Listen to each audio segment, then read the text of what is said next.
Vibe blowing up the J, got the loud jumping up the bay. Everything I'm on slab.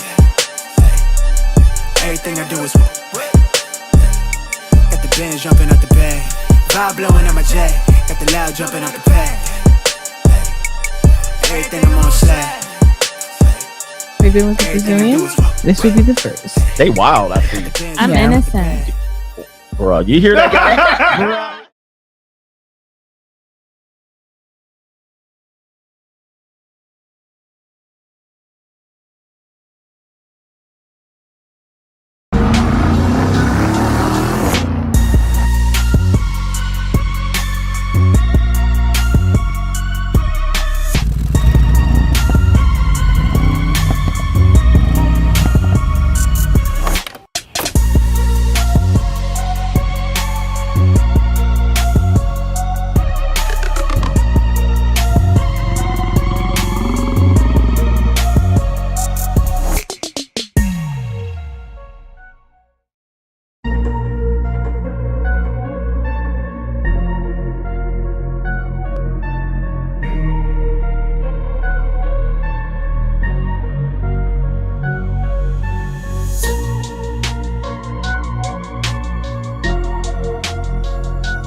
Better boss up, nigga.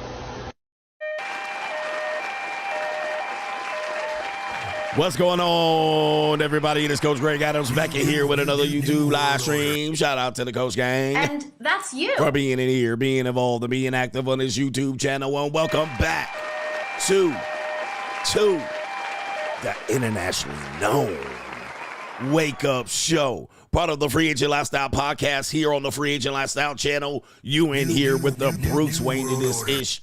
The King of Kings, the King of Content, and the Speaker of Truth, yours truly, the Notorious one, a.k.a. Mr. Coachellini, better known as the Prognosticator, Coach Adamas.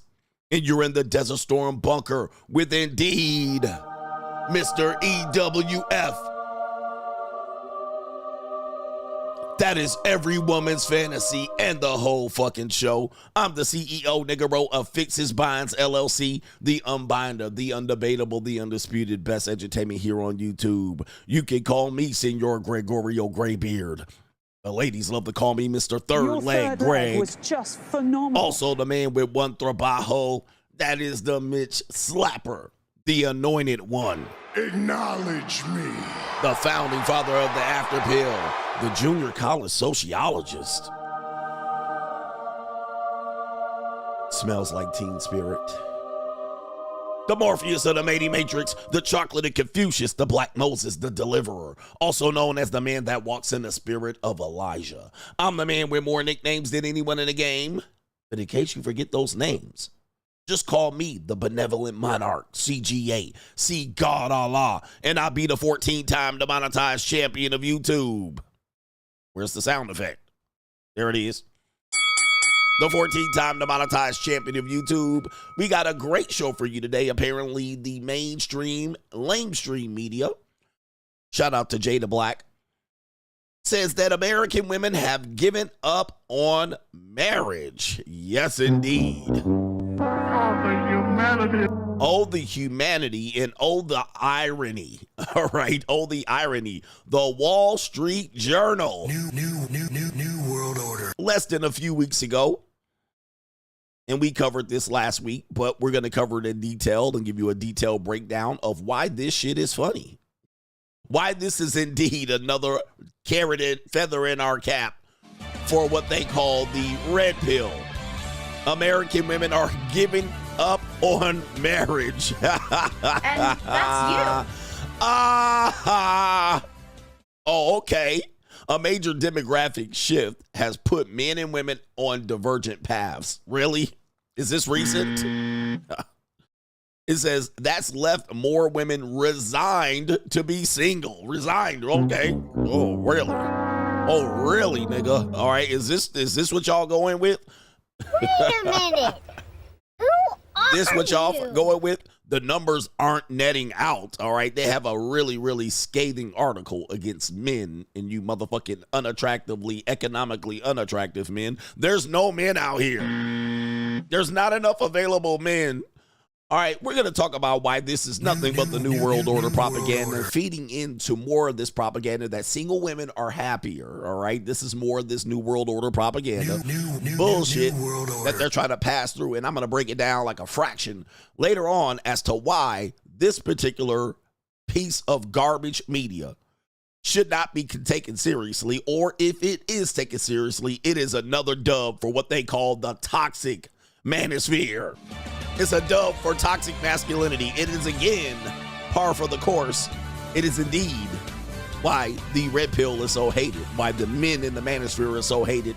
Well, it's panning out that, well, it is true what we've been saying for the past 15 years. Shout out to all the people that have put them in the work, holding the line, giving me the evidence, the data, and all of that. We're going to break it down to you of why this particular piece of garbage trash media is nothing but misleading women to basically say, I quit, you can't fire me. You can't fire me, I quit. Oh, really, bitch? Okay, hey, that's interesting. Gotcha, bitch. Yeah, all right. Bitch, you were already fired. Right, but what are you talking about? We're going to break that down later on in the show, and we also have a woman who has been diagnosed twice with terminal cancer. On her second diagnosis, she says, well, you know what I'm going to do? I'm going to the streets. End of story. She proceeds to fornicate with 200 men before her death. Yes, that was her dying wish. Well, since I'm going to kick the bucket, and by the way, this woman was married. This is a married woman with cancer. Soon as she started to kick the bucket, guess what? She said, I'm going to have 100 plus men, nearly 200 men penetrate my vagina. Yes, it's train time. Train. She said, that's what I'm going to do. That's what I want. These are my last days. Only have a few years left. Well, Train. hey, it is what it is. All right. She said, hey, I'm going to go out. If I'm going out, I got to do what I got to do. I got to get it in, ladies. Train. All right, ladies, anybody have terminal cancer? Any of you ladies have terminal cancer? We have a whole bunch of brothers over here. Train. All right, that'll take care of you. You know, make a group, you know, of you ladies that want to get penetrated after you get diagnosed with a terminal illness. I mean, because I would do the same thing. All right, coach, you only got a couple more years to live. You about to see me been around the world and and I can't find my baby. I don't know, and I don't know why. Why you wanna save me? I don't know where she can be. My baby. Train. I'm about to bust mad nuts. I'm going raw. Raw is the law. I'm going raw in a whole bunch of women. Yes, I am. Train. Everybody getting raw pipe. All right. And I'm cream pieing everybody too. I will be cream pieing you. All right. Very irresponsible. Very irresponsible. Yeah, that brother's starving. Yes. I mean, why wear a condom if I am going to die? You know? We doing it, all of that. Duke shoot to mouth, all of that. Cream pie. It's going to be a whole Roski. All right, we going Roski. Train. And I'm a dookie in on somebody. I'm definitely in with that one. Somebody getting dookied on. All right, I'm going full Vince McMahon. All right, Vince McMahon. Oh, that's nasty. Why not? All right, not. I'm not coming back, and I'm not gonna be here for very long. Somebody's getting dookie though. This is crazy. Hey, yo, chill, son. Hey, yo. All right, anyway. All right, this is a family show, so protect your kids' ears. I know if you're listening to this, the stay-at-home moms are listening to the Every Woman's Fantasy right now, touching themselves. They touch themselves. Listening to me right now, protect your kids' ears because kids tend to like me. I've been working with young people all my life, and they see me as just a happy old, jolly old Negro. It's like a lawn jockey. I'm like the less dangerous Negro. They be like, kids be like seeing me outside. They be like, hi. I'm like Black Santa Claus to kids. So they'll typically watch me like, look at this wonderful Negro. Hi, Mr. Negro. I was picking up something from a coffee shop today, and this old flatback mom came out. She looked, in her Stepford housewife shit, and she unloaded her kids from her mega mommy van. All right, and the kids came out. They saw me in the 911. The kids were like, hi, Mr. Negro. Kids tend to like to, watch me. They just think I'm funny. All right, you know what I mean? They think this is a family show. All right, but then, they start listening, and kids be like, after they listening to me like, Oh, the humanity. Black Santa Claus is acting crazy. All right, Black Santa Claus says he wants the dookie on someone. All right, that's why I'm demonetized. This is why I'm the 14-time demonetized champion of YouTube. But to contribute to today's show, $ the Notorious CGA on the Cash App, Venmo, Coach Greg Adams TV, PayPal, paypal.me/Coach Greg Adams. And that is near the description box on the Free Agent Lifestyle channel. And you can super chat by clicking the link on the top of the live chat. New world order. On the Free Agent Lifestyle channel. New world order. All right, it's an evil world we live in today. And of course, YouTube is going through something. So yes, they're going to be fucking with my numbers. All right, I don't know why they be doing it, but they be doing it to me, bruh. Why they do that? Why they do that? Shout out to Pro Man. Was this yesterday? He says, okay, that was yesterday. So, but shout out to Pro Man. Shout out to NGN. All right, I got NGN. All right, that was yesterday. JC says, Coach, I eat breakfast every day and do my push-ups. That was yesterday. Okay, what's going on for today? All right, man. Listen, this shit is out of order. All right, I scrolled down way too far. I see. All right, but listen, I'm a professional. I'll rescue this shit. 50 Minutes says, Coach, I finally joined the Money Mindset group yesterday and wanted to get on board. I'm living the free agent lifestyle now, but I'm trying to boss up with the like-minded individuals, and I can't wait to see what doors this informational group can open for me. Fellas, invest in yourself. It's Boss Up 2025. Boss up, nigga. It's Boss Up 2025. Shout out to you, and, if you can, make some live streams. Make some live streams. That's the best one where you can interact with people, get some live streams, ask questions. But if you can't make the live streams, hit the replays. All right, and enjoy yourself. We're going to have a great money mindset on this weekend because we're talking about these markets. All right, and what's changing. The rich are getting richer. The poor are getting poorer. Shout out to Ease Chill. Hey, Coach, just finished your book, The Free Agent Lifestyle, a couple of weeks ago. You got to check out the latest video from your boy Debunks in Thailand on YouTube. So many things to dissect, even BWs around the corner, around the club scene, looking sideways at ninjas. I believe you and Angry Man predicted this. Shout out to those men, Dom Banks. Shout out to you, Angry Man predict. Yeah, there was at one point the Passport Bros were essentially complaining that a lot of black women were coming to these areas of Colombia and Thailand. We even had white women doing this as well in these areas. Where the white women at? And what these women were doing was saying, oh, it's super sad seeing what these American men are doing. All right, they're coming here taking advantage of these poor, dirty feet, third world women and, making them slaves. And so, yeah, they, I think even, there was another group of people that I showed you of some people, it was another. Oh, you know what? I know who the guy is. All right. His name is slipping my mind, but he's very, very prominent in the Thailand passport community. He's from Chicago originally. He's a cool dude. I reviewed his video. He said, hey, I can always review his video. His name slips my mind. All right. But he was saying that, you know, he interviewed a B-dub and said, yeah, we came over here to see what y'all niggas is doing. All right. Women always have an interest in what men are doing. All right. They have to. Maybe number one, for their own protection, and number two, for their own personal interest. So they're always going to be, you know, it's like they're like your. I always thought black men and women were like brothers and sisters, never like partners, never like couples. Like there was always a semblance of. It was always a semblance of men. That's why they call them brothers and sisters. Yeah. Shout out to Zoom to Thailand. How was that hard to forget? All right, Richie Mack. Shout out to Richie Mack, another legend in the space for the Passport Bros. It was Richie Mack. All right, Richie Mack Daddy in Thailand. Zoom to Thailand. He was interviewing a sister, and she was like, yeah, we over here, and y'all niggas is doing this. And y'all making hoes do this and making hoes do that. Yeah. But I always thought black men and women, that's why y'all call each other brothers and sisters, because really the nature of the black man and woman relationship is brother and sister. Right? It's always going to be equal partnership, equal balance, or really unequal balance, but in her mind, equal. So, yeah. And so, like brothers and sisters, when their interest is not being kept and they see your interest go somewhere else, they're going to follow you. They're going to follow you, and then they're going to tattletale on you niggas. Nobody likes to tattletale on niggas more than black women. Tell me I'm lying. And I'm not saying this as to disparage black women or niggas. All right, but nobody likes to tattletale on you niggas like more than black women. And then white women second. All right, yes. Where the white women at?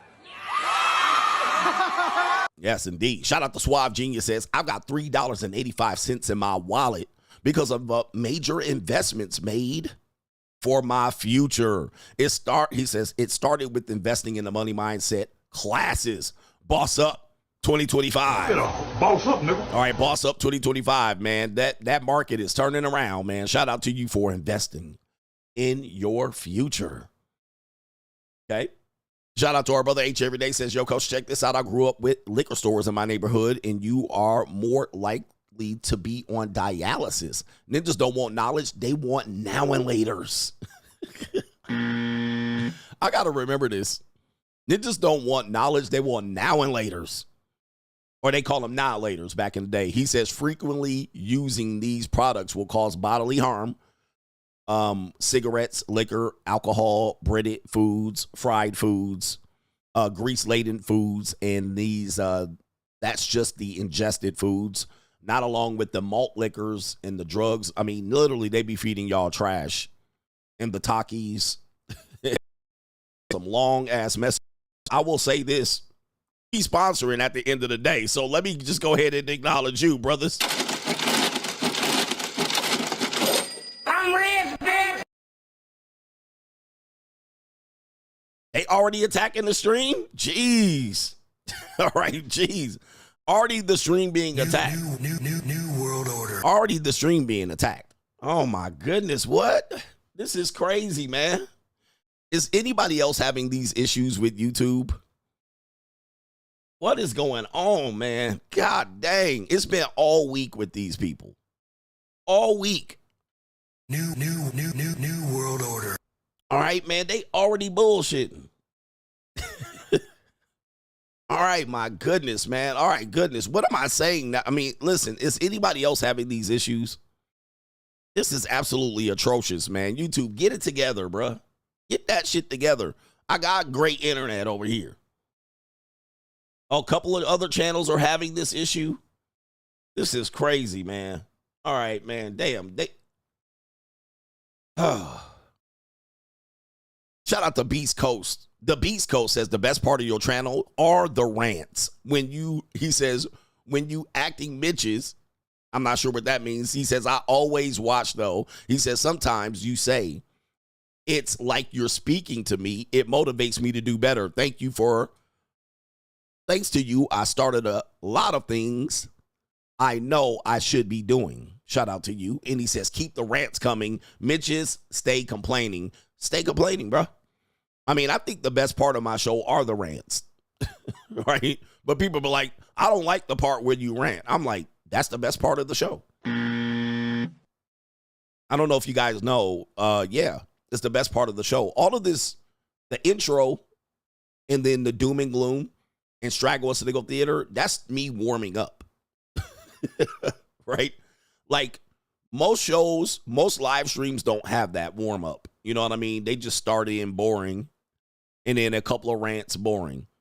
But I give you actual entertainment to warm me up. All right, Doom and Gloom CGA, Straggle Sniggle Theater, that's to warm me up. Really about at the 2-hour mark, nigga, it's about to get busy on my show. You know it's about to get busy. All right, you about to hear the coldest shit, the best knowledge, and it's going to go on for about an hour. That 2-hour to 3-hour mark, most of the time, if you go to any of my videos, my live streams, if you look at the 2 to 3 hour mark, there's not much segments in between that. It's just me going off. All right, that's my go off period. That's when I'm warmed up. You know what I mean? I'm like Greg the Hammer Valentine. I'm like Ric Flair. I gotta, you know what I mean? I can't just start the match. This ain't gonna be a 5-minute match. This is going to a goddamn time limit draw. All right, so I really get hot right about the 2-hour mark. So I'm warmed up, I'm lathered up, I'm ready to go. I didn't got to sweat, my joints are loose. All right. And I'm ready to motherfucking hit hard at the 2-hour mark. 2 to 3 hour mark is where you about to get the hard hitting shit. Then I'll give y'all niggas the main event since I posted it as a thumbnail at the 3-hour mark. I gotta, you know, I sold you something. I gotta follow through. So at the 3-hour mark, I give you the main event for the thumbnail just so I don't give you, so I don't commit false advertising. But really the 2 to 3 hour mark is where the knowledge is hidden. All right. That's where it is. All right. And this is why this is the best edutainment here on YouTube, nigga. If you can't handle it, you can't handle it. Straggle and Sniggle Theater. Like, ride with me if you ride with me, you can slide with me if you feel like 550 on the 5 sticky, come get high with me, that's a deal, right? Ride. Straggle and Sniggle. New world order. All right, Straggle and Sniggle Theater here. Let's see what we got here. Straggle and Sniggle Theater. What's going on here? Oh, we have marriage. Since marriage is on the docket, and we have more and more content creators telling you to get married. All right, throw your goddamn body at the altar of Satan. Take the goddamn sword. Come on, take the loss, guys. We need to save humanity. Go ahead and get married. Okay, I can't respect a man who ain't married. All right, we got a lot of these content creators coming out of the woodworks left and right, telling you guys to throw yourself into misery. But they're also going to tell you they can't respect a man that pays for pussy. Have you heard that lately? Press 1 in the chat if you've heard people been telling you they can't respect a man that isn't married. You men need to marry these strags, and they can't respect the man that pays for pussy. Press 1 in the chat if you've heard that. I've been hearing that. Fall on the sword, nigga. Fall on the sword. Lay yourself and your body at the altar of Satan.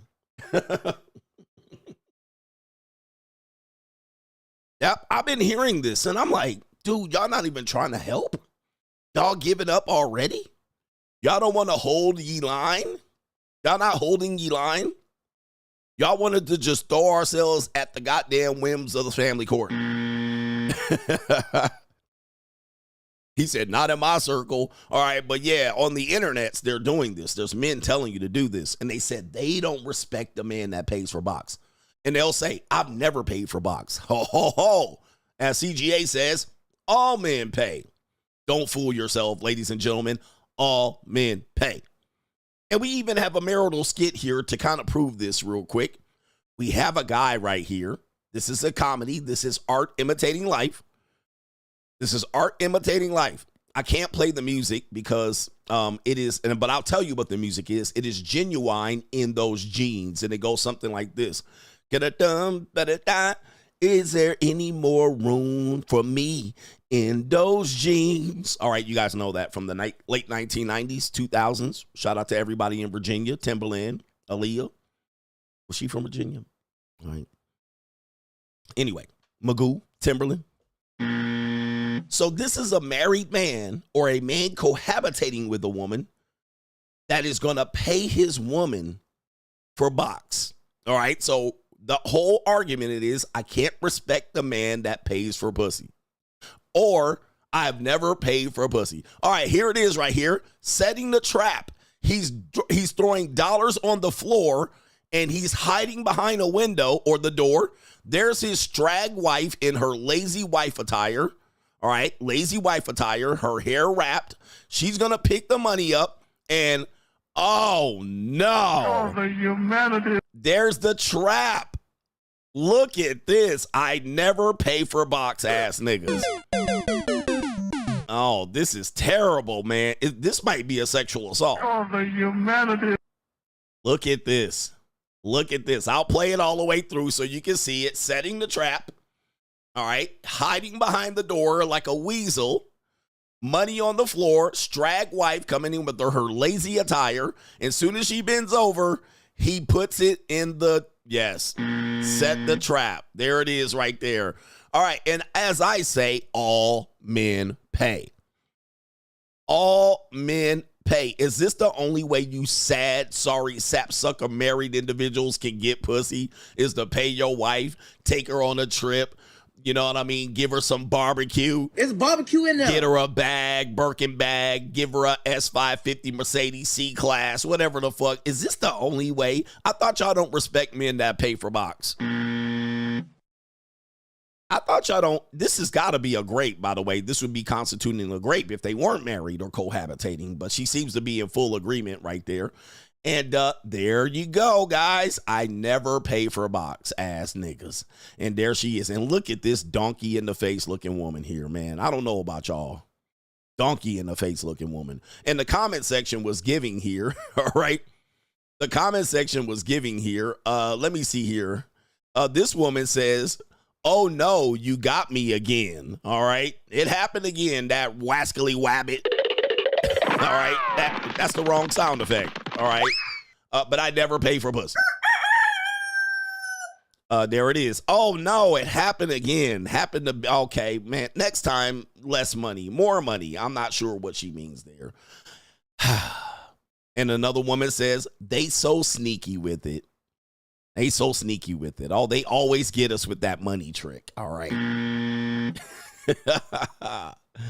Oh, set the trap and look at this ninja right here. Look at his face right here. Yeah, that brother's starving. Yes, sir, brother. He looks like he's vagina deficient in his relationship. Look at that.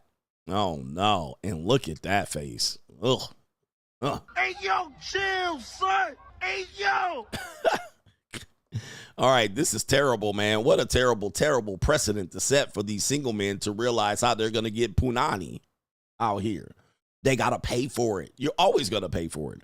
All right, speaking of, what is the monetized dating marketplace looking like? Coach, well, you're only messing with skeezers, all right? What's happening? When women are avoiding marriage. Yes, that's what they said. They said that they're giving up on marriage.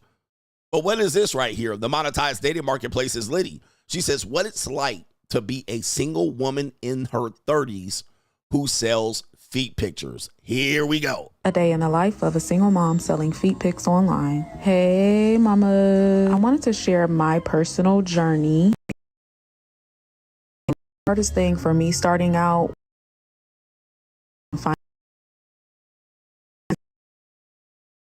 a little bit of guidance from the person who put me on. It took longer than I wanted for me to find out what I needed to do to be successful. I watched a bunch of YouTube videos. I followed the social media pages of women I aspired to be like so I can see how they did things. And I even resorted to subscribing to some of their subscription sites. What happened? What happened? Oh, no, man. What is going on here? Jesus. All right, man, oh, man. This is crazy. New world order. All right, what is going on? And look at them saggy. What is going on? Jesus. Dude, this week has been terrible, man. This has been a terrible week, all right, as a YouTube content creator. All right, my life, what are we doing? Uh-oh, man, jeez. This is crazy. All right, so anyway, what are we doing? Where's my internet? Okay, let's play it again. What happened? In the life of a single mom selling feet pics online. Hey mama. I wanted to share my personal journey on how I became successful selling feet pics online. The hardest thing for me starting out was getting sales and finding a fan base. I didn't have no ebook to tell me how to do things, and while I did have a little bit of guidance from the person who put me on, it took longer than I wanted for me to find out what I needed to do to be successful. I watched a bunch of YouTube videos. I followed the social media pages of women I aspired to be like, so I can see how they did things, and I even resorted to subscribing to some of their subscription sites. What happened? New world order. All right, so it keeps pausing right there, but that's not indicative of a what do you call it?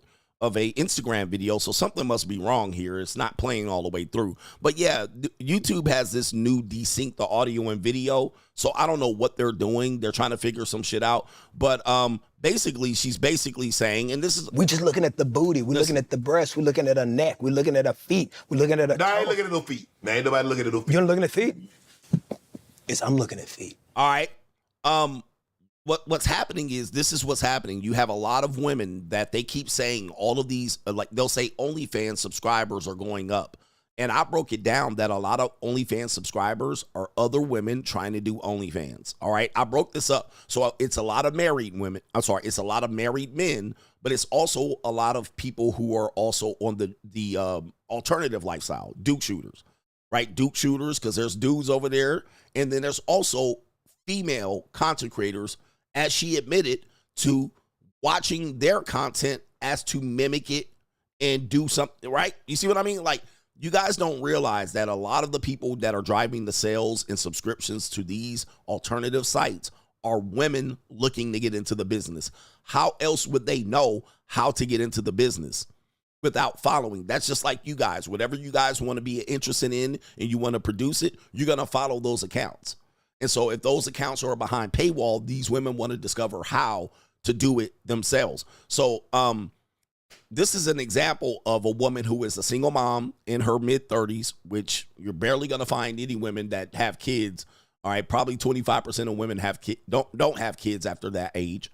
But of course, now these are the women that supposedly want to marry. You're supposed to want to marry these women. She's a single mom, and she has to make ends meet. So it's the monetized dating marketplace. That's where they're going. I got money. That's where they're going. That's where this is going, guys. And I know I'm ahead of my game and ahead of the curve, but you will have what constitutes regular women getting into this market. All right. You can just clearly see that this is just a regular woman. And she has to make ends meet, so she's going into that. And then what'll happen is she'll come off of it in order to pursue a relationship. Maybe.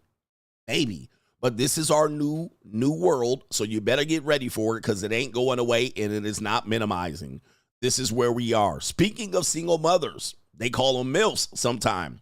Apparently, we have a Rate Your Riz, all right? And this is a person that sells and resells toys. And so one of his things that he uses to resell toys is he gets to meet MILFs, mothers with children. So we got a mother here picking up a resale of toys, and then what'll happen is, well, she wide open. Let's see what happens here. That's one of the Transformer Lego, right? Damn. Go, baby. Give me the money. Thank you. Here you go. Ooh. This is 160, right? Yes, it should be. Oh, she already about to break it. But yeah, I get these Legos for cheap, so I know they cost like $200 in the store, so. She's been looking for this one everywhere, so. You excited? You guys gonna build it together tonight? No, she's gonna go build it with her dad. Oh, okay, so she's going to her dad, so it's a kid-free night. It is. Okay, so I might spend this little 160 on you. I got you on the messenger app, so I'll talk to you, okay? Girl, you just bought it. You guys wanted the trans. All right, so look at these skeezers out here. Single mom dressed like a skeezoid, and not a surprise here, she wide open. Oh, it's daddy's weekend this weekend, so I'm wide open. Get him, daddy. All right, so give me my little toy. All right, and yeah, she looked like a skeezoid. I'm hitting that. I'm gonna hit that cesarean section scar. Definitely gonna hit that cesarean section scar, and I'm gonna nut on them feet too. This is a family show, kids. All right, there she is right there. She wide open, and look at how these single mothers are out here dressed. Is this who we supposed to be marrying? Is this the beaches you be supposed to be marrying up? You know, all wrecked out at 34 and up, selling feet pictures on the internet, out here schizoiding, all right, hooking up with people. Yeah. Oh, she already about to break it. But yeah, I get these Legos for cheap, so I know they cost like $200 in the store, so. She's been looking for this one everywhere, so. She ain't been looking for that. You excited? You guys gonna build it together tonight? No, she's gonna go build it with her dad. Oh, okay, so she's going to her dad, so it's a kid-free night. It is. Okay, so I might spend this little 160 on you. All right, and so, yeah, at the end of the day. I looked at it as I have an ATM between my legs, and I'm just using it. All I gotta do is put my card in. Wait. And that's it. And put the PIN number, and boom, money just Did she comes just right sell out. him some pussy, all right, for her toy?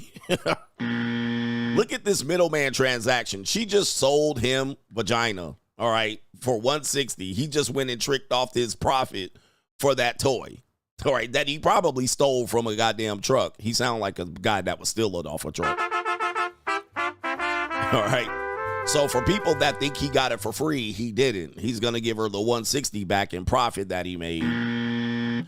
Single mama selling vagina, all right, for toys. If you just have a middleman, it doesn't count as selling vagina, all right, but it just counts. Oh, no, it wasn't selling because I bought a toy, gave him money, he gave it back to me. Okay. All right, so I get it. Straggle, Sniggle Theater, last video. I don't know if this is parody. I have no idea. It looks weird to me, but it looks like, I can't really say what this is here. It looks like some of y'all's grandmammies. All right. You know, y'all niggas listening to me right now. All right. This is what y'all grandmamas, big mamas used to look like. So I don't know, Mother Beatrice, Mother Johnson's, Mother Jenkins. All right. They be looking a lot of manly around here. She looked like she shaves her beard too. But give me the likes, don't pass the scroll. Mugga, mugga, mugga, hello. All right, here we go right here. So this woman has something to say about marriage and modern marriage today and men marrying stuff and what women should be doing. I don't know what happens here because I can't tell if this is a guy dressed as a Mother Jenkins, all right, or if this is Mother Jenkins, all right. I don't know who it is, but we're going to listen to this shit right here because it does sound funny, and this is Straggle and Sniggle Theater. Let's run it back. Come on, man. What's going on? Run this shit back. Okay, hold on for a second. I got to refresh the screen. My internet is tripping. Oh, they didn't sign me out? Oh, man, this is the disgrace. All right, did I lose the clip? Okay, it came back. All right. All right, so here we go right here, man. They done messing with me today. I got signed out of my own membership page. All right, so here we go right here. Oh, if they wanted a blowjob, that's what they called it back there, the oral sex or blowjob. And if they wanted a blowjob, they went to the hoes. They didn't never ask their wife to do that. But the men's have lost respect for the women's now, so they expect to make the women's out of hoes. My granddaughter say, I'm not going to be their hoe. I'd rather be by myself. I done made up my mind, I just be by myself. I'm not going to be a hoe. So they want to make you a hoe. You know why? If not, they going to treat you like the hoe. See, the old men, if they want something like round the world, what y'all call oral sex, they go to the hoes out in the streets and buy them a hamburger and they get blowed right quick and they come back home. But they turn y'all into hoes because y'all at the point now till you're so desperate for a man, you'll do anything that the man wants. As one of my siblings say, I'll do anything my hood want me to do. But no, baby, not me. No, no, no. You got to know where to draw the line. God is about holiness, not about sodomy. About holiness. You can't get a baby doing sodomy. God ain't never meant for you to get them blue pills. That's why he say men's are evil inventors. You lay with one another so make it interesting. So you done got gorged out on one another. So you got to bring strawberries, they edible panties and all kind of stuff to the bed now because you gorged out. Now you got to try to tempt him and get him interested in you.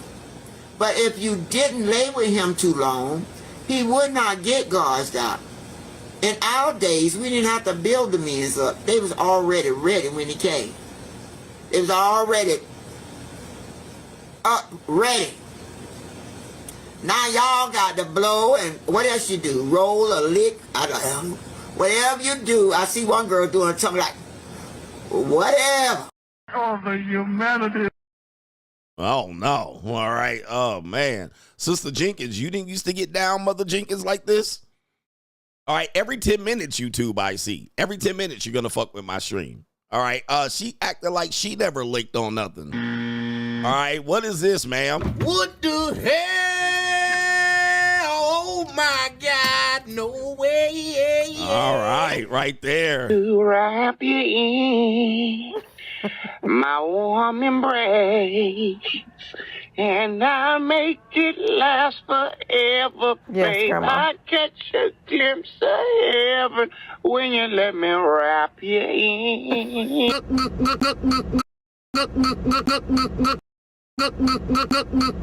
Oh, no. All right, man. Jesus. Oh, the humanity. Yeah, YouTube trying to fuck with me, man. They really trying to discourage y'all from watching the stream. They're trying to discourage y'all from watching the stream here. Let me see what's going on. Yeah. They trying to discourage y'all from watching the stream. It ain't me. Trust me, it's not me, man. My shit is good over here. But shout out to Mother Jenkins out here shelling y'all about the... Oh, my goodness. She said she ain't trying to get her tongue around the world. She said they got the hoes for that. You go around, give her a hamburger, and you get your meat fixed. All right.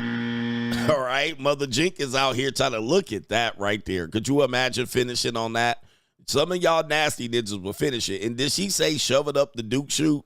She was describing that right there. And she said, hey, yo, chill, mother, hey, men yo. Are evil inventors. All right. They out here. What? I can't understand what she was saying. Gauze. All right. Gauzed up. I don't know what that was. What is gauzed up? All right. I don't even understand what she was talking about. But that's Straggle and Sniggle Theater. Like, ride with me if you ride with me, you can slide with me if you feel like 550 on the 5 sticky, come get high with me, that's a deal, right? Oh, man, good luck out here, gentlemen and ladies. She was trying to tell you back in the days, they didn't do that. Back in the days, they didn't do that. Well, my show is going crazy here, man. I'm trying my best to keep this show going. And the show is going, but do me a favor, man. Stick with this. You know what they're doing. We're under attack. New We're under attack over here. It doesn't happen much in the evening show, it doesn't seem. Maybe it does, but the morning show, they know, man. Hey, new world. All right, they own me. All right, but the show is going up. 2,000 viewers, 500. I know they're kicking you out. I could be at 6,000 viewers without this interference, but it is what it is, man. I know, man. I know. We gonna keep it alive, huh? Ha, ha, ha, staying alive. But if you hit the like button, man, maybe they'll stop. Shout out to our brother Rosie Poppy. Coach, I had to cut my JUCO off. Flaked on me twice back to back. Told her it's not working, gonna work out, and she told me she's worried about rent. Okay. Your rent's due, motherfucker. He said, well, found a replacement. Same night, Miami JUCO is plentiful. These women can't be consistent to save their lives. They can't. All right, so once they get comfortable with you, you guys have to know, all women renege. All women renege. This is called the bait and switch, even at the JUCO. This is why sometimes a long-term arrangement is not beneficial, because the arrangement is going to allow them to be comfortable. So you thought you had one in the bag. Let me tell you something. With women in general, or JUCO specifically, nothing's in the bag. All right, you're going to have to replace these women like you replace your drawers. Okay, as soon as you get a woman and you lock her in and you think you got her for good, you don't. They fickle. And if you put them on an allowance, you're going to see them less. All right, that's just what they do. So get ready for it. That's what we teach you over on Locals. If you want to learn about it, go over on Locals. Never let, Future told you, bitch, don't get too comfortable. All right, never let a woman get comfortable. Never let a woman get comfortable. All right. This is for you guys that want to get in relationships. This is why I'm anti-relationship for men that don't have leverage. When the woman gets comfortable, it's a wrap for you. She's going to start doing less and less. She's going to overpromise and underdeliver. You just gave her all the reason to underdeliver. So now that you got her, she can guarantee a certain amount of money coming in. She goes and gets another guy. And then, to do the same thing. And now she's doubled up. But she only got one pussy. All right, so what'll happen is she'll get both of you guys, 3 or 4 of y'all pulling on her at the same time. And then she'll have to run around fulfilling all people's needs. Nah, bruh. All right, so Stay on point. You always gonna have to replace these 304s. All right, shout out to our brother here, Mr. Porter. Says, Coach, do you think asking a woman, quote, would you rather get hit by a train or get a train ran on you, tells you everything you need to know about her, depending on the answer? Wow, yeah, that's an interesting question right there. Train. I think all of them are going to say they're going to want to get hit by a train. I'm sorry, they're going to want the train. And they naturally want a train. Most women do want a train. All right, we've even proven this. Like, they're like, I've actually fantasized about shit like this. All right, J Flow says, I noticed that society really hates when people win because it proves that we're not equal and some ninjas will lose in life. Keep winning, fam. Coach gang. Yes, people don't like when people win. Have you noticed that a lot of people hate this story? The rags to riches story. Okay, people think the rags to riches story is a grift. And so what they'll do is they'll say, hey, listen, these grifters always have the same story. It's rags to riches. Now, if you understand how people become wealthy, it's usually rags to riches. Despite what people believe, most people who have money, they have generational wealth, but a lot of times that generational wealth is spoiled in 2 or 3 generations. So then they'll have to go ahead and restart that. They think the people that are rich, yes, the rich get richer, but they think that nobody goes from the bottom to the top. Well, in capitalism, you could go from bottom to the top. And most people are self-made millionaires. Most millionaires are self-made. So they started with less and then they got more. But what people hate is that story. They hate to hear a person. Now, they'll from ashy to classy. So what'll happen is they'll see a brother like this and they'll see him 5-6 years later up. And then what that guy will do, this is what happens here. I'm telling you about the psyche of the people. What that person will do is say, wow, all right, I was down bad. I was broke. I was on my last leg. And then I became successful. What that person will initially do is want to tell people how to do it because he's super amped up. He's going to be like, hey. And then what he'll do next? He'll have a book, a course. He'll come out here and do motivational speaking. He'll be fat and get in shape, and then he'll want to tell everybody, hey, I was fat. I got off the couch, and I started doing X, Y, and Z, and then I got in shape. Initially, he'll start telling everybody about it, and then he'll start telling so many people about it that people will become interested. But then what will happen is his time will be consumed, and then he'll say, well, I'm going to have to charge y'all for this, right? Listen, at first, it was cool. But now y'all you're asking me for free information. You're asking me to put a workout plan for you. You're asking me to give you life advice. You're DMing me. You're calling me. You're asking for me to appear on your podcast. And the benefit of time, I'm going to have to manage my time effectively. I can't just, why don't we charge for this? Why don't I write a book or a course and you guys can take it? Then what'll happen is the audience will turn on that person. Oh, how dare this person gatekeep the information? This guy's a grifter. Oh, same story. Rags to riches. Now he wants to sell us a book or a course, and he's this, and he's flexing on us, and this motherfucker keeps getting richer and richer. See, he's getting richer and richer because of the book and the courses. But that's not true. That's not always true. He was on his way to wealth. Now, that actually compounded the wealth faster. All right, so he was still well on his way. He would have been on his way regardless. He was going to be fit regardless. He got his ass off the couch. So he was going to be fit no matter what. Saying that he only became wealthy because of the book and the course, that's partially true. But that created a lane because he had the mindset to say, hey, I have information. You wanted it for free. I can't always give it for free, but here's a way for you to pay. And then they'll be like, how dare you motherfuckers grift on me? How dare you flex on me? I remember when you didn't have shit and you used to piss in the bed when you were 12. So then they get pissed at you. Now, what'll happen next? I'm going to tell you what happens next. He'll see that and go, okay, well, guess what? I ain't going to tell y'all shit. I tried to help y'all. Now, I'm only going to tell people who pay. Now, you'll think he'll lose. Well, nobody going to buy your shit. But yes, they will. But you know what's going to happen? He'll start doing less and less free content.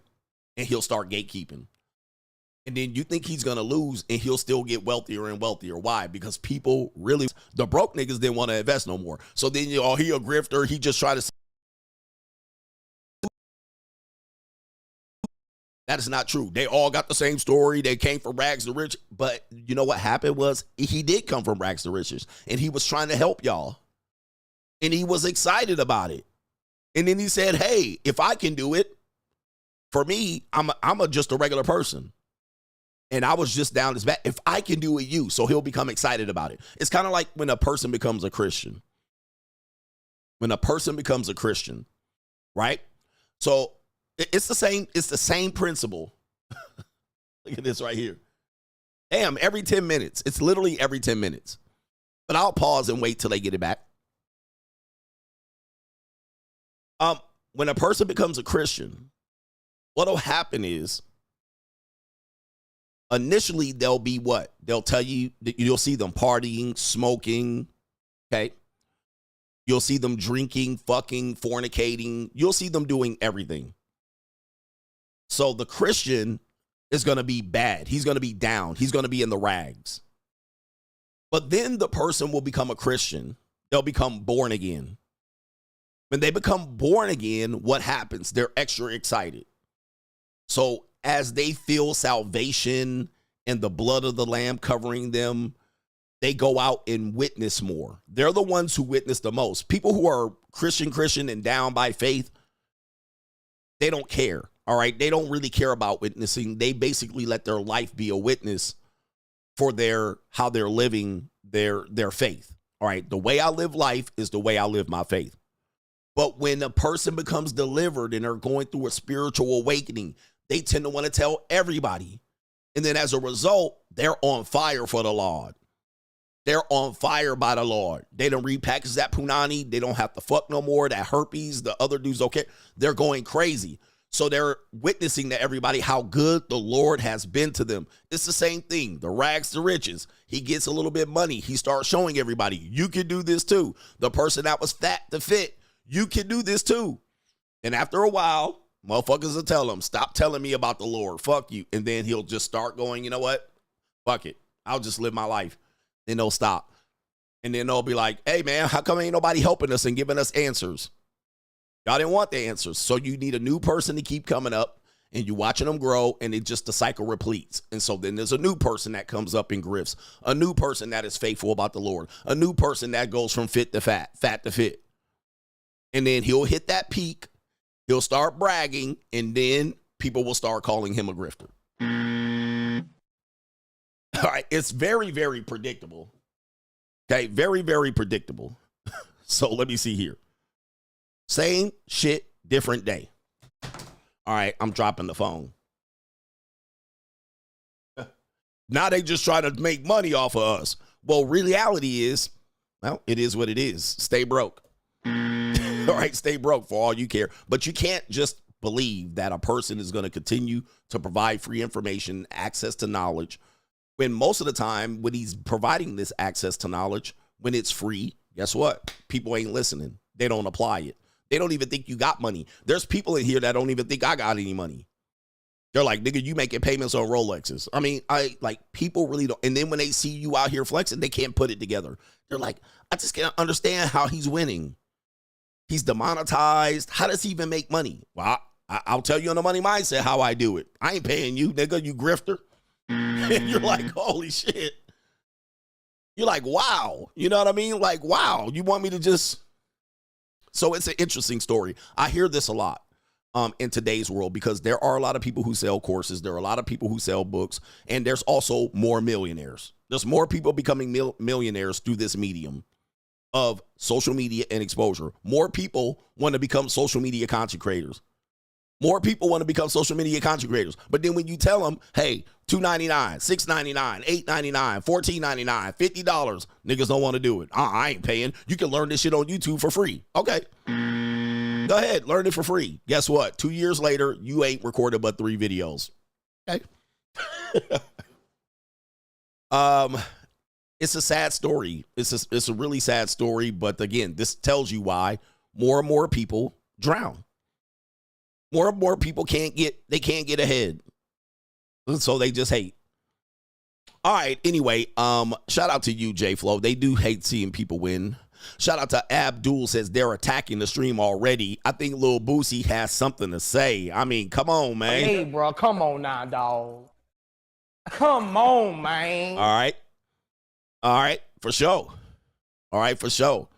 They are attacking it. Someone says a lot of content creators are fake it till you make it. That's any industry. All right, but that's any industry. But I will tell you this, and I'm not, I hate to say this.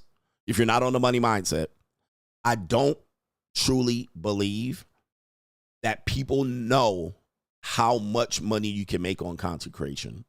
People are still stuck. But the rap industry was fake it till you make it. Jay-Z was talking about, riding Rolls Royces and popping Cristal, and they wasn't doing shit. Right? They wasn't doing none of that. He ended up doing some of that. But a lot of people don't have any idea how people make money on content creation. They just think they can't see it.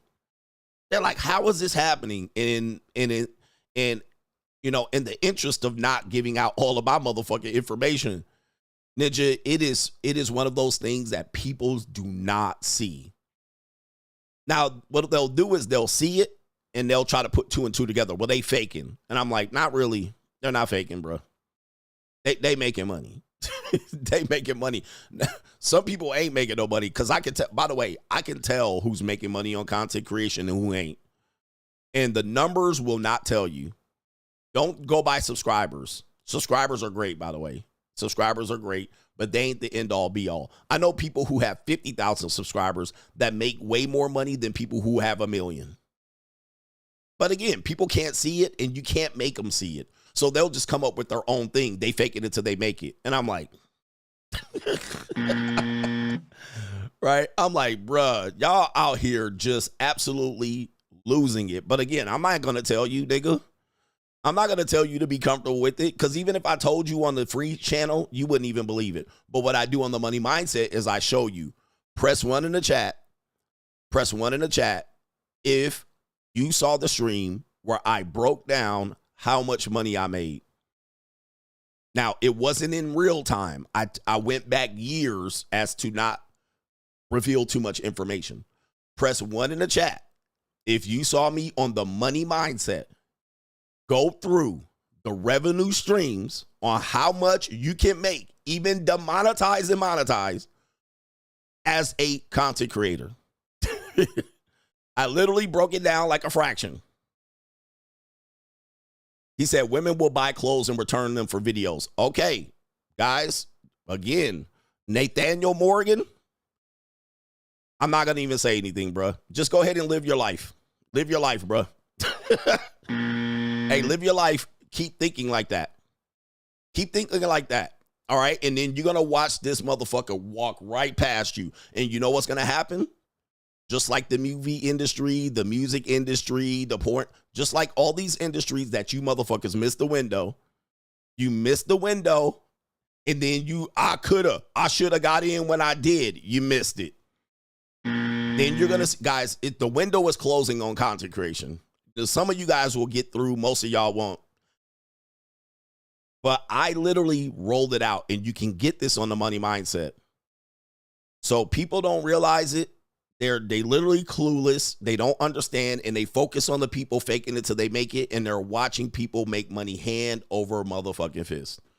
All right, so you just have to be a little bit more creative in the ways that you do things, because only 6% of YouTube channels are monetized.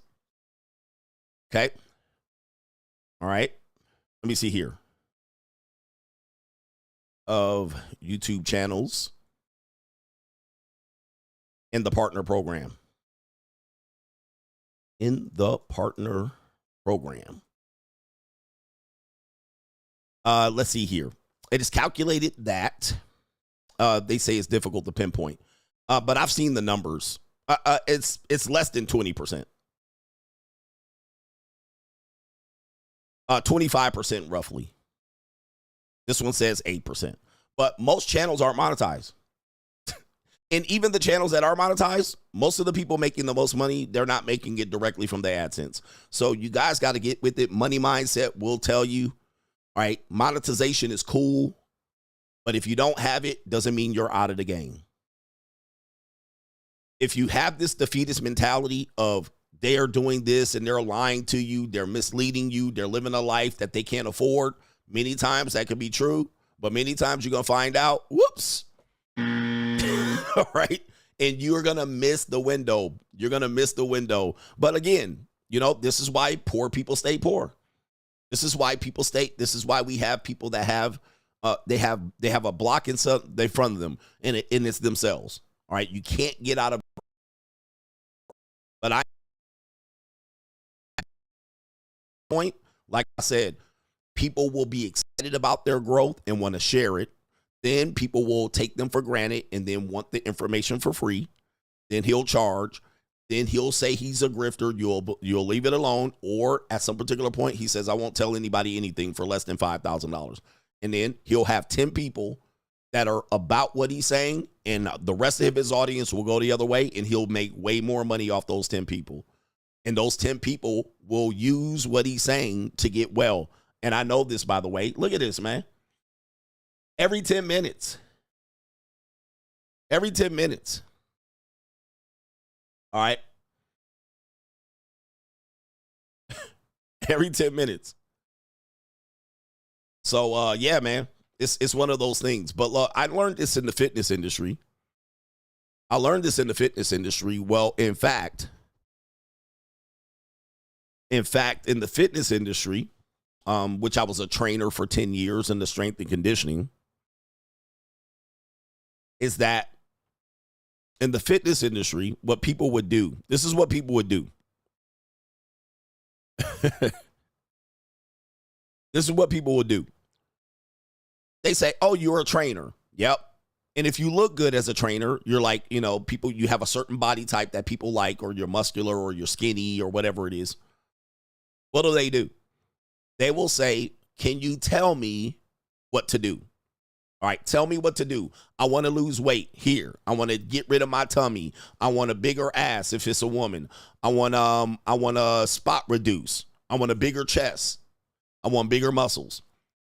What'll happen is they'll hear that you have info and they'll ask for information right there in front of you. They'll ask you for a meal plan. Can you give me a meal plan day to day? Can you tell me how many macros I should have? Can you tell me what supplements to take? Can you tell me what your split?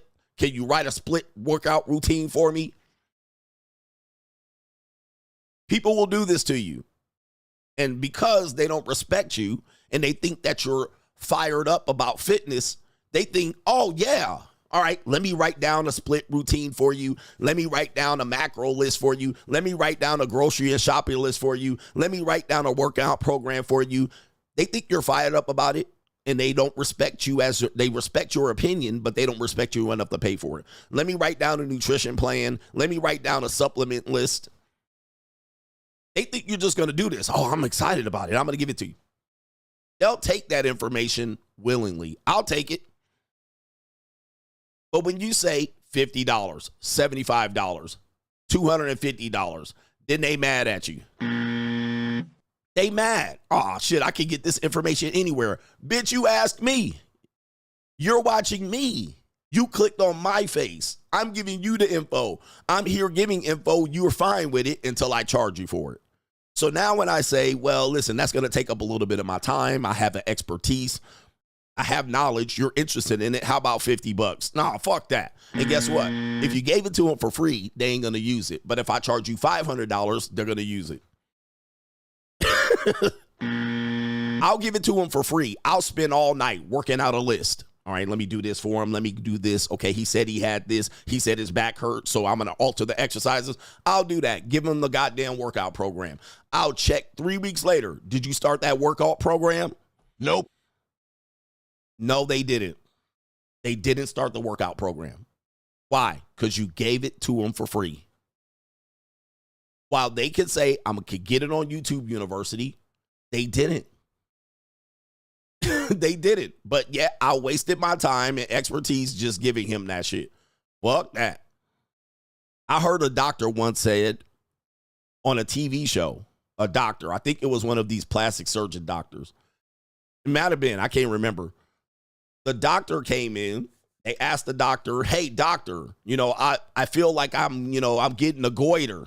You know, I think I got the gout. And he asked the doctor some advice. The doctor said, I don't give free advice. The doctor, all right? Schedule an appointment.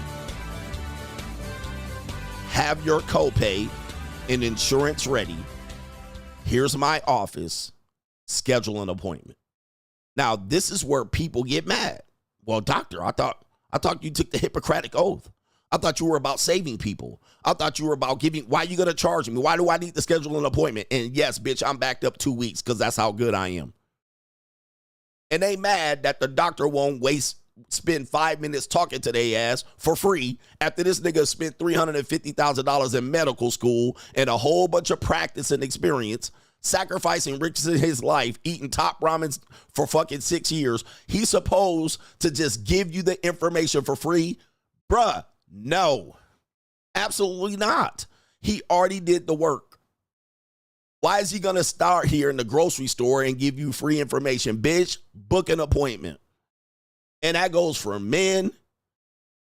That goes for men. The men's space, well, the men's space ain't supposed to be monetized. That's what's the fuck wrong with the men's space. It's got to be monetized, because they're not monetizing it on AdSense. So why should men get up here and give you free information without getting your name, your email, your phone number, nigga, so I can hit you on that mailing list?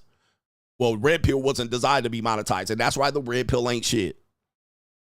Because you got weak motherfuckers jumping up here and not the strong ones. Because why do strong men gonna sit up here for nothing and waste their time? So you got the weak motherfuckers jumping up here, wasting your time, giving you good bullshit information. Giving you bullshit information that ain't gonna help you do shit. Approach 300 women, spend 25 plates. That's why you got the Red Pill existing the way it is. But look, I got to get back on to this part of the show. All right, I might even skip the crime and law segment. All right, and maybe come back to it. All right, so this is why you have men in this position they're in, Mitch-ass niggas. But again, like I said, I'm going to get to the point where I ain't going to even be fired up with this information to share it. And then I'm going to just go over here. Where's Coach Greg Adams? How come he ain't streaming? Well, shit, he down the line. He tired of these Mitch-ass niggas. All right, he only got a group over here, and he good. He good. He only got this small group over here. He's good. And that'll happen. That's going to happen. And then you're going to like, he fell off. He don't put out content no more. He didn't fall off. He just dedicated himself to a small group of people as opposed to trying to get a large group of people. All right. Where the large group of people, 90% of them don't do shit. They don't invest. They don't buy the book. They don't read. They come here in pain. They still bitter. They hate women. They want me to continue making the same content I did in 2019. Well, what can you say? And this happens to a lot of people. And then guess what? You'll be stuck with the weak content creators. All right. It's one of those things. Dude, I'm going to tell you one more thing because this is important. Like I said, these are the most important moments. Fuck the segments. I did this. I went to a lawyer. I got served my divorce papers. I'm going to tell you this story again. I got served my divorce papers. My divorce papers, my ex hired a crazy pit bull attorney. He goes in. We're going to make him pay the legal fees. This is checked. We're going for 85% custody and all of this shit. And I'm panicking, just like you people who are looking for answers. You're panicking. You don't have no goddamn direction, so you guess and you assume. And you're wrong like a motherfucker. Let me just tell you. So what happened was I go to this attorney that was suggested by me by referral. He says, I'll give you a 30-minute consultation.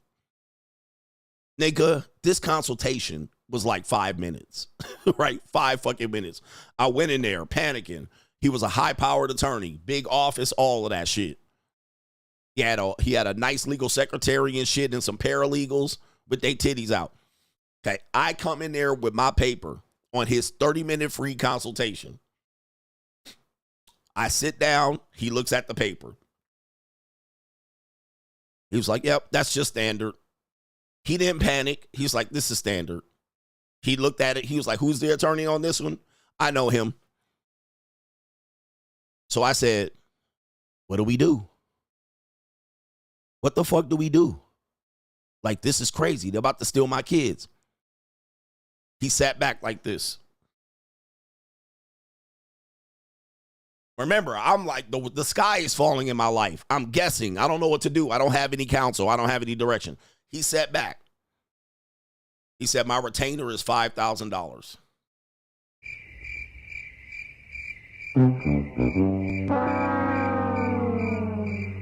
$30-minute consultation, done. 30-minute consultation, over. It was over in 5 fucking minutes. All right? So now when I start asking for some goddamn strategy and legal advice, he said, law school ain't free, fam. You see this office? It ain't free. You see that goddamn private school for my kids? It ain't free. You see all this shit? You see them secretaries and them fine-ass legal secretaries and them fine-ass goddamn paralegals? They ain't free, nigga. They ain't free either. My retainer is $5K. You got $5,000? I said, nope. He stood up and walked to the door and said, good luck. Now, when you want to know why I'm trying to tell y'all this in this time of my life and my growth and my struggles and when I'm trying to tell you this information, you niggas, I'm telling you, it's not a game out here, bruh. You either got money or you don't. If you ain't got it, nigga, you better find a way to get it so you can get up. If you ain't gonna get paid, nigga, you can't be the boss. Period, point blank. When I tell you these lessons and I'm being nice to you bitch ass niggas, it ain't no joke out here, bruh. It ain't no joke. Motherfuckers ain't moving without the money. Money and pussy move the world. Them the two things that's gonna move the world, plain and simple. And if you ain't got it, nigga, you ain't got it. All right, it's it. Stay guessing. Stay hating. Stay wondering. Stay trying to find the answers yourself for free on YouTube. Or you can get right to it by investing in whoever you want. You can invest in me or whoever you want. But that's just the bottom goddamn line. He said, my advice ain't free, nigga. You got $5,000, that's my retainer. Nothing else is happening until that shit hits. All right. All right. I was like, oh shit. And I went back. Guess what? I went back outside and I was still panicking. He didn't solve anything. He didn't help me out. He didn't feel sorry for me. He didn't say, damn, I feel sorry for your kids. He was like, fuck that nigga. You can die slow. Never heard from him again. He never followed up. He never said, I'll cut the rate. I feel bad for you. You going through this. He said, nigga, die slow. You see what I'm talking about? It's dog eat dog out in this bitch. And if you waiting for a miracle to hit you out here without you bitch ass niggas doing the work and you think people owe you something, they don't. Right? Yeah. He said, die slow, nigga. And because what he knew was the retainer was $5,000. He was going to run that shit up to $35,000. And he was like, if you ain't got $5,000, I sure can't run this bitch up to $35,000. So you worthless to me. And they went out and they don't even remember who the fuck you were. You could be dead on the side of the road. They will not give less than the fuck. And that goes for lawyer, doctor, YouTube. It don't matter who the fuck you're talking about. All right. It is what it is. Bitch niggas die slow if you don't want it. Choke on the dick. Eat a dick up. All right. Stay broke then, nigga. Who cares? Stay guessing that life. Stay trying to guess in life then. Stay trying to guess these niggas faking the making it. All right. Go ahead. Stay guessing. Your ass gonna get fucking passed up out here. Vroom, nigga. Skirt. Pass the fuck up. And then you're gonna be out here still in the same spot, guessing and wondering. And people gonna be out here moving. All right. Anyway, yo, I told you, man, the rants are the best part of the show. The segments are just filler time. All right. But you're going to learn more information about me and what I do by getting in this bitch and listening. All right. Anyway, let's do some crime and law. Fuck it. You know, because you think you think this is the show, Crime and Law. But nah, fuck it. We'll do it for you Mickey Mouse ass niggas so you can pay attention. YouTube, stop fucking with me. I'm trying to teach. Crime and Law CGA. Says right here, a man found out a little too late. Trans woman fatally stabbed on wedding night after husband learns her identity. Oh boy. This is reported yesterday, and it looks like it's, I don't know where it is, Texas.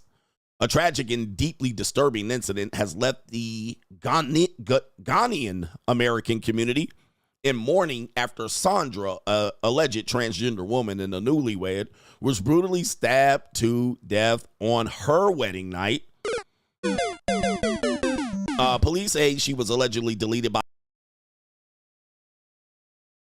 terrible right there. Rest in peace. Did she die? Maybe she didn't die. Oh, yep, she did. Apparently, we do have a picture right here. Yeah, y'all got to do y'all homework here. All right, goodness gracious. New world order. All right, you got to do your homework here. All right, this is crazy. Crazy. You got to do your homework. It is what it is. Sorry to hear about that, Sandra or Sandy, or I don't know what to call you. Brother Dim Day. It's bad. It's bad. Stay focused. All right. What is going on? All right, we got our brother here, Crime and Law CGA, Zion Williamson, alleged stalker, reportedly assaulted a lover inside of his home. She tore off her nails and threatened her. Count your days is going to be your head next when I drop this baby. Okay, it says right here, she also allegedly egged Zion Williamson's house. All right, so this is definitely the monetized dating marketplace, but Zion Williamson definitely has a type. He definitely has a type, man. This is crazy. I mean, this might be a man, all right? I'm not one to call a woman a man, but oh, boy. All right, look at this. All right, what is this right here? I know I mess with some funny-looking women. Apparently, she says she's pregnant. I don't know if it's by his baby. This dude has dropped more babies than he's dropped buckets in the NBA. All right. And she looked cuckoo for Cocoa Puffs. I mean, why are her eyes so widely set like a fish? She definitely looked like the fish eyes. You fish eye fool. All right. This can't be his baby. All right. It can't be his baby. All right, man, look at this goofy ass woman. So apparently she attacked another woman that he was with, all right, and said, wait till I get my fish eye food baby out here. Oh, my goodness. Be careful with these pay for play. But if you're going to go pay for play, why do this? Why this? I mean, she probably looks better in person. I don't know. Does she? I don't know, man. That is a fish eye set woman. Good luck to Zion. We have Jacquees. I knew this was going to be a mess. Jacquees. Jacquees is a R&B singer. An R&B singer. I actually showed them. And he has a baby by Deiondra Sanders. All right. That is Deion Sanders' daughter. All right. From his first baby mama. All right. Deion Sanders' daughter from the first baby mama. And since I knew this relationship was going to go left when you saw, we broke down a video of them being together and it just wasn't a match. But apparently he's on Al Gore's internet saying that he's a victim of parental alienation. What a shock. Hey, Deion Sanders, get in here, bruh, and get your daughter. Apparently Jacquees, I knew he was a gump. And of course, this is a gump, Gump Pookie having a baby by someone. Like, why are they even together? This is a match made in hell. Jacquees steps into the shade room in response to Deiondra Sanders' comments about family members not seeing their son. Stop playing with me. I'm sick of it. Apparently, according to this article here, she won't let me take my son anywhere. Again, she won't let me take my son anywhere. Jacquees denies Deiondra Sanders' claim of not wanting to meet son Snow. Okay, they have definitely something going on here. The son is named Snow. All right. The son is named Snow. It says Deiondra took to social media to express concerns that Jacquees' family has chosen to stay away from Snow. That's not even the last name, first name. All right, but we got Snow. These statements led to much discussion on social media, and fans started looking for a response from Jacquees. And Jacquees then responded, "Dog, let's stop playing with me. Everyone on here like I ain't self-made. Let's start there." Well, he ain't broke. And it says, "Second, I provide everything for my son. And lastly," damn, the grammar. All right. The grammar. You know, sometimes I talk like this too. Quick grammar lesson. First of all, there's no first. So how is there a second? And then lastly, finally, third. Yeah, you would get an F on this goddamn paper. All right, but I think he's not writing this down. Well, no, he did write this down. This is an F in grammar. Okay, but anyway. It says, and second, I provide everything for my son. And lastly, he's talking like a woman.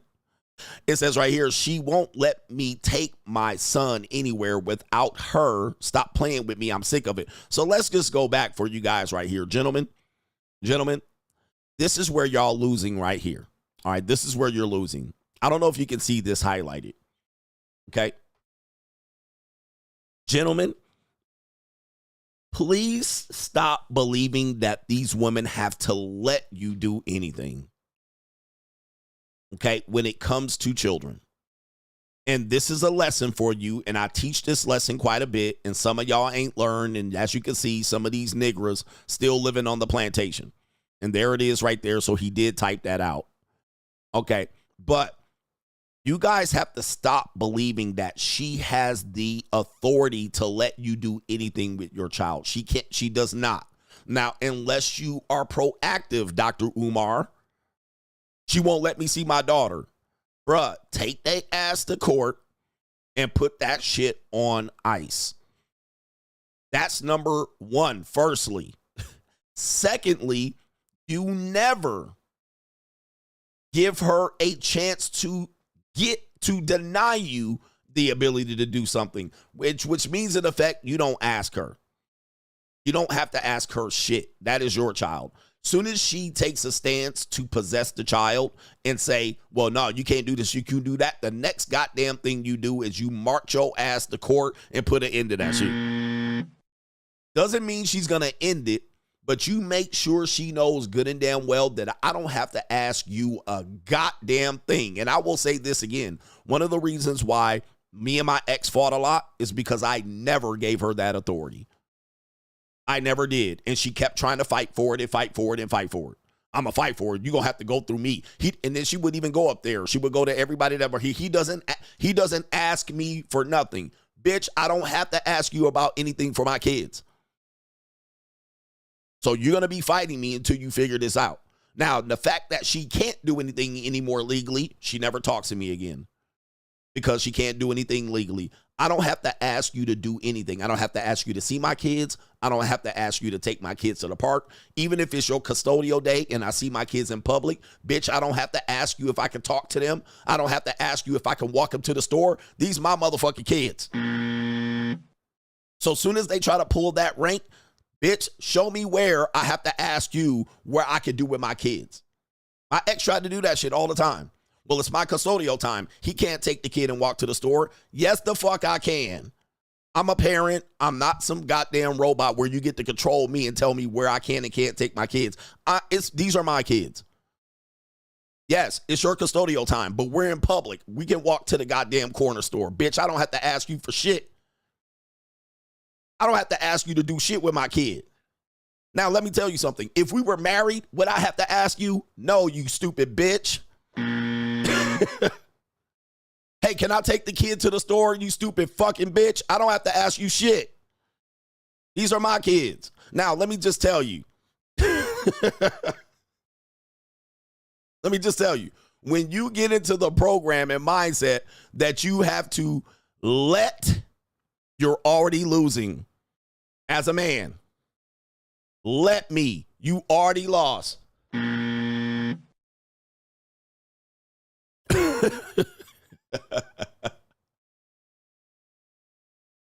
You already lost. Do not get into the mindset of having these bitches think they get you got to go through them to do something with your little pickaninny nigga kid. This ain't the slave plantation. This ain't the plantation, bitch. You don't own these kids.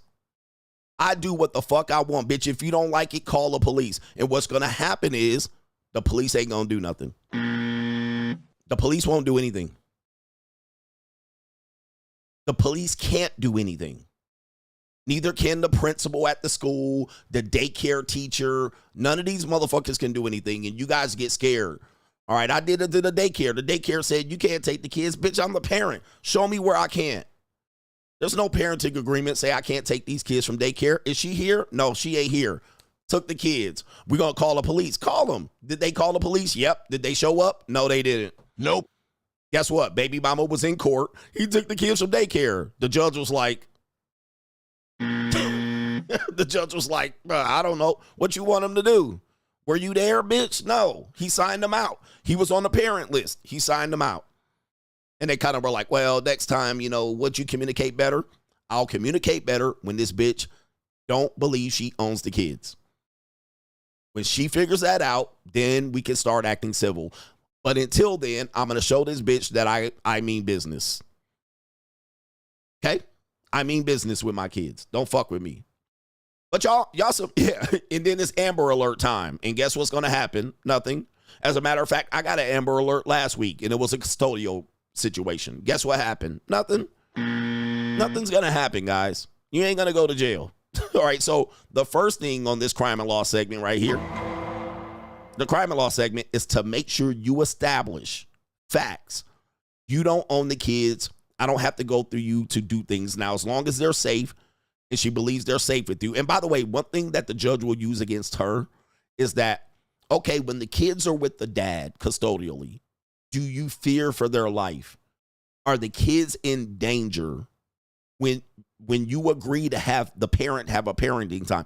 If that's the case, why do you believe the kids are in danger when he doesn't have custodial time? You can't have both of those exist. You can't have it where he has custodial time, the kids are safe, and you go off and fuck and go date on the weekends. But when he doesn't have custodial time, all of a sudden he's a danger.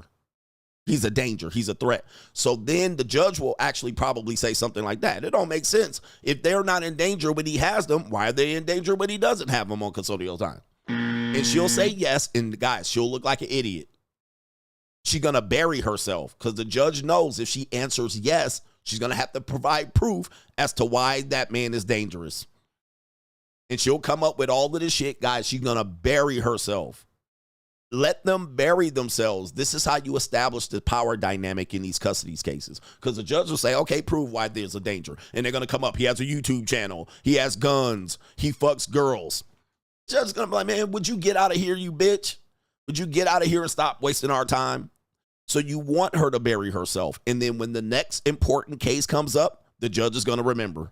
And the judge is not going to fall for it. Okay, but like, little bruh. So, guys, advice to this guy. First, mindset. And everything is about mindset. Alpha mindset. Money mindset. You don't learn how to get rich by dropping money in stocks that somebody says, play these stocks. You learn on the mindset to be able to gamble a certain percentage of money that you have, that you budgeted for. That's how you get wealthy. The mindset has to happen first. The first mindset that has to shift is that you have to establish that she doesn't own the kids. And you sometimes have to make power plays to make this happen. All right. I'm giving you real life, real shit advice. And they're doing their best to keep these numbers under 2,000. All right. But there's a lot more people watching this stream. It just pisses me off that they're doing this. But yes, you have to stop saying she won't let me. She won't let me take my kids. She won't let me see my kids. She won't let me. She won't allow me to. That is the first damn thing that you do. You take away that sense of ownership. Okay? You take away that sense that she gets to dictate when you see the kid, how much money you got to pay to see the kid, where you can take the kid when they're on your time. You have to take that away. And you have to spend days, weeks, months, and years until she gets it. You have to let her spin her wheels and go crazy and make her ass go in a psycho ward to establish that she does not dictate solely what those kids do. And until she figures that out and can come to the table and stop acting like a monkey, all right, then you got to do whatever you do. You have to do whatever you do to make sure you establish that she has no sole ownership of those kids. All right. That is and if you don't willing to do that, kiss my whole ass. All right. That's my advice for you men. If you suckers are not willing to do that, not willing to put yourself at risk, harm, danger, not willing to spend the money, stay broke. Stay broke. Stay fighting for your kids. Yeah. You got to establish that they need to respect your parentage as a father. All right. And the mother-in-law too. You need to make sure that she does that. If you don't, they'll run ruckshot all over you. They'll embarrass you right in front of your face. They'll let you, you'll be like O.J. Simpson and Nicole Simpson, where the nigga comes to the ballet performance and he got to sit over there. And then the grandma and the whole sitting on their lap. Don't let them talk to you. All right, when the kid goes and talks to the dad, they scowling. They'll fuck with you, bro. They'll mess with you. And so you got to really establish your power as a father. All right, and if you don't, hey, man, go ahead and let them take the kids away from you and see how that works.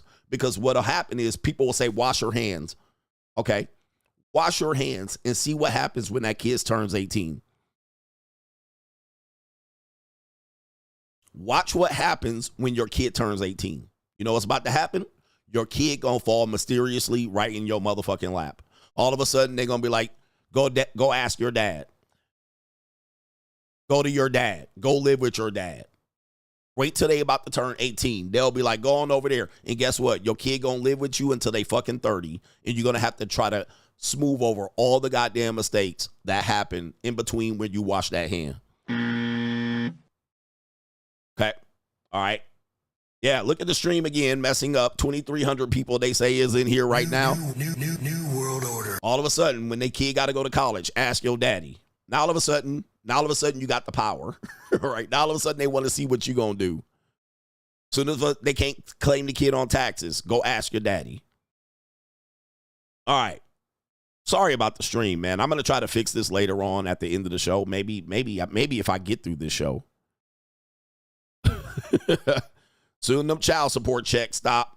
Go ask your daddy. Go stay with your daddy. Go ask your daddy to pay for college. And they ain't going to do shit. They're going to be sitting off in the sideline. They're going to disappear. They're going to hide in the corner in the bushes like Homer Simpsons. The grandparents ain't going to help pay for college. The baby mama ain't going to help pay for college. Them bitches going to watch you pay for it. And they're going to sit back and take the credit. All in the pictures. All right? It's a shameful thing what these people do, bruh. But I'm giving you life-changing advice, and y'all niggas better be contributing to this show because we going through a lot to give you this. But all when they kids and babies, damn, let me. You got to ask me. Bitch, I don't have to ask you shit. That's the first thing you say to a baby mama. I don't have to ask you shit about my kids. Now, we can talk. We can agree. We can act like adults, or we can get into some gangster shit.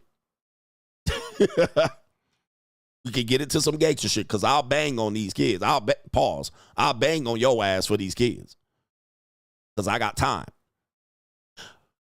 Now, let me do one more crime and law segment. Apparently, a woman is suing a fertility clinic after giving birth to a child that was obviously not hers. All right. Of course, I can freeze my eggs, do IVF, and so forth and so on.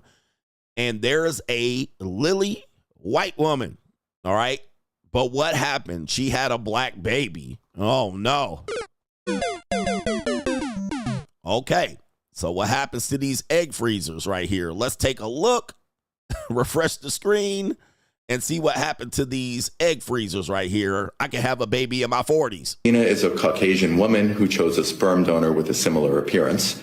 The baby she delivered was African American. After years of fertility and IVF treatments, she gave birth to a healthy baby boy in December of 2023. He was beautiful and perfect, but it was also very clear that something was wrong. An at-home DNA test result that January confirmed what Christina suspected. The baby was not hers. On February 5th, Christina's lawyers reached out to the fertility clinic, Coastal Fertility Specialist, informing them of the mix-up. And just let them know, what the results were and asked for answers. In March, Coastal Fertility informs the other couple their embryo was transferred to Christina, that family taking legal action to obtain custody. And it's all Jermaine's fault. It's always Jermaine's fault. Well, it might be that I was the one selected for this lily white woman. And look at those frown lines coming in. Boy, those jowls are going to be absolutely amazing. These egg freezers are great. All right. Shout out to the egg freakers out here. Another nigga born that wasn't intended to be born. Well, at least you got a nigga, baby. Yeah. All right. It is. I'm Peppy. KT King is the pappy. In a family court hearing that May, Christina decides to give up the baby voluntarily. It's like the happiest day of their life is like the worst day of mine. Oh, so like no. everyone's happy and joyous, and then there's me losing. Yeah. Well, you're 40 plus trying to have a baby. Okay, well, I mean, what could go wrong when you play the hand of God? Sometimes the devil plays the hand. You know what I mean? You try to play the hand of God. I can have a baby when I want to. Okay. Whoops.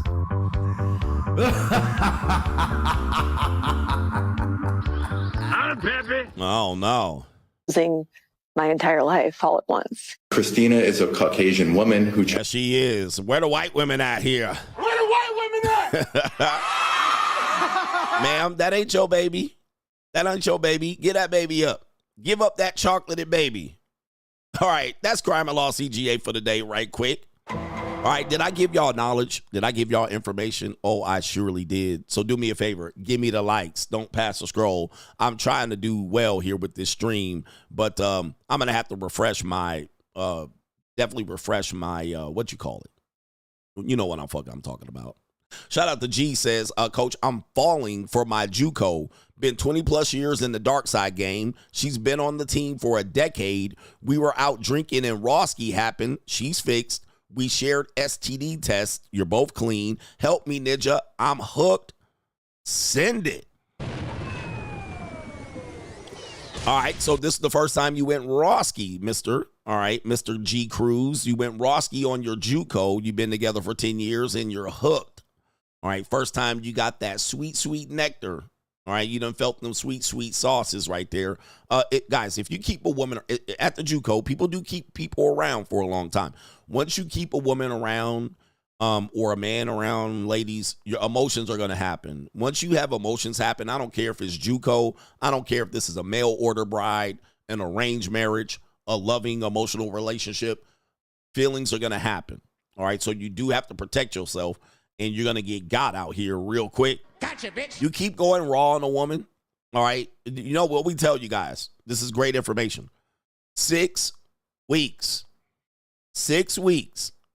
If you have sexual relationships with a woman for more than 6 weeks and you going raw, you hitting that bottom, you falling asleep in bed, you cuddling, you French kissing, all right, you doing all of this shit, you talking, you pillow talking, sharing information, you nutting in her, cream pieing her, you now have a woman. That's your woman. I don't care if she got another nigga on the side or whatever. I don't care if you got a rotation in the team.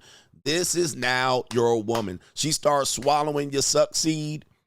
Men, we do have to take very much accountability. I'm a balanced man in this space. Although I am quite extreme, we do have to take responsibility for our actions. If we're doing this, you got to know that this is going to follow. You can't just turn this off. Can't just turn this off. People want to turn this off. Well, why do women do this? And why do they get attached? Why do they attack? Why do they cut your, why do they do this?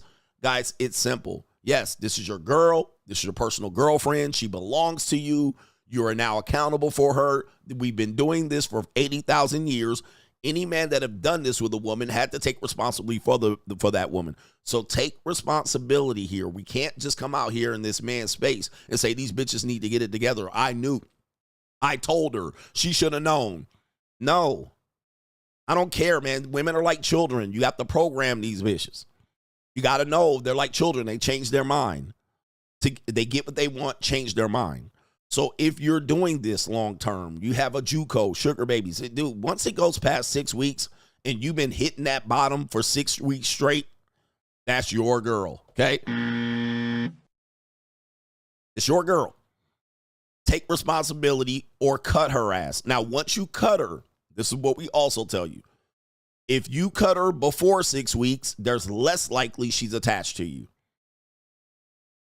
So before the 6 week mark, the less likely she's going to be attached to you. So she will probably willingly walk if you say after 6 weeks, you can almost ensure that almost nothing will happen. After 6 weeks, it's a crapshoot. She could walk or she could ruin your fucking life. I mean, take your pick. Roll the dice.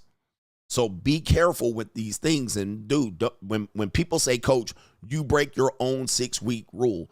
This isn't a rule.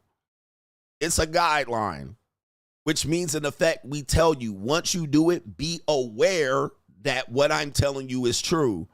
It doesn't mean you don't do it. So just because you say, well, coach, you said you had a JUCO for 2 years. That doesn't mean it's a rule that I never break. It's a rule. It's a guideline that I acknowledge to be true. So where the point is, once I know I've gone past that, I've taken the responsibility and accountability to take whatever happens, okay? Whatever happens after that, I fully say, okay, all right, I knew what I was getting into. I can't act like Anthony Edwards and say, bitch, get the abortion. You know what you're getting into. As men, we tell you this is bound to happen. We can't just turn on and off. We're biologically programmed for this shit. We're psychologically programmed for this shit. And I don't care if you're a red pill, super duper red pill, black pill, you spin plates, you a player, a pimp, a Mac. Even players and pimps go through the exact same thing. All right. Most of these pimps are in full on emotional relationship with their top notch woman or their bottom bitch. And they in love like a motherfucker. Okay. What'll happen? She'll start not taking her birth control. She'll start, whoops, I got pregnant. She'll start letting you hit it raw. It is what it is. We got to understand that this is part of this biological game that we're playing. We're all trying to play a trick against nature, and we're all tricks of nature. Really, nature is fooling us the entire time. All right. So what nature is doing is playing a cruel game on us, and we're just a fucking joke. I've always said God has to be a sadomasochist. He got to be sitting around. This is how I think God works. And I'll get to these super chats because this is a great show. I think God sits up there and say, I'm going to make these fucking idiots give me the best goddamn laugh of my life. And he has eternal laughter with human beings. See, the dinosaurs were boring to him. He was like, fuck it, get rid of them. All right, this is crazy. All right, these dinosaurs ain't doing shit. All they doing is shitting. Okay? So we going to have to send a meteor to strike these motherfuckers down. He needed some more entertainment. So he created Homo sapiens and said, you know what? Let's give these motherfucking free wills. And he just sitting up there laughing and sniggling. Look at these goddamn people. And then y'all show up. God help me. He's like, ha, ha, ha. Nigga, help me my ass. God gotta be fucking just laughing at us, bruh. And then he programmed all of this nature to usurp our logic and our intelligence. And he just sitting up there sniggling. All right, eternal sniggles. He's like, we never getting rid of these motherfuckers. We'll let these niggas kill their cells off before I get rid of them. What else am I gonna do? All right. He got nature working against you every day. And then giving you books and scriptures and scrolls and shit to follow as to try to counteract nature and shit. All right, yeah, nigga, he up there like, I would. It's entertainment, bruh. Then he gave y'all the ability to come up with shit to entertain yourselves. as to counteract your nature. I would be laughing too at us. I mean, he's got to be a sadomasochist. All right, but that's how I look at God. I mean, if there is one, he's laughing at us. He think this shit is funny because y'all some funny ass people running around like chicken with your head cut off, dick hard, pussy's wet, and y'all out here trying to counteract it with some knowledge. He's like, yeah, okay, go ahead and beat nature. He got Mother Nature and Father Time just sitting up there like Mother Nature and Father Time just laughing at y'all like y'all gonna waste your whole life not figuring this shit out, and you can't beat us. Can't beat hormones. You can't beat testosterone. You can't beat estrogen. You can't beat your horny motherfucking mind and your dirty mind. You can't beat this shit. Then he gave you prawn. Then he gave you all of this shit and religion to counteract the prawn. And y'all arguing over this shit. And he just up there sniggling. All right. He up there. Look at these motherfuckers. Can't get right. Yep, he gave you marriage. He gave you marriage. Let's let these motherfuckers think they'll never fuck nobody else. All right, go ahead. All right, I'll never want to fuck nobody else. I love you. He up there. Then when you get up there, for thou have sinned, you've committed adultery. To hell you go. You drop down to hell. He be like...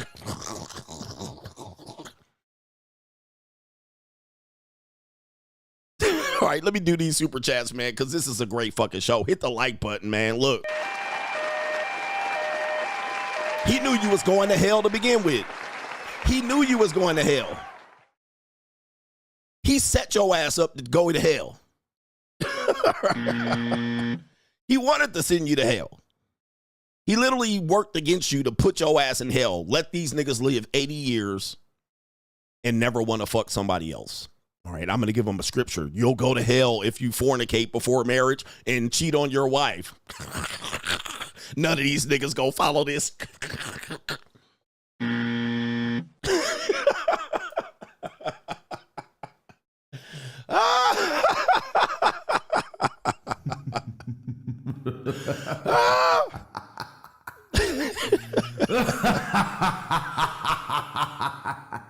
All right.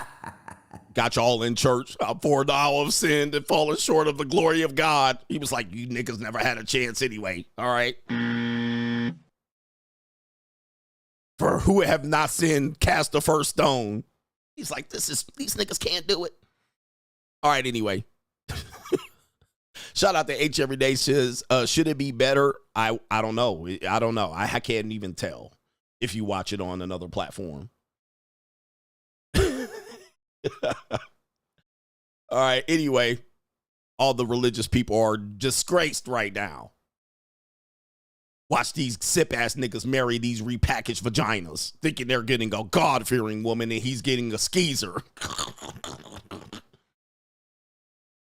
All right, anyway, shout out to Dark Side Foundation. Coach, every time a woman in my age group contacts me, the first thing they ask about is how things are going with my girlfriend. Modern men have closed the door on marriage like God did Noah's Ark, and this economic wave is about to drown all of these 304s. We know this. Damn, he says, how things are going with your girlfriend.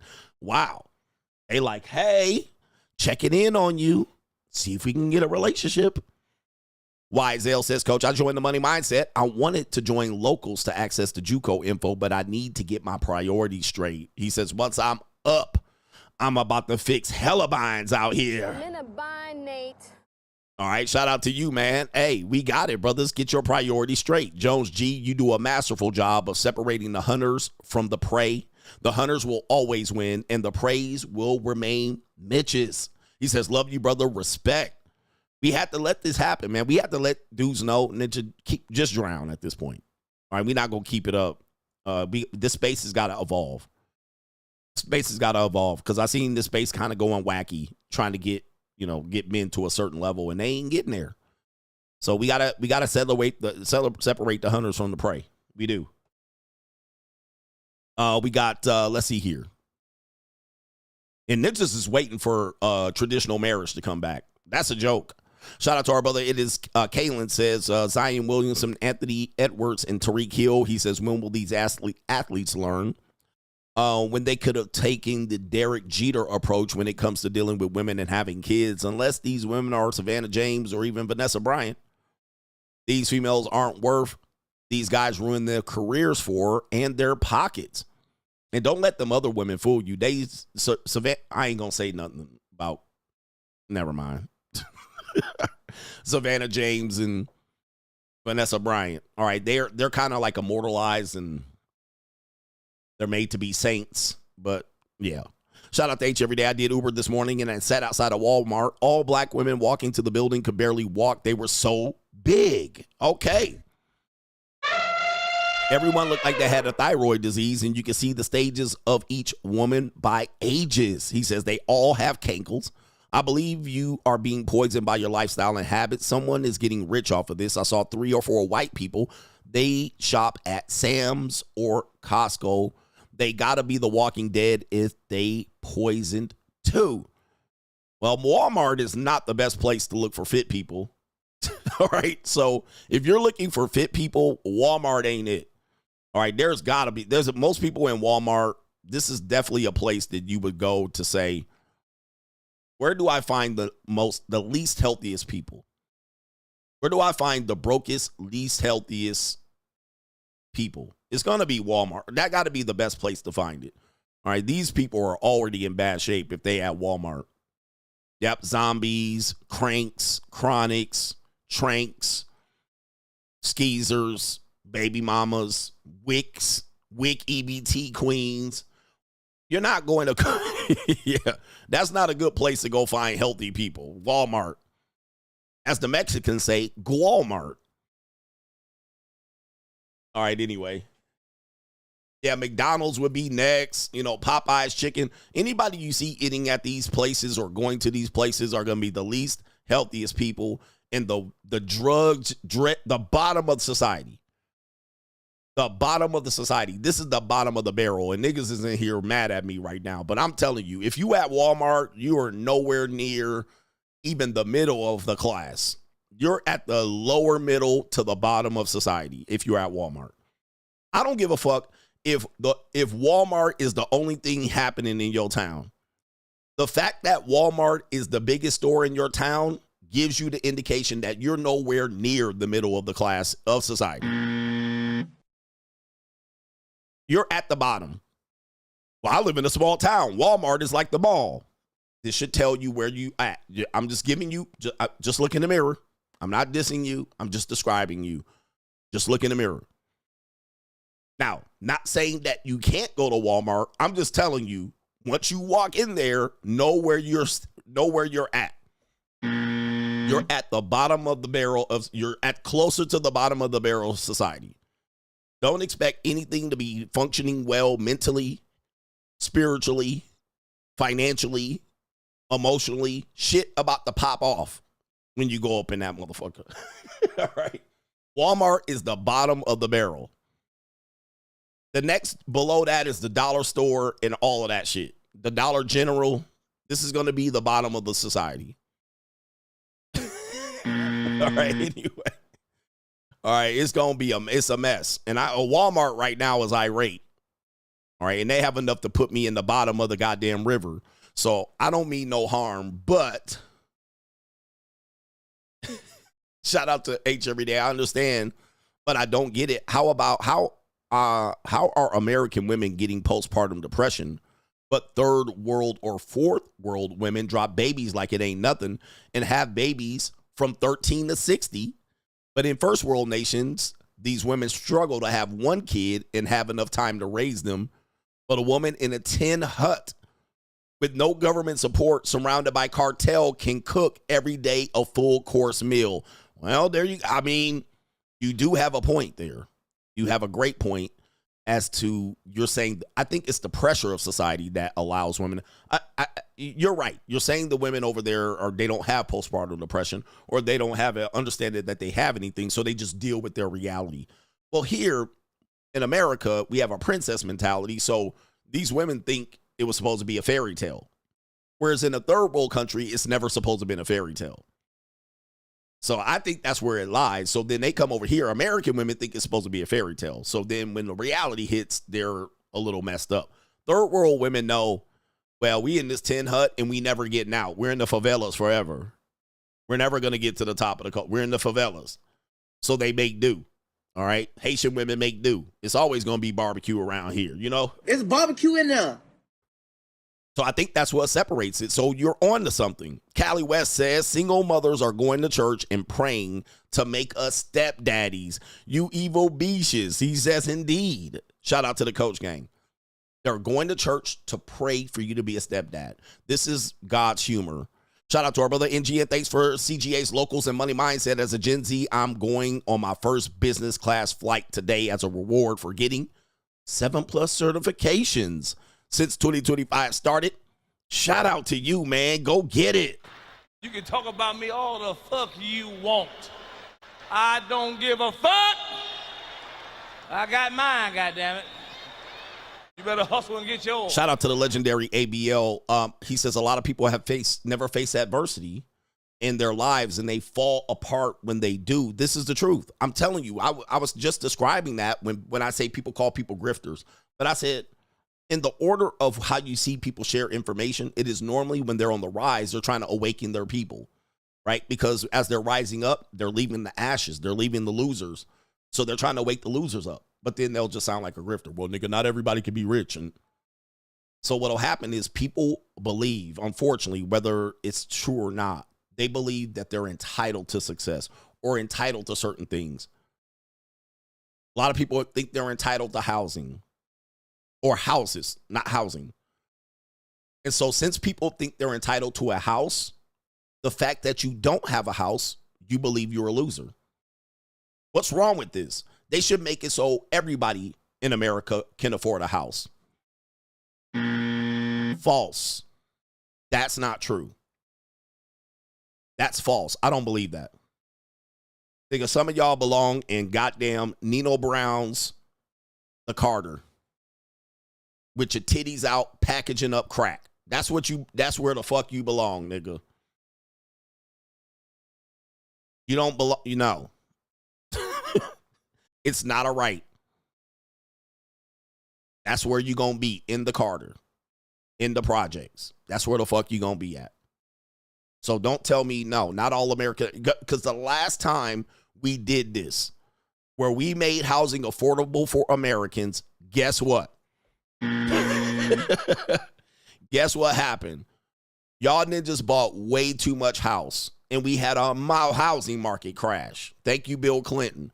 So they made it so that the banks could be incentivized to give y'all niggas houses. And y'all went up there and bought McMansions, too much house, all right, no interest, what do you call it? Interest-only loans, no, stated income, stated assets.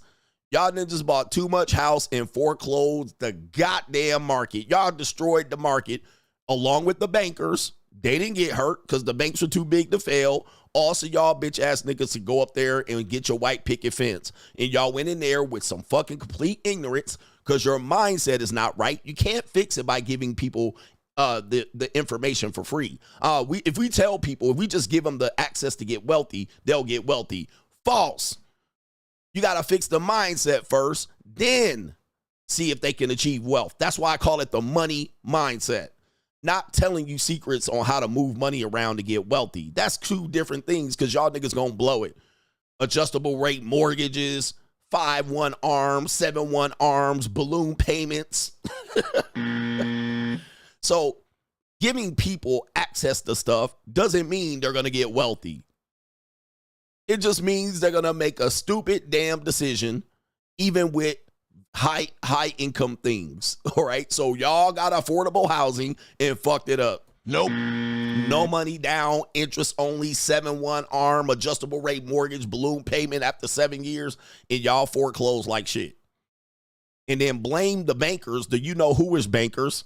Wait, y'all blame the I'm not gonna say what race, what people. We know I can't say that. Y'all blame the bankers. And then said they were predatory lenders. See, this is exactly why. ABL said, as soon as you hit adversity, you crumble. Now all of a sudden, boom, credit destroyed. You did the same thing with student loans. And these women buying more houses, they're going to do the same thing. These women celebrating. Women are buying more houses than men. They're going to do the same thing. I got certified in real estate before the 08 crash. And I predicted that the market would crash when I got certified. Because I was doing mortgages. That's how I got into real estate.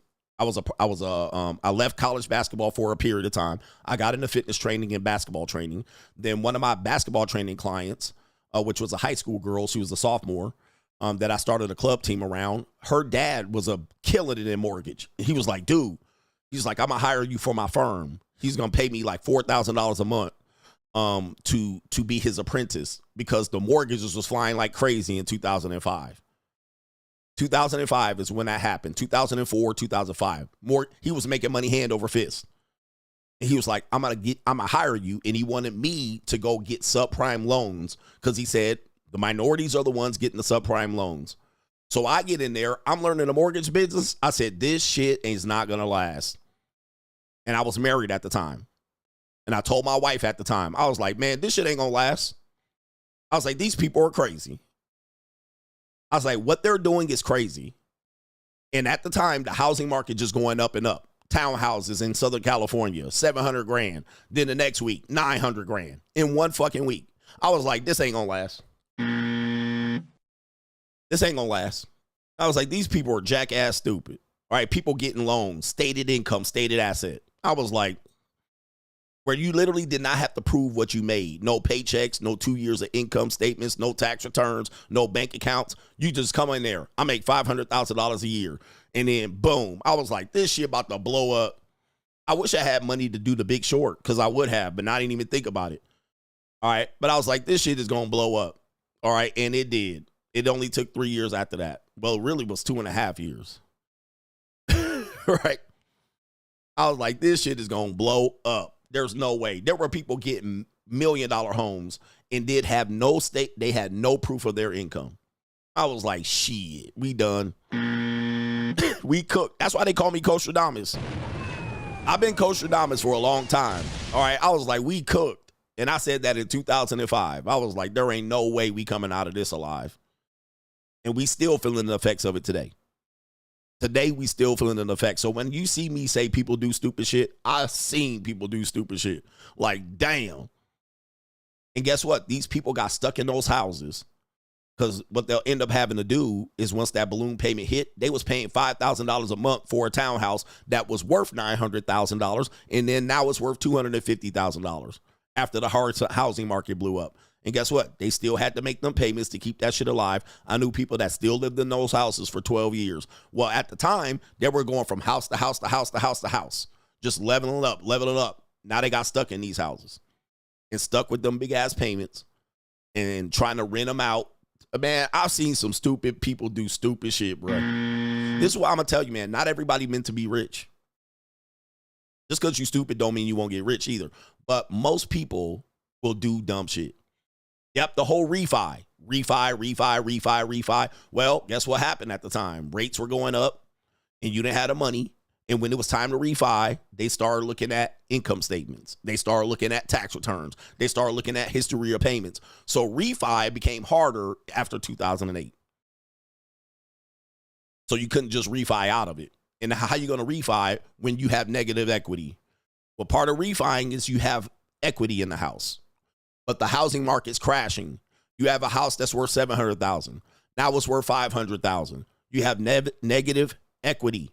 No refi. You cooked. You're stuck.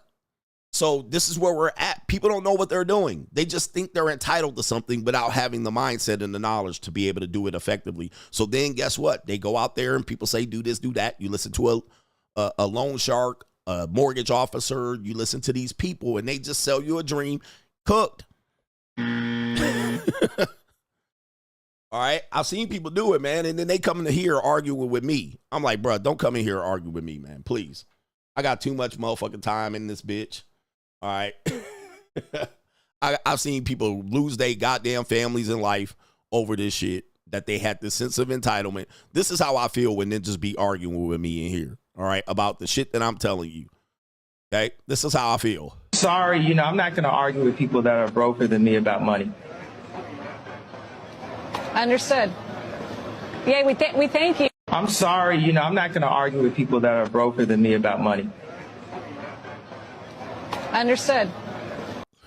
Yeah, that's how I be feeling. And I'm giving y'all the blueprint. Please understand, there's not a content creator that can cover so many areas of life than I'm giving you. I don't think there's a content creator on YouTube that can cover so many areas of life through my own experience, knowledge, experience. Nobody. They can only cover one area. Like, there's people that can cover money way better than me. There's people that can cover housing way better than me. But when I see them cover relationships, they're terrible. Atrocious. Right? So I can't cover money better than them. I can cover relationships way better than them. But when I jump over to their area, I can cover it decently. I can cover it decently because I have the experience. There ain't nobody that can go, I'll go from money to relationships and beat CGA. Can't. Nobody on YouTube. Nobody can jump from their expertise to what I fucking do here on relationship. Nobody, because you're going to end up hearing them be a simp. All right, they'll jump from money and housing to relationships, and they'll simp the fuck out. Boyce Watkins, Dr. Umar, Anthony, I can't remember the other guy's name. Graham Stephan. Nobody could touch me. What's the other dude? Grant Cardone. Nobody. There's nobody that can jump from boom to boom to boom over here and be hitting a goddamn 1,000. Nobody. Nobody. And dude, nobody can jump from one subject to the next and be on the fucking money. On nail on the head. Tony's Gaskins. It don't matter. Fresh and fit. And no shade to them. Nobody can jump from one subject to the next and be hitting a bat in 1,000. There's some niggas that think they are close and then they'll say some gay shit. They'll say some gay shit. All right. And you be like, damn, that disqualifies that. Nobody can be me. There's nobody. He said Anton Daniels. No shade to Anton Daniels, but he telling y'all to get married in this marketplace. Should I do the main event? He telling y'all to get married.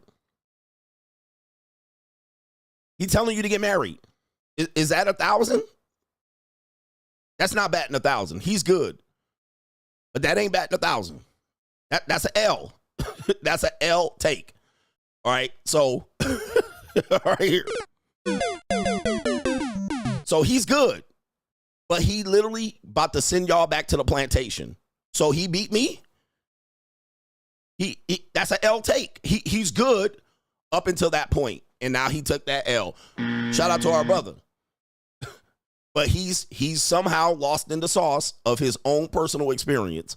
Whereas if you look at the whole thing and the whole thing of my environment, my personal experience actually reflects better on society than his. So he giving you a L take over there. That's a big fat ass L. Let me do the main event to back this shit up. I'm the only one. I'm the only one. I don't think there's anybody on YouTube. Trust me, man. And shout out to everybody. I'm not trying to shit on people, but I just believe this. All right, I just believe this, and I'm gonna keep believing it until somebody out here can beat me for sure. Look at Hafiz. Hafiz got some common damn sense when it comes to relationship. He a jackass idiot. When it comes to marriage, because he's in a new marriage, he's an idiot. And he was proven to be an idiot. So that's a classic example. I think he's a good person. He don't know how to talk, but he's an idiot. All right. So let me continue here. Main event. Fuck it.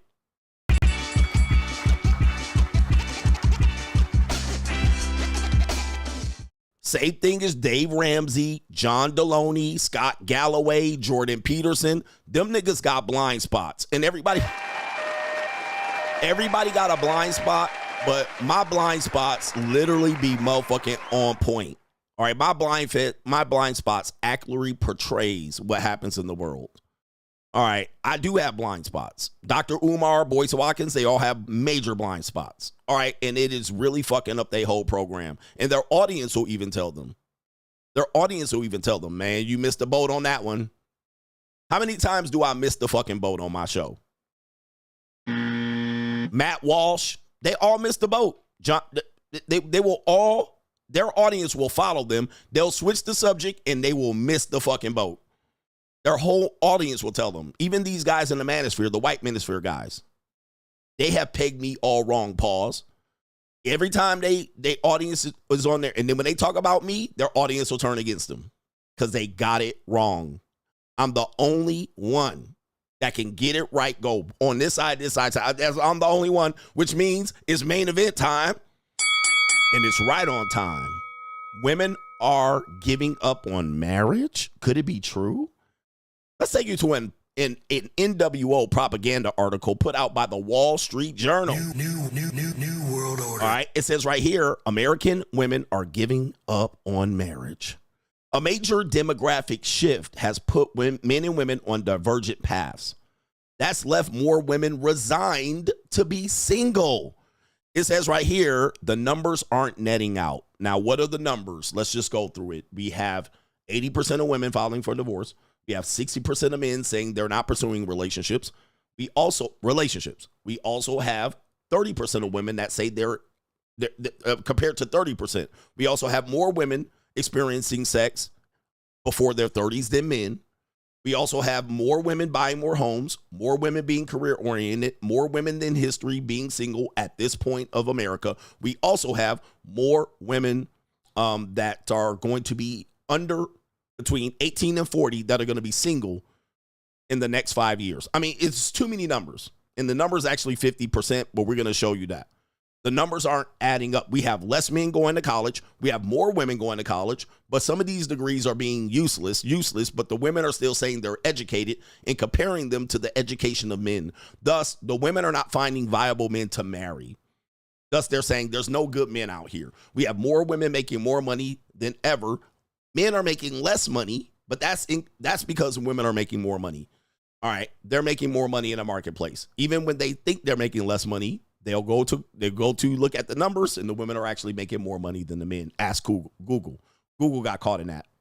Trying to prove that men made more money, they proved that women made more money. Okay, so we have more women than actually men, especially in the younger ages. But then when you go out and it pans out, it actually starts to even out. So we have way too many numbers. We have people going left. We have more women identifying as liberal, more men identifying as conservative, especially younger people. And people are just going their separate ways. Now, the interesting thing about it is they're saying American women are giving up on marriage. Now, let's just make a correction here because the New World Order is doing their thing. New world order. We've already disproven this. We've already busted this myth with de-evolution. I've already finished these people off, but of course, this becomes a hot topic, and I have great job security. We have more women on mental health meds, but they will say women are more happier than they've ever been as a single people. All right. It's just absolutely incredible what's happening here, and much of it is the propaganda. Now, my job security is going to be on point. While you have content creators telling you go get married to save goddamn humanity, we have now women saying we give up. Okay. We have women saying they're giving up, or we at least have the media saying women are giving up. And the reasons why they're going to give up, we'll cover later. Now, watch this.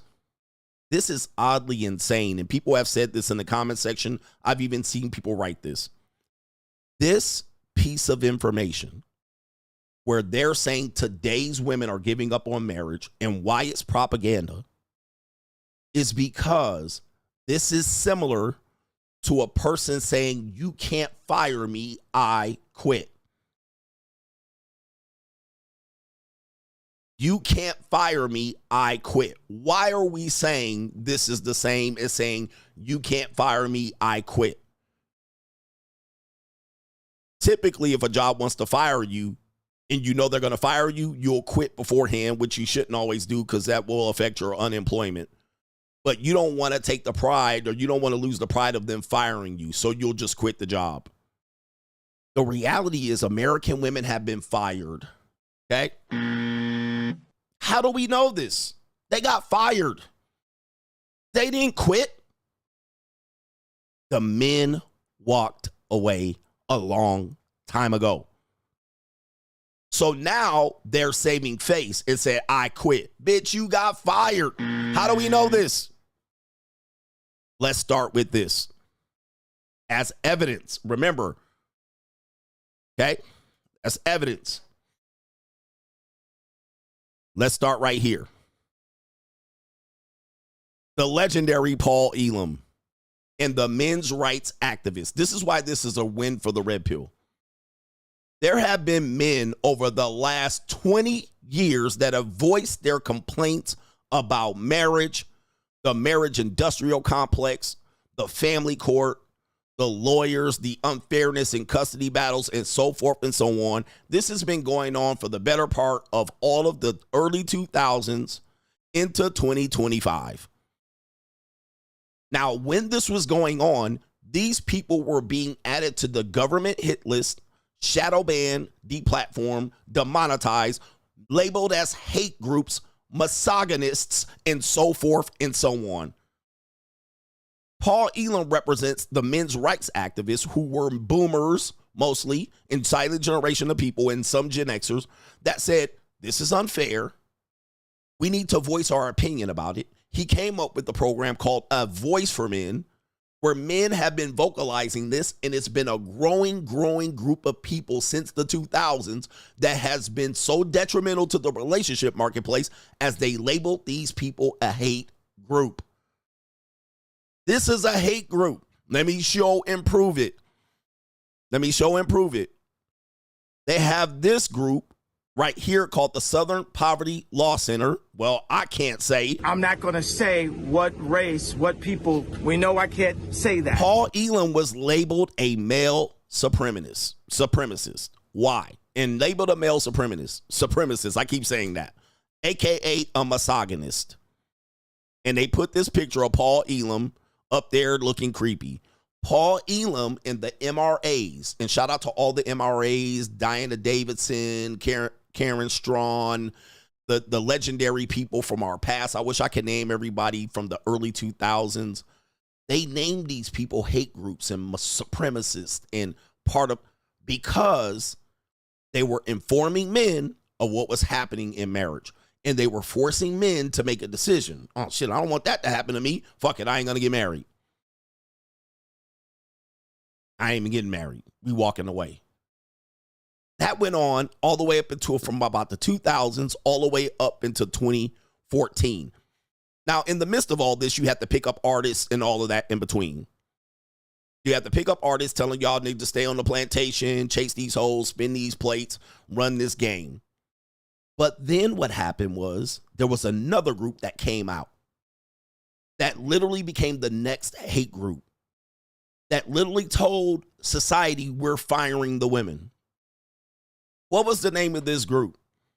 Most of this group were younger people, Gen X and millennials, who were disenfranchised by the dating marketplace, the marital marketplace. They were not MRAs because MRAs were basically guys that got married and remarried and got cooked once or twice. The next group came out. And these were men that said, I saw my daddy and granddaddy get cooked. I'm not going to get cooked.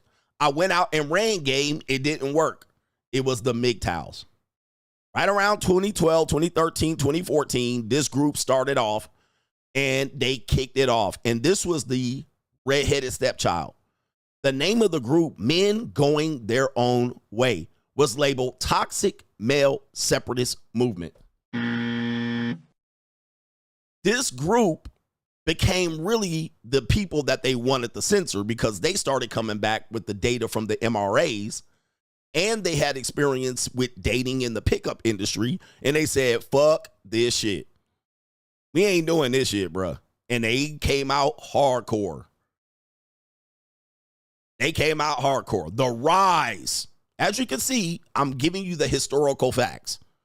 This is well before women walked away from marriage. Just so for with them saying women giving up on marriage is laughable. Laughable. So Sandman, TFM, Big John, all the legendary ones that came up through this rise. These men planted the seed for the next group of men to say, yo, give up on marriage, walk away, hold the line. And they were labeled supremacists, toxic, incels, so forth. Boom. What was the next group? The Black Manosphere and SYSBM. What does SYSBM stand for? Save Yourself, Black Men. This was the Black Manosphere. So the MGTOWs came first, and then the MGTOWs kind of served the purpose for what the Black Manosphere thought were for the white boys. So they came out with their own group, Angry Man. Another guy that I won't say, last name is Jackson. Obsidian, Minister Jap, and so forth and so on. These guys were the people that said, we need to tell black men what's going on, and we need to show the world what's happening between black men and women in their relationships. So they came out. What happened? They got a hit list put on them. Shadow banned, demonetized, put on a government list.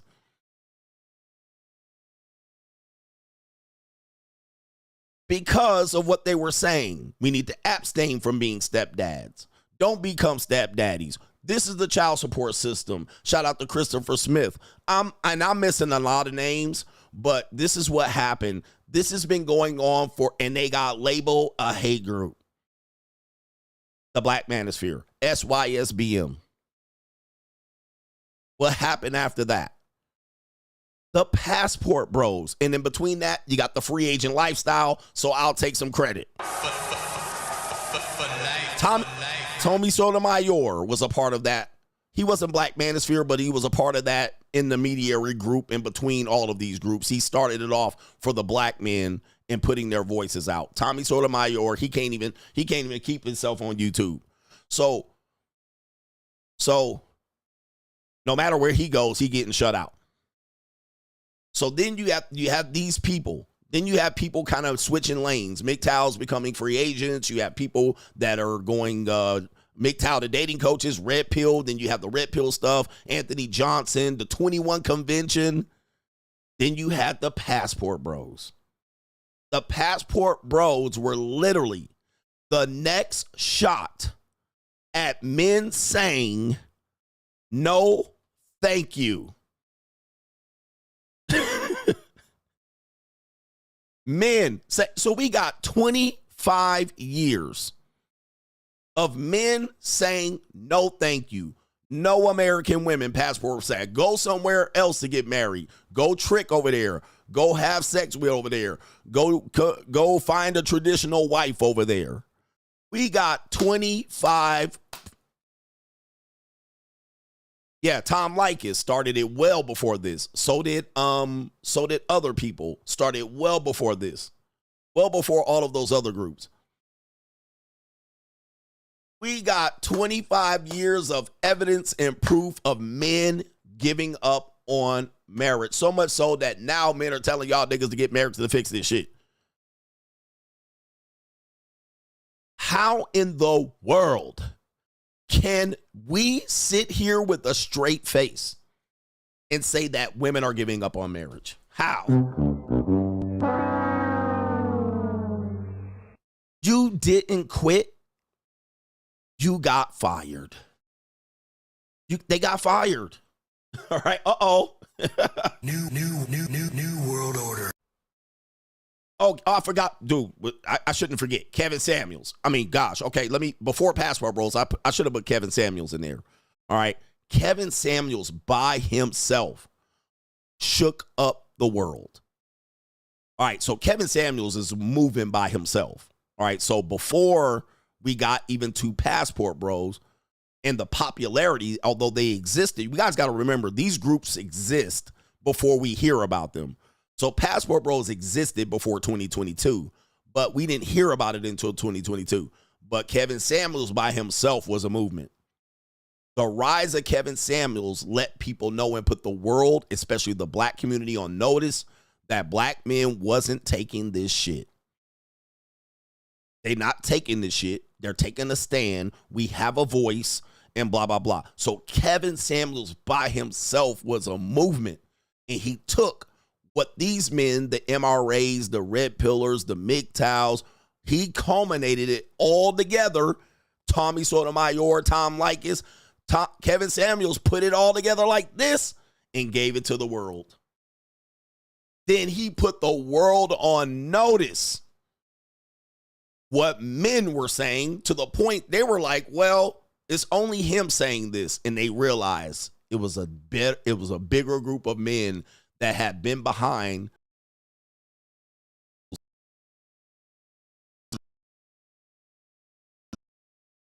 So how comical is it that you have this statement, March 2025, that women are giving up on marriage? Comedy. Comedy. This is a shit show. And then it gives women the right to believe, oh, we giving up. All right, what? New world order. Sorry for the disruption of this stream. They don't want to tell y'all. They don't want you to know this. They don't want you to know this. This is comedy, fam. This is comedy. Yep, they trying to get to the stream. New world order. They're trying to get to the stream. But how can you say this? All right, so let's take you to some clips here. Let's take you to some clips. We have some videos here of women standing on business here. We're quitting. We're resigning. We're going to stay free. We're going to be happier single. All right. We're going to be happier single. All right. We're deciding that there's no good men out here. And now we're going to decide to say single for getting fuck marriage. All right. Look at these numbers going up and down. This one says American women giving up on marriage. It says American women have never been so resigned to stay single. And yes, I'll give myself some props in this too. I'm a cultural icon at this point. Things that I've said are now mainstream. So I'll give myself a little bit of props. All right, but I wanted to highlight the people that have, and there's more people that I needed to highlight, even Andrew Tate and his rise. During that year that he had his rise, was able to really affect the middle school and the high schoolers, all right, which his effect is going to have long-lasting effects. They're going to still have to deal with what damage they believe Andrew Tate created, because he was able to not get to just older men. Andrew Tate got the teenagers. He got the middle school boys and high school boys. So the long-lasting effects of Tate is going to go down for decades. All right, they're going to have to really deprogram males to get them back to where they need to get them, to the plantation, because Andrew Tate got to the middle school, and that's where they were afraid of him. So even him in 2022 or 2023, whatever year that was, his impact will be felt for a long time. All right, so now what happens in this space is we want to give one person the credit. There's just so many people that need to deserve credit, is that we then start to get territorial and who was right. Well, in reality, we all helped each other. We all stood on each other's shoulders for the last 25 years. So it wasn't one, it was all. It wasn't one, it was all. So all of us, we helped Andrew Tate. We helped Kevin Samuels. We helped CGA. We helped Tommy. Tom Likas helped Tommy. Tom Likas helped Kevin. All right. Paul Elam helped CGA. Yeah, we got a whole bunch of people that had great runs at this. I'm still getting a good, decent run out of this. And they're choking the stream down. But yeah, we might not like certain things about these people. Anthony Johnson, 21 Convention, very pivotal to take it mainstream and give people credibility in presenting it. There's so many people that need credit for this, and there's not one. It was all of us. Angry Man in the Black Manosphere, Obsidian. Everybody has their hands into this. So, I don't think we could just say there's one Although I'm always saying I'm the best. I'm just saying I'm the best right now. All right. I ain't the best of all times. I'm the king of kings right now. Somebody else will get it later on. And all of that. He says he won't last. Again, like I said, Tate had a good year. All right. But his year was impactful. He only had a great year. Kevin only had a great year and a half run. Let's just be honest. But Kevin Samuels' 1.5 years was legendary, to the point the celebrities are now able to say what they're saying because of Kevin Samuels' 1.5 year. Tate had a 6-month run, and then it was downhill from there. He's still trying to recover. But his 6-month run made middle school people say what they're saying today. That 6 month, he reached so many middle schoolers that they're still talking like Andrew Tate today, even though his run is kind of going down. So it doesn't matter that it came to an end. All of our runs will come to an end. But it doesn't matter. Andrew Tate had 6 months. Kevin Samuels had a year and a half. I'm still kind of at this, just kind of in the middle. There's some people have come and gone. But it's going to be what these people have said in a short amount of time is now in regular language. Kevin Samuels popularized the phrase high value man. I just had a 19-year-old JUCO type high value men on the Sugar Daddy app. This is how impactful this space has been. This is how impactful this space has been. So it's laughable.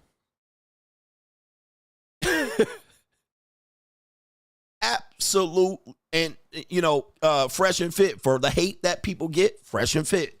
They legitimize the space by the production value, and then bringing women on to counteract them and make them look goofy.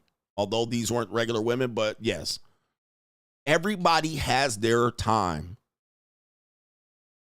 Everybody has their time, man. So we don't want to get too competitive and give people too much credit and take away their credit and say they gone. Who cares? Everybody had their time and their impact, and we literally need to be thankful for everybody who tried, because this makes us understand why this is laughable. This is why we can have this conversation to say this headline is laughable. Literally, they got fired. Men gave up on relationships way before women. Older women that's saying that they're happy being single, this is laughable. They're out here on head meds, in therapy, doing the work, living with dogs, letting dogs lick peanut butter off of them, OnlyFans, the monetized dating marketplace, feet pictures. This is laughable.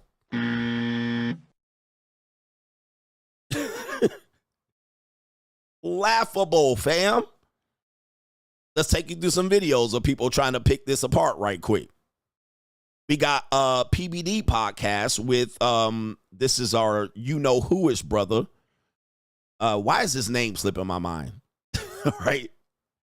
I was going to call him Adam Sandler, but he's going to pick it apart basically to present that these people are coping with the reality. Chelsea Handler, it's all your fault. American women are giving up on marriage. When Chelsea Handler, my ex, when we had that internet beef 3 years ago, it's because I was citing a report from Morgan Stanley called the She Economy. Not the economy, but the She Economy. And basically saying by 2025, which the year we're in now, they anticipate that 45% of working women between 18 and 40 will be childless, no married, no kids. Well, the report was wrong because they said 45%. Tom, you're a numbers guy. What number is it now? 51.4. 51.4 according to the American Enterprise Institute. Thank you, Tom. You had one job and you got the stat wrong. I love you anyway. However, 51% of women have nothing going on. No marriage, no kids, no nothing. That's up literally 10% since All right. So Adam Sosnick, all right, from the Soscast, which I don't think there's a Soscast anymore, but he even had a good run. He even had a good run. He revealed this dating coach as a fucking pathetic loser. I love that. He also had the live Fresh and Fit. He also had Hafiz versus CGA. All right. This guy, Soscast, for the 6 months to a year that he was on, had legendary moments that are still being talked about today. So everybody has their run. and he's now part of the PBD podcast. But what he's revealing is more women are single. Is this single by choice? Yeah, it's single by choice, but I really don't think there was a choice because men have taken their foot off the gas. They're not trying to impress them. Men aren't cold approaching. Men aren't taking women on dates. So it's one of those things where you're like, okay, did women choose this or did the men choose it already? We got 25 years of proving men did, but we got 25 years of that time of women trying to force the issue. They're still trying to date. They're high-value dating. They're going on to Kendra G and Kevin Samuels. How can I high-value date? They're selling pussy. They're luxury dating. They done pivoted to 50 different things trying to stay alive, only for 2025 to come around, and they say, we give up. We quit. All right, I'm here to tell you, they can believe that all they want. We have the history behind us. I got all the data and the facts. They didn't quit. They didn't quit. They got fired. Now, they're going to say, well, I'm going to play a video of a woman saying this real quick so then we can follow it up. This is Kennedy, who used to be on MTV. Was this the video that I was looking for? Because there was another video where I was going to play. Oh, this is the video right here. Here's the video right here. All right, this is Tinx. Tinx. Shout out to Tinx. She's going to give us some commentary related to this article here. Agree with everything in this article. I'm getting a little tired of the framing of this ongoing conversation that we're having around women not getting in relationships and not getting married. Somehow it's always framed in the negative as if women are doing something wrong by going to college more, earning more, buying more homes, as if by succeeding and leveling up, we are somehow not fulfilling our feminine role. I know a lot of women who are incredibly high achieving and they really want to find love, but they simply can't. Why isn't this article titled American Men Are No Longer Desirable to American Women? And as women are making all of these incredible strides, we are still framed as though we are doing something wrong. I'm going to stop her right there. I'm going to stop you right there because, man, I'm going to tell you, man, the comment section was giving on this one. Okay, it was giving. Now, historically, men have selected from a younger pool of women. Today, women have moved these goalposts. Well, we're going to get our career started first. We're going to do IVF. We're going to have babies later. We're better parents when we have kids later as opposed to when we're 15 and 20. Okay, we want to live out our 20s and fuck on the cock carousel. We are tired of the jerks. We'll marry a simp. And that's you. All right. We're buying more houses. We're getting more educated. We're older. Look at this woman. How old do you think she is? She's in her 40s. She's in her 40s, guys. Now, the problem with this is men overwhelmingly be like, nah, bruh, we'll pass on that shit, bruh. We gonna pass on that. Because the women are trying to say, we're going to do our shit first and ride the cock carousel and date around and sugar date and sell feet pictures and OnlyFans and fuck, make prawn. Go to the club, live out our 20s, travel, then buy houses, get our career started, get educated, and then they turn up 42 like, okay, we're ready. We're ready. Men have overwhelmingly rejected this. Nah, man, bro, we don't want that shit. So who did what first? Did y'all quit or did you get fired? Sounds like y'all got fired. So you're coming out here saying, well, they're blaming us for being accomplished. Okay, you chose a lane. Now live that goddamn lane out. You can't just convince men that you're valuable. Well, I'm more valuable now in your mind. The men have overwhelmingly said no as a group. Nah, that don't make you more valuable, fam. So they come up with phrases, hit the wall, blown out, roast beef curtains, useless degrees. So men have overwhelmingly rejected this as a better option. Walled out, egg freezer, down, up and down the goddamn line. Men have overwhelmingly said this doesn't make you more valuable. We would prefer you younger to build with us. And when the bitches ain't building with you, they want the money now. So she's saying, well, we prefer to quit now that I'm in my early 40s and want to get married. We'll just stay single for the rest of your lives. Well, baby, you didn't quit. You did not quit. You literally were left with no option. You played the game too long, and the men decided, 42, when I say the men, the majority of men have decided, no, thank you. So while you're trying to have all this penis in me and compete with men and buy more houses and get more degrees, men have overlooked me. We don't value that. You value that in men. We don't value that in women as a collective. Some men do. Okay, you got to choose from those guys. Where 60% of men said, no, thank you. Yes, Shang New, leftover women, which Kevin Samuels brought to the horizon of America. So now they're like, what? We're leftover? AKA the men fired you first. You didn't quit. That's my point of this stream. You did not quit, ma'am. Ladies, stop with the bullshit. This is just propaganda. They didn't quit, bruh. They didn't give up on marriage. And then not only that, let's take it a step further. All the data that has come out, that a lot of us did our job of researching. Me, the men's rights activists, Paul Elam, and all of those people. Diana Davidson, Karen Strawn, and the likes. I wish I could give more people credit. Big John. We all came up with this 70% of women filing the divorce, 80%. We came up with that shit. The Black Manosphere then said, well, you know, all these single... So we elevated the conversation up to show what's happening here. So when men saw this data, they said, why get married? Why get the state involved? Why have children in America?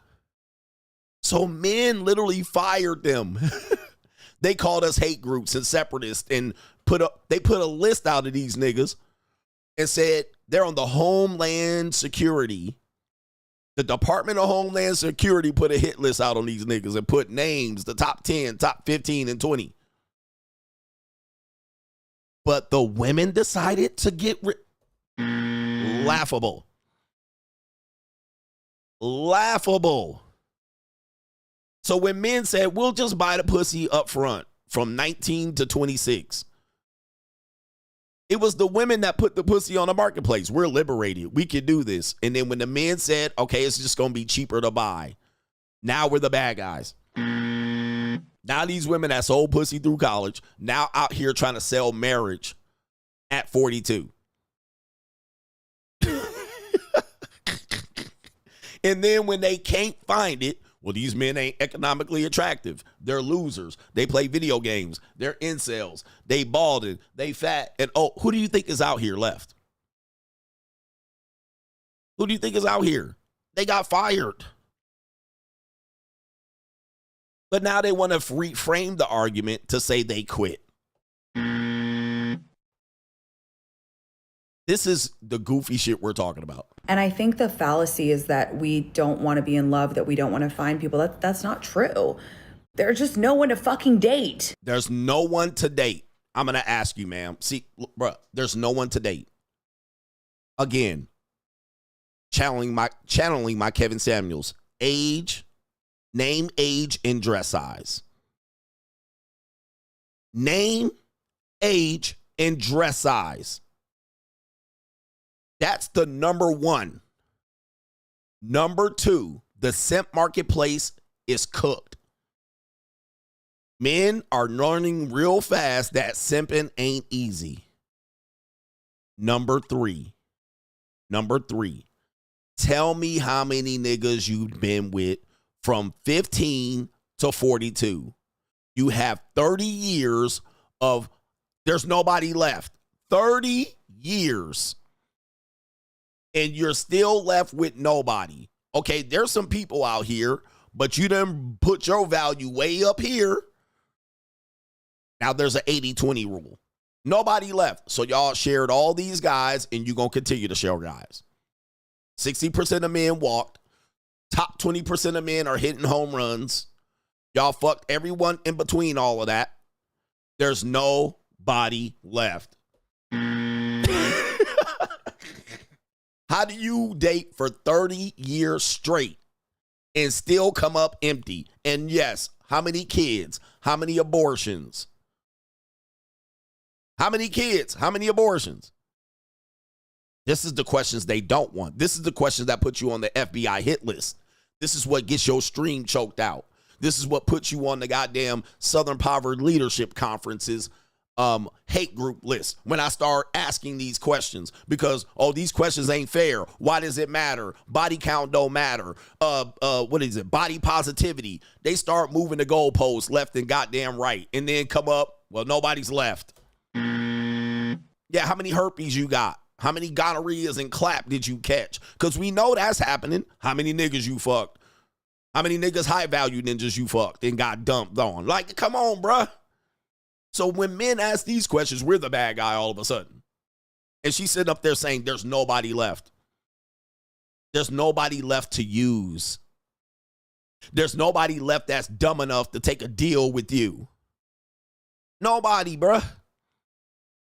Nobody dumb enough to take this deal. Okay, you look decent. Soon as they fuck you once or twice, here you come. Are you marriage minded? Let's let Kennedy take it from here. Listen to what Kennedy had to say. This is Fox News' Kennedy, but for Gen X, we know her as Kennedy from MTV News. All right, so here we go. Listen to what Kennedy has to say. Yeah, how many trips to Dubai did you take? By the whole thing. I was talking to my friend Jen, and she was saying that one of the problems that women face is, she calls it DTR, determine the relationship. And women want to do that too quickly. Stop doing that. That is so off-putting. And, you know, there is something different about women's brains and men's brains. And I heard, you know, there's a woman that I know at work, and, you know, she had been going on a lot of dates. She happened to go on a date with a mutual friend of a couple that I know knows the guy that she went on the date with. And the guy said on their first date, she was like, I need to know if you want to have kids. I need to know how quickly we're going to get in a relationship. And, you know, there's this, they think there's this mathematical number. Well, you've been on 3 dates. He is your boyfriend. That is not necessarily the case.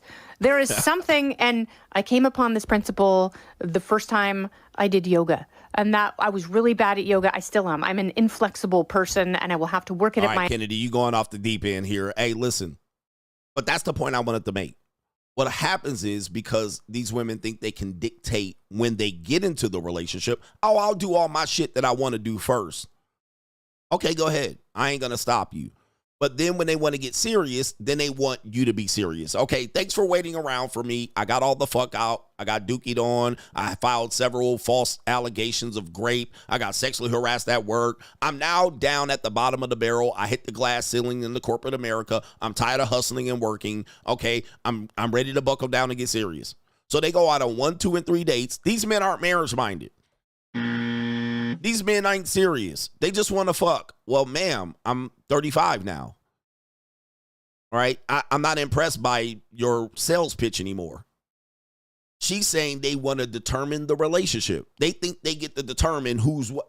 Now, listen, they can pick who they want to pick. They can say, I want a man that's marriage-minded, God-fearing. They can go ahead and do that. I'm not against that. Good luck finding it.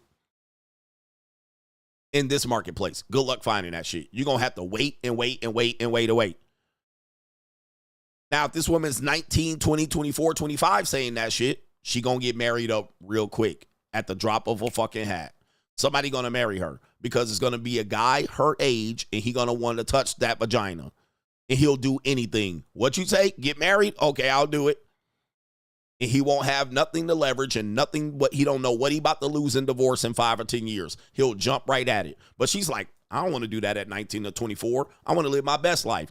I'll wait for these simps later on. They'll wait for me. I'm going to just jump back out here in the front of the line when I'm ready. So they jump back out here on Tinder. I'm looking for something serious, long-term, no hookups. But they've been through hookup culture. They fucked around and divorced the guy already. And it had 2 abortions. They had to clap STDs, herpes already. They done repackaged that punani. They didn't hit the glass ceiling at their job. Now all of a sudden they want you to be serious. When they want you to be serious. When they don't want you to be serious, they'll fuck Chad, Jermaine, Tyrone, Dexter, all of that shit. Fly backpacking through Europe, stay single, you know, failure to launch, stay living at their mama's house. They'll do whatever the fuck they want. They just want you to be serious when they want you to be serious. Okay, I'm serious now. You need to be serious too. If this is untrue, how are you not married in 30 damn years of dating? 30 years. So who, was it the chicken or the egg? The men clearly fired these women a long time ago. Patrice O'Neal, Tom Likas, Esther Vilar, all these people that wrote these books. There's another brother, I can't remember his name, but he used to cook, Mark Rudolph. These men used to cook, and these men have been shadow banned, demonetized, all of this shit, kicked off the platform, long forgotten about. People think people came up with shit, and these people came up with it long before them. We have been cooking these people for 30 damn years, showing these people the reflection, and guess what? They still didn't hear it. They just dismissed us. What they thought was, we'll just keep finding the simps. Eventually, we'll just find the simps. We'll just whittle these guys. These are guys who are the losers. They're bitter and hurt. Somebody hurt them. Let them go over here. Shahrazad Ali, 30 years of cooking these people, and they still gonna run out here and try to convince you that American women gave up on marriage. Guys, it is false. They got fired. They got fired. All right, let me get to these super chats, and this will be the first time and only time y'all niggas can name other people in my stream without getting sniped. But we have the evidence. Men have walked away and figured out how to live a better life. Oh, there's a guy named Coach Greg Adams. He created a book in 2018, The Free Agent Lifestyle, which is literally a prescription for men to either recover from a divorce or a bad relationship, or to not get married altogether until he can get options, and then you can go get younger women. There's a book called The Free Agent Lifestyle, Wall Street Journal. Put some respect on my name. How the fuck are you saying women gave up on marriage when I got a book in 2018 literally telling niggas, take my book. My book literally is the trump card to debunk that bullshit. All right, hold up. New world order. My book alone debunks this. All right. Anybody that came after 2022, trust me, bruh. I'm not going to sit here and try to name y'all niggas. All right, come on. But shout out to y'all. Y'all keep it going, nigga. Catch up. They're just trying to tip me to name people that came after 2022. All right, bruh. Shout out to these people that came after 2022. All right, but y'all got to put in some work. All right, so shout out to y'all. If y'all wasn't relevant at 2022, I shout out to y'all. No disrespect, but y'all rode the wave of a great rise in this space, and we allowed y'all to say what y'all could say now. But I ain't trying to put motherfuckers that came in 2022, 2023, 2024. All right, come on, bruh. We talking about the 90s into the 2000s into the 20-teens. That's who I'm naming. Niggas want me to name niggas at 2022 and shit. Bruh, hey, man, I no disrespect to them, but shout out to them. All right, we opened up a door and an avenue for them. But sorry for the disruptions of this stream. I'm going to get to the super chats, and I don't even know what else needs to be said. All right. I don't even know what else needs to be said on that. All right, but that's the truth, Roof. They don't want you to hear it. Here we go. New world order. All right, shout out to our brother. It is Q the exec. Shout out to you. And he says, the woman stepped in their own shit. That's what you said. They stepped in it. And as I told you, they'll never take the blame. They'll just blame us. We're always going to be the blame, all right, for whatever happens. And it's all Jermaine's fault. It's always Jermaine's fault. All right? We're always going to be the blame. So this is what we know as guys. Even guys today that are trying to shift their message to a greater group of people, they start pandering for marriage. What they'll do is they'll start pandering for marriage to get a bigger group. Oh, I don't believe. I think marriage is the stability of society. I do too. So I do too. But at the end of the day, am I going to suggest that you do it? Nope. No. All right. So that's what we're seeing here. All right. Shout out to QD Exec. Shout out to David.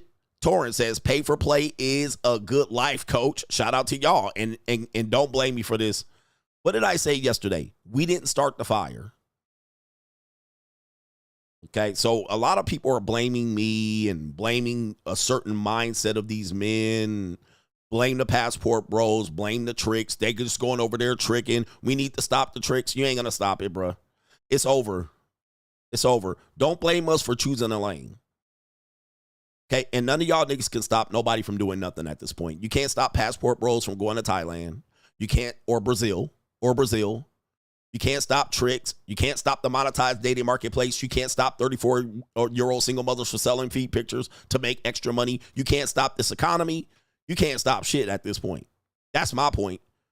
And begging niggas to come back and marry these leftover women it ain't gonna work. And it's all Jermaine's fault. Right. It's always Jermaine's fault. All right. We didn't start the fire. All right, and I want you people to know where my philosophy stands. I didn't start this shit, and I ain't going to end it. All right, so do not come over here telling me to not do certain things and that I need to do the honorable thing and I need to do the reputable thing. Like, my respect hinges on this when all these niggas, half these niggas about to get divorced from these leftover women anyway, bruh. Do not bring me over here. I'm over here for young broads. That's what I'm over here for, bruh. I'm only entertaining young broads out here for a short period of time. All right, that's what I'm doing. Do not shame me, nigga. I'm loving life right now. Y'all can do it. Y'all can do it if y'all want, nigga. Lay your body down on the sword. Put your body on the altar of Satan if y'all want to. Me, on the other hand, I'm fixing to stay free, bruh. I didn't start this shit. Coach, you started these niggas going to the passport bros and tricking. No, the hell I didn't. Don't blame me. Y'all opened that lane up. Y'all made these niggas go grab their passports and go to third world country with dirty feet women. Y'all did that. All right. Well, you out here coping and tricking. So the fuck what, bruh? That's what does that make you feel better that you get to define what it is? It ain't gonna stop me from doing it. It ain't fixing to stop me anytime soon. And here's the other thing. You can't stop it. Can you stop me from doing it? You ain't fixing to stop me. So you ain't about to stop nobody. See, the thing is, these ninjas think they can whack-a-mole people. And women think they can whack-a-mole. We'll stop Kevin Samuels and it'll be over. The answer is nope. Did it happen? It didn't happen. He created a whole legions of other men doing the same and saying the same shit. All right. It ain't going to stop nobody. Shout out to KP, says Guru Adams, sir. Every time you say your future wives, it makes me squirm in disgust. But please never stop. He says, I never want to love for woman, a.k.a. lose for their sake. Yeah. Your favorite Gen Z, let the hate fuel you and let our love fulfill you for all your efforts. 100%. 100%. Like, the funny thing is, shout out to KP. Yes, I will do it. They let these women run out here and sell vagina and feet pictures and OnlyFans. What did they call it? Liberating. This is liberation. They let them do hookup culture and try to say body count don't matter. It's liberating. Then when it doesn't work for them, they blame the guy who bought.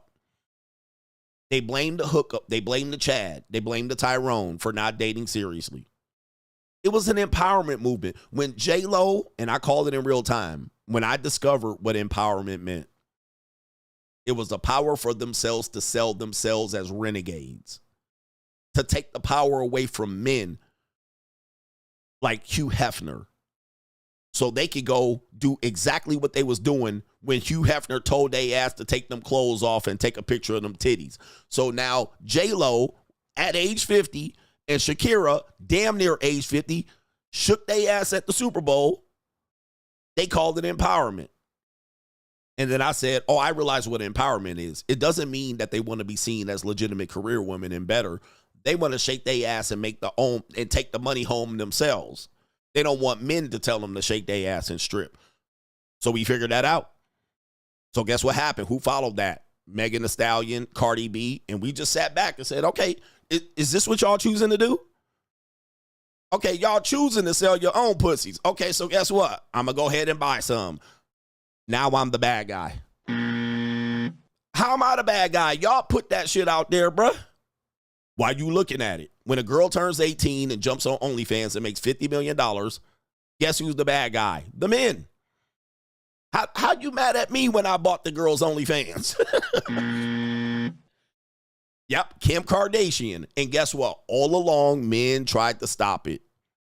Men tried to put out the fire. Don't get it twisted. The whole time, men were trying to stop women from doing this. Ladies, this ain't gonna work. Ladies, this ain't gonna work. Y'all need to stop. Don't tell us what to do. We're empowered. Okay.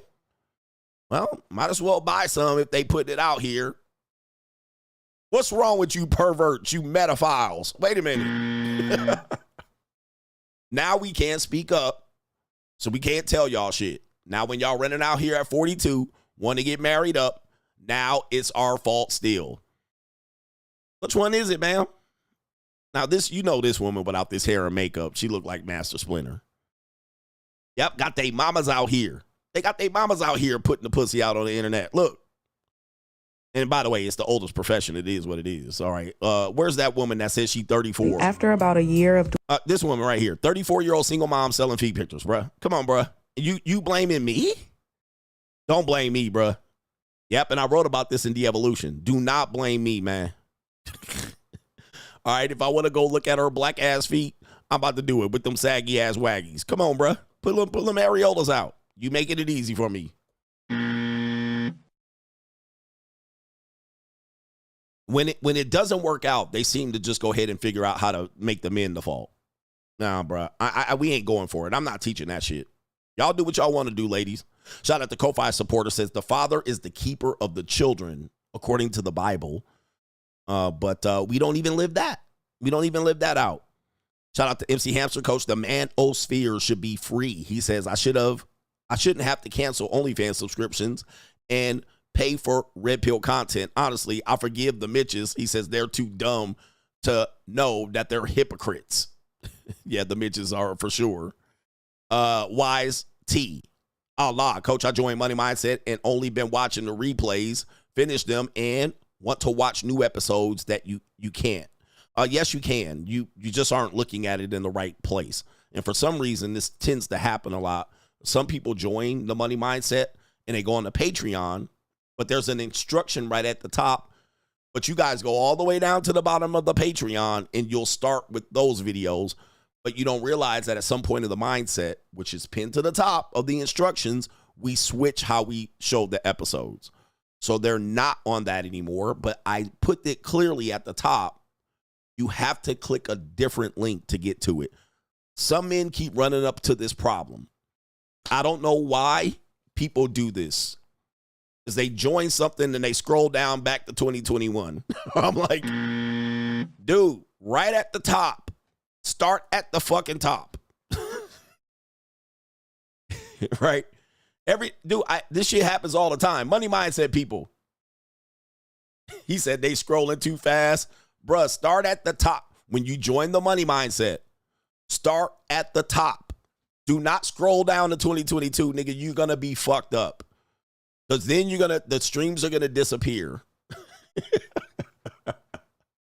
Hey, Money Mindset people, click one, press one, and a laughing emoji to laugh at these motherfuckers, man. Bruh, the instructions are right at the top. Why do y'all scroll down to the goddamn bottom? All right, why do y'all do this? I get it, bruh. But the shit, wow, bruh. Like, why? And then come in here, I can't find the replays. Oh, shit. You got to realize there are changes that have been happening since 2022. So I made the changes and I gave instructions right at the top. I can't find it. Oh, my Lord. At the top. Some of you guys have gone through it and then you come to me to complain and email. And then I tell you where it is and you still can't find it. And I say, well, nigga, you ain't going to be rich anytime soon. Anyway, if you can't find this shit. If you can't find it, and I'm not dissing you, sir, but this happens all the time. Right? I'm like, if you can't find it, you're not going to be able to make any money. All right? You're not going to read a contract, nigga. You're going to get sued up the yin yang. For the money mindset people, when you join, start at the top. Start at the top. Do not scroll down to 2 years ago. It is nothing going to be there by 2023. When you get to 2023, it's going to be gone. And one of the reasons why is because we were streaming on we were delivering the content differently. So then we had to pivot. Thus, pivoting made us format it differently. So everything's at the top. All right. Not at the bottom. All right. And he says right here, do I have to be in the call to watch, or there's going to be a replay within a day or two? And he says also on locals in your wake up show, it gets me through the workday. Keep cooking. All right. But sometimes I do have to make an example out of people because people tend to have this issue.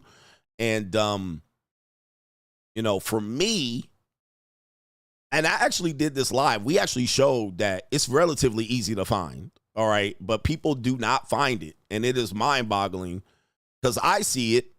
I certainly see it when I log in. And then when I view it from how you see it, I see it. It's right there. All right. So, and then somebody else even sent me a screenshot live through email to show that it was completely easy to find. So it's something that where I don't understand, because I don't know if I would do the same if I would buy something and scroll down to the bottom. But I can maybe say it would happen, but people are doing this. People get in the money mindset and they will scroll all the way to the bottom first goddamn stream from 2 years ago. And they will get so far and then they will lose track. Hey, I can't click. These aren't showing up. And I'm like, oh.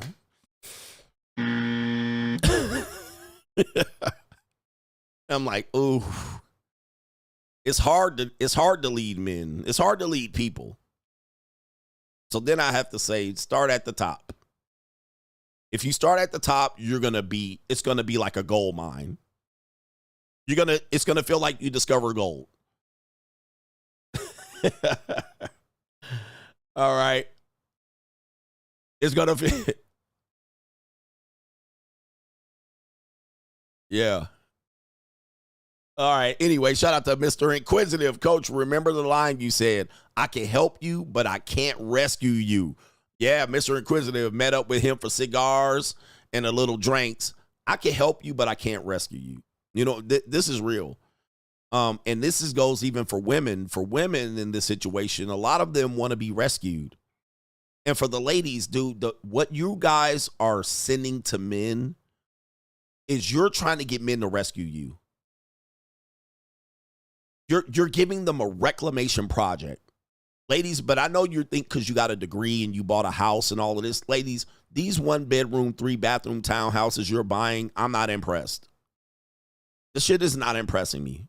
All right, trust me, I've worked in mortgage and real estate. I know you guys are going to fuck this up too. Just like you fucked up student loan and you're going to blame somebody else. This is going to be a disaster economically, but do you? Okay, because one fucking layoff is going to ruin your mortgage. You'll be in foreclosure in 6 years tops. So do you, baby. That layoff season going to fuck your whole goddamn home purchase up. All right, but yeah, you do you, ma'am. But to be honest with you, they're sending men reclamation projects, okay, where they want you to rescue them out of some sort of disaster that you're only going to find out about when it's too late. The steep amount of debt, student loan or consumer or mortgage debt. And then they show up, but I'm a good woman, I'm a good person, and I have these degrees. All of these things are useless to me. That 1-bedroom, 3-bathroom townhouse is absolutely useless to me, nor are you ever going to resell that shit.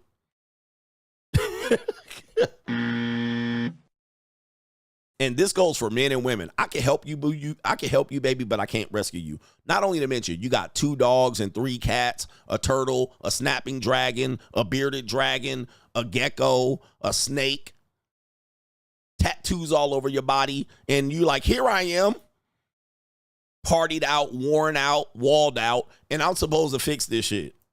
You supposed to commit. One thing I will tell you is telling men that they're supposed to commit is a misnomer. Men's natural inclination is to not commit.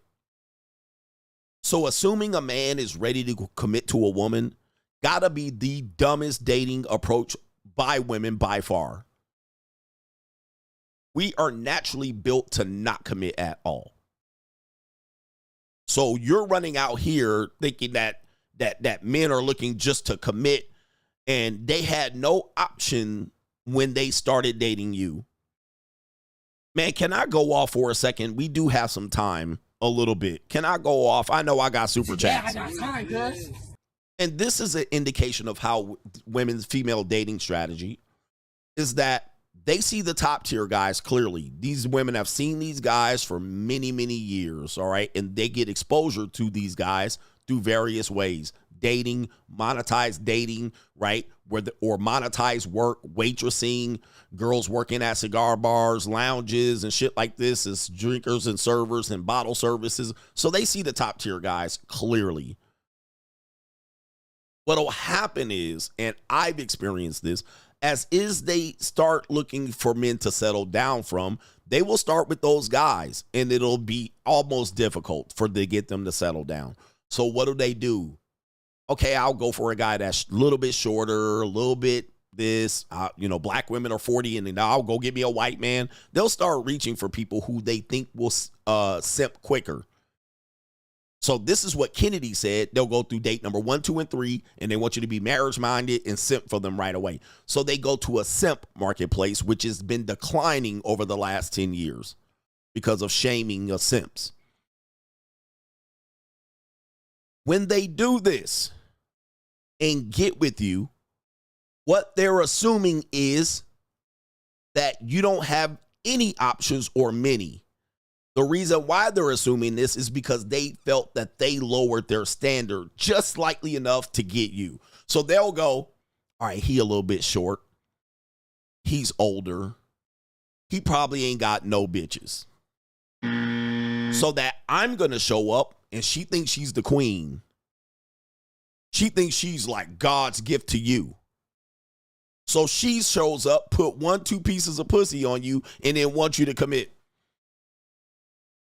He probably ain't got no hoes. He probably can't get nothing out here. He probably just struggling out here. You know what? I normally date guys that are this, but he probably think I'm the best thing that happened. I'm the best thing that happened to him. That's what they think. So then they show up like, all right, I'm going to put this on him and put that on him, and then he just going to be surprised. I'm going to put this punani on him, and then they think he just going to go over there and just fold up. He going to fold. That's what they think. He going to fold. And then as soon as you don't fold, what's wrong with this dude? What's wrong with him? How come he didn't go for that? I normally wouldn't have gone for a guy like that. How many times they go out there and say that? Well, I normally date guys that are bigger, taller, faster, stronger. I normally do this. I normally date guys that pay all my rent and bill. I normally date guys that are high value. I normally date guys that are, and guess what? You ain't got nary one of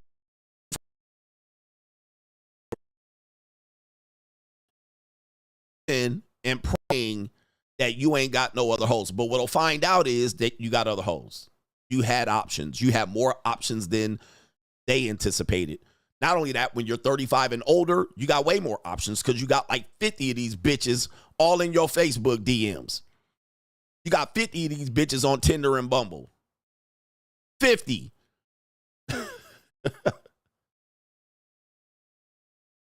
New world order. Right?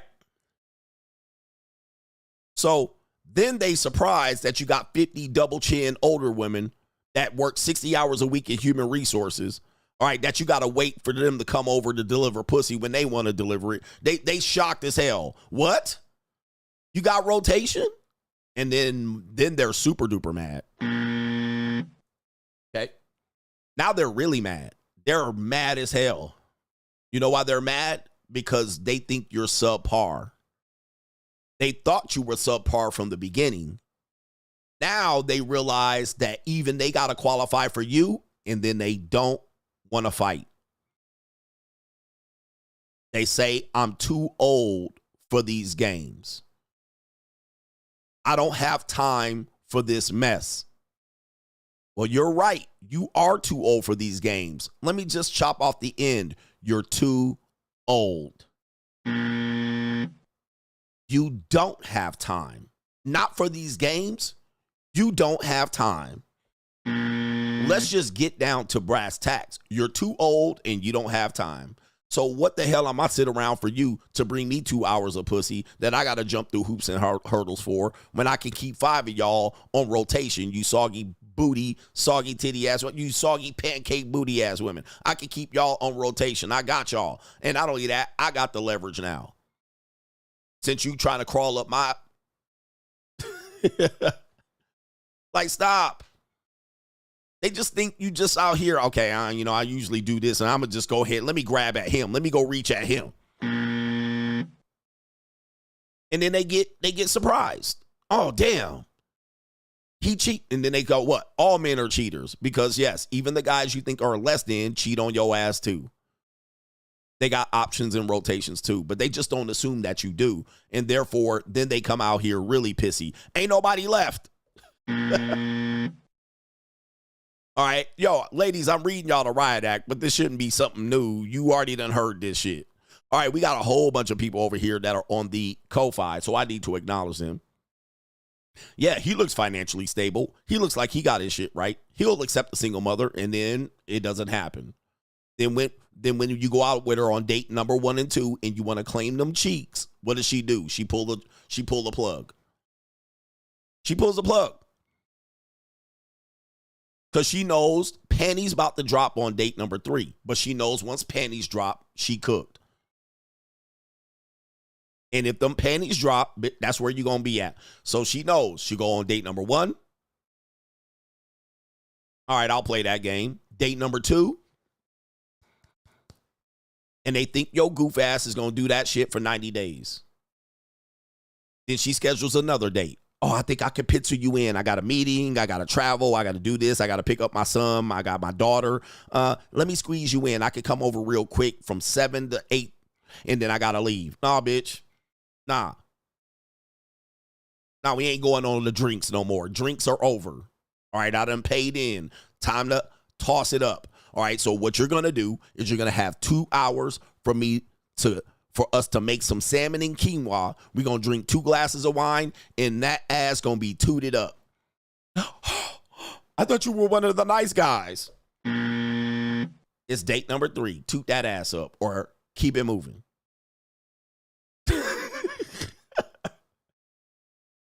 Toot it up or keep it moving.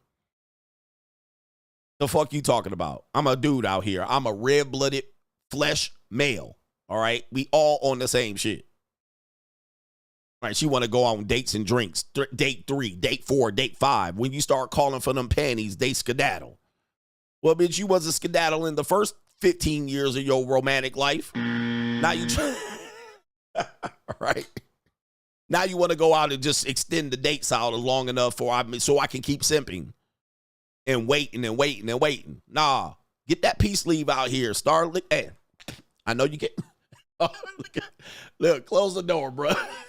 My son walks in on the weirdest times. Hey, get that peace leave out there. And I know what you got to do. Spit on it. Rub on it right there. Let's go. Get that shit lubricated. I'll do it. Let me spit on it. All right. Let me get it in here. Here. I got you.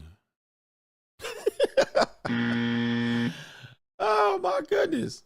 Now, toot that ass up. All right, and throw that ass in the circle. Let me see that Laffy Taffy. All right, and start choking on this. Come on, here, choke on it. Let's go. No, I like my dick sucked too, like that. And here, lick them balls too. The fuck? Nah, we ain't putting on no Tony. Bitch, we about to clap cheeks to Future. hell out of here, bruh. Throw that ass in the circle. Throw that ass in the circle. All right, shit. And she's like, I thought you were being one of the good guys. I ain't one of the good guys. I'm an evil man out here. I'm an evil little man. I'm a horny old man out here. All right? I ain't trying to be no friend. James C. says, salute to you, coach. You out here saving lives. 39-year-old black man here out of North Kakalaki, and your content has been eye-opening. Keep this much-needed message going in this free agent lifestyle for life. Yes, indeed, Mr. Troll to you, coach. Have you heard of the Ling Ling taking a guy through hell with child support? The guy has a Bible-sized portfolio with dates proving he's not the father, including DNA tests proving he's not. It's crazy. Good example. I actually covered that story. Some of these stories just come back around, and you see it as new, but I've already covered it.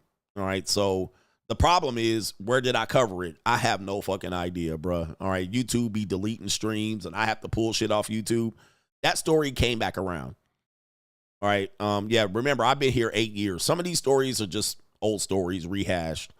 And then somebody posts it. It goes, somebody steals it off somebody else's page, or they make another video to update you. You see it's new. I covered that shit long time ago. All right. And I'll be breaking that shit down like a fraction. But thank you for sharing it. And it's hard for me to keep covering the same shit because there's people that already done heard me cover it. So then when I recover it, I got to consider not even recovering it anymore because I'm like, well, I already did it. And so if I cover it again, people are going to be in the chat going, you already covered this story. But that's an old story. That story is about a year old for sure, or at least 2. Okay. George B says, do you think the God pill holds young men backwards from their goals in life? You were raised a Christian, but as I matured, I realized it's all muddy and the wealthy don't indulge in it.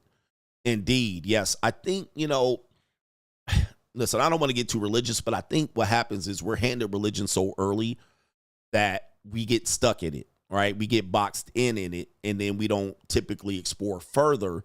So a lot of our lessons earlier, for better or for worse, are through the religion, and then we can't see past it. All right, then it blinds us. This is why I wrote in the book, Free Agent Lifestyle, don't box yourself in. It doesn't mean don't get rid of your religion, but what happens is we get hit over the head with it so early in Sunday school, all the way through, 18, and then it guides you. It's a good guiding principle, but then what happens is you can't see around it.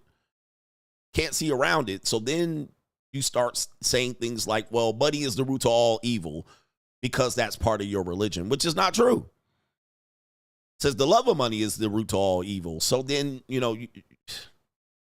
I see what you're saying, but yes, it does create too many blind spots.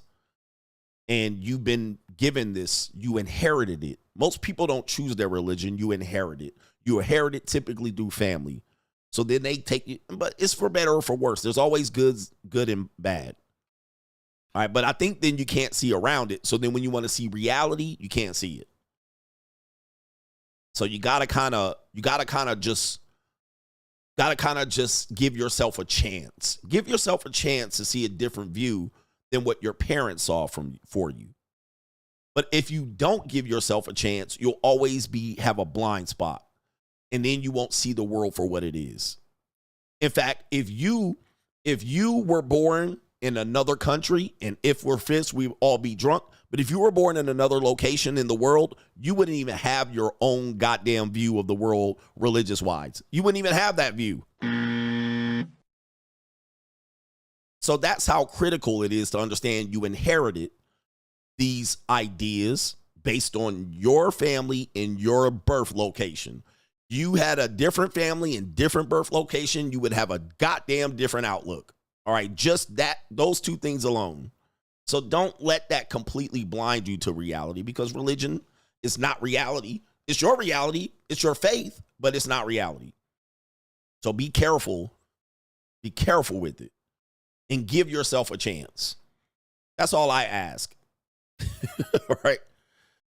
Shout out to RP Trucker, says God is a masochist. He says, coach, you could make an that into a 1 hour stand-up comedy special. That's how far behind I am on these chats. All right, but yes, he is a masochist. All right, shout out to Steven says, I only heard CGA be wrong once. He says, you said not having hand tattoos was an example of white privilege. He says to get a tattoo, hand tattoos, to get a tattoo, you have to spend money and sit motionless through some discomfort. To not be tattooed, all you need to do is nothing. I've been listening since your beard was black. He says I was only wrong once. Shout out to you. All right, shout out to NGN. CGA is the jack of all trades and master of relationships. As a Gen Z viewer since 2018, what I love about your content is that if you've been married, divorced, and have kids and dating women that are Gen Z, unlike tradcons and PUAs who are intellectually dishonest, delusional scumbags, and Gen Z know it. Dude, listen, if you have a person that is telling you dating advice in 2025, and they're not putting hands on hips in the current dating marketplace, their information is outdated. Thus, they don't have practical information.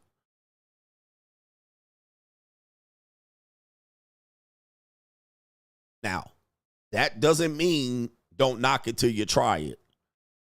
Because I'm saying you're giving us dating and marriage advice from 2025.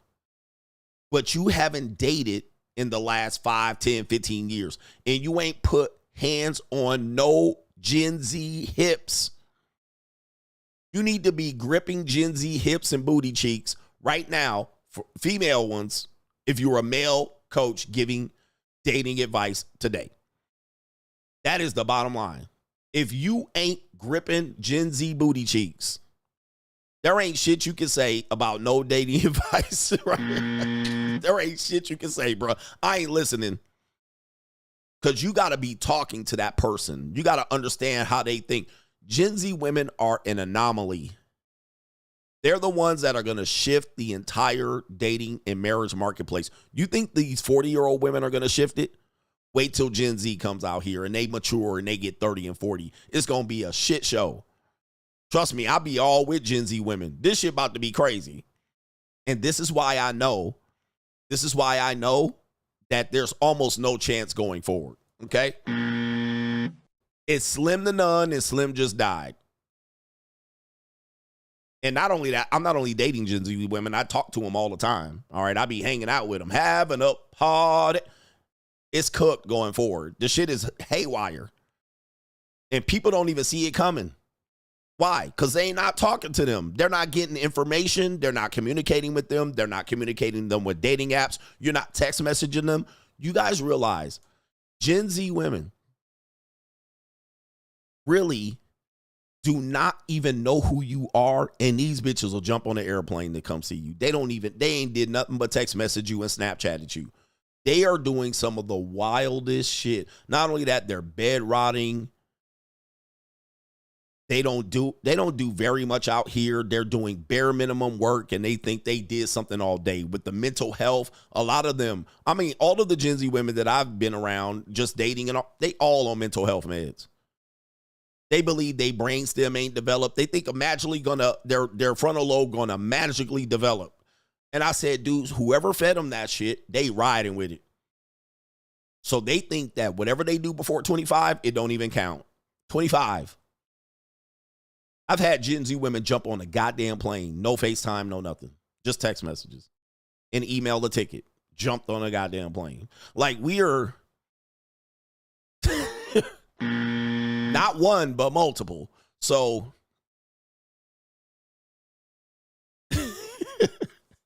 It is an amazing sight to see what's going on out here. And then these dudes out here think that that because you're 18 and 19 and 20, that you're not competing with 40 and 50-year-old men for 18, 19, and 20-year-olds. You're crazy. They out here and they jumping on airplanes, they dropping and getting train yangs random up, bruh. It is mind-boggling. So I'm like, these are your future wives. These are your future wives. These women are your future wives. These are the women that you're going to pick from that are going to show up like this going, how come these men don't want to marry? They're reckless. They're just living out their existence, waiting for their brainstem to develop. I keep saying brainstem because it's a joke to me, but it's frontal lobe. They are not starting life till 27. and they think everything up until that point don't count. You know what I also hear from Gen Z women? You know what I also hear? And they can suck dick good too and fuck. They somehow can do that. But when it's time to go to work and get out of bed and go make cookies at Mrs. Fields, they can't do that. Well, let me just tell you this. You know what I also hear from them, which is scary as hell. And I disagree with it, but I think that these weak-ass parents have given them this. You know what I hear from Gen Z? That I don't hear from Gen Z boys. I hear from Gen Z girls every day. These women think they'll be 25 and 26 and they'll think they're 16. 16. Now, that alone is going to cook dating and marriage. Just that alone. And I heard a woman that was 25. She was 25 years old with a child. She says, when I got pregnant, I felt like a teen mom. I was like,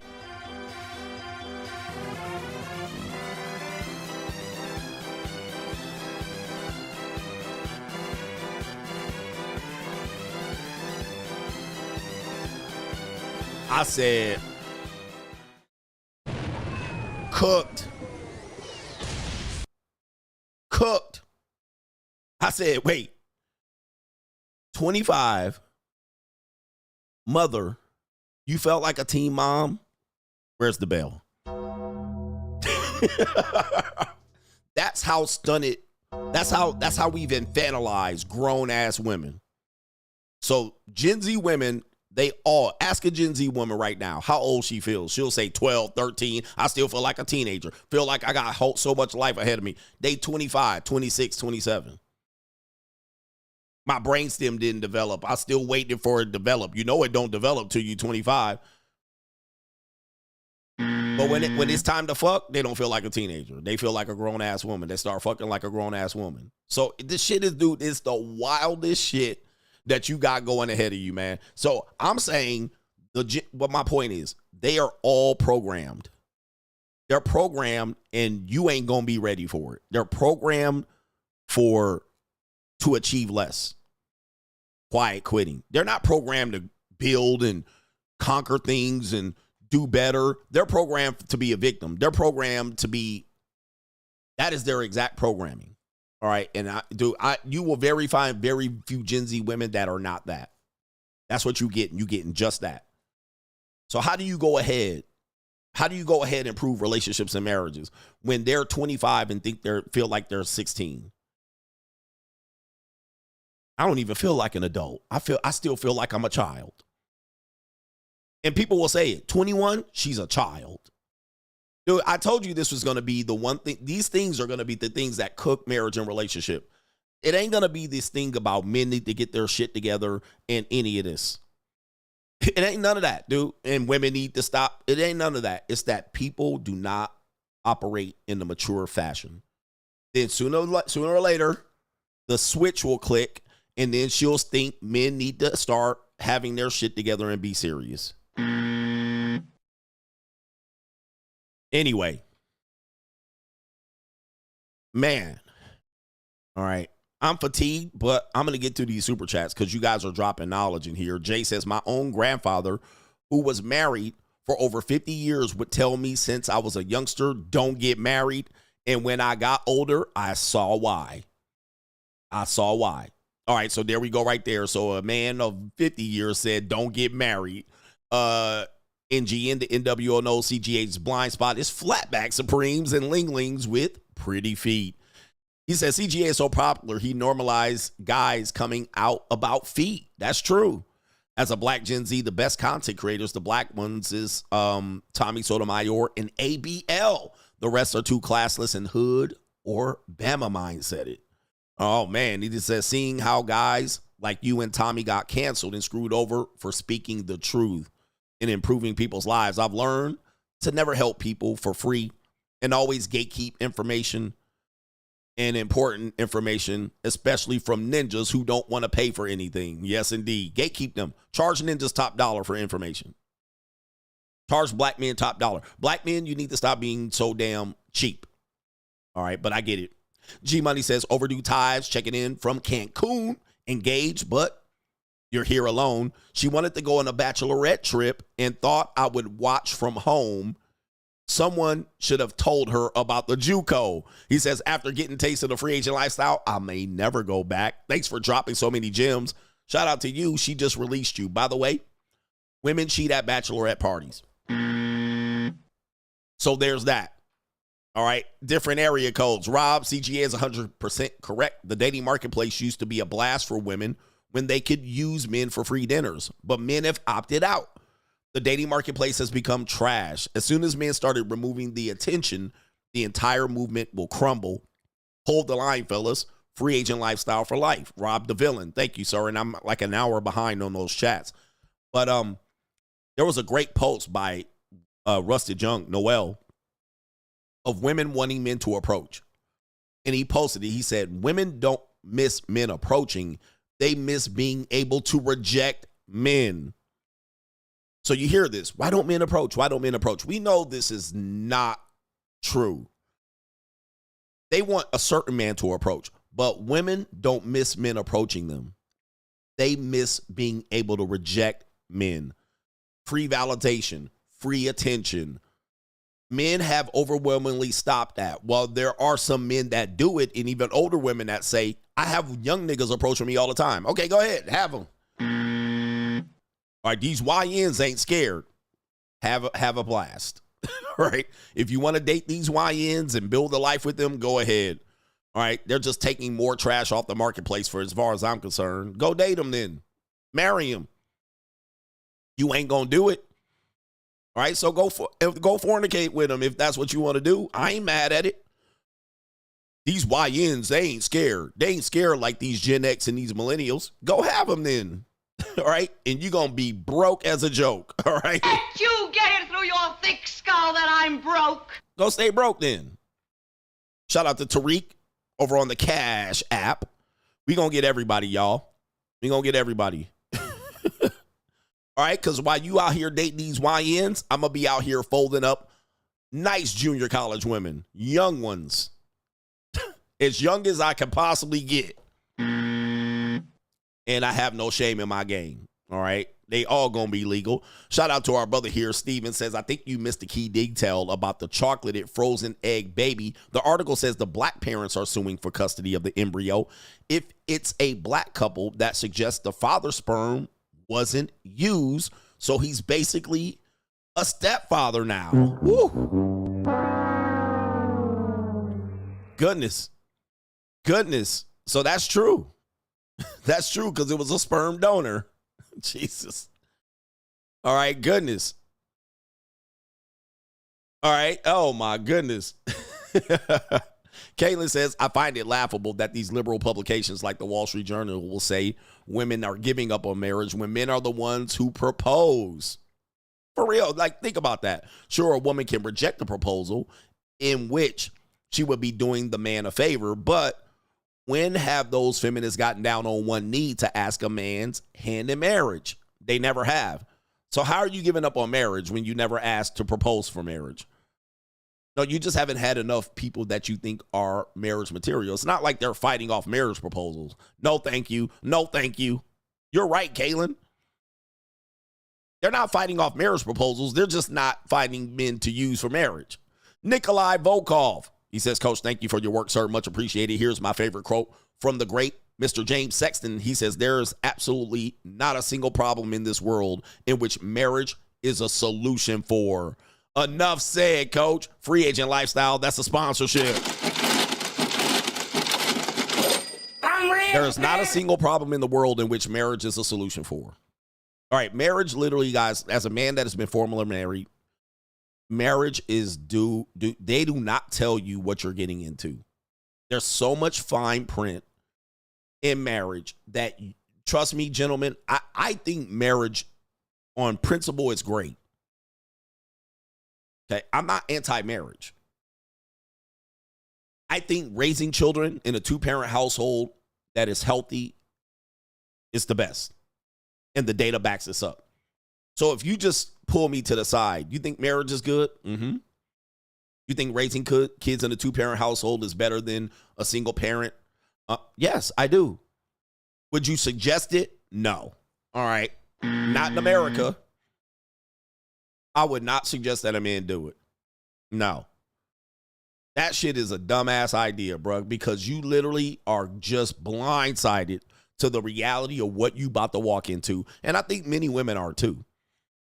But I don't blame the woman for getting, well, if the woman gets blindsided, that's her own fault, because most of the time she asked for that shit, right? She was asking for it, begging, plead to the symphony. She begged, she brought it up left and right. She planned it. You were just a silhouette. You were just a figurehead. She literally begged for it. She literally was looking to get married one day at some point in her early development.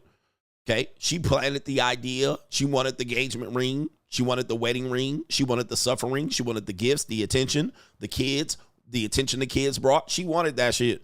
Now, when you walk up in there, bruh, please understand, whatever they told you marriage was, it is not that.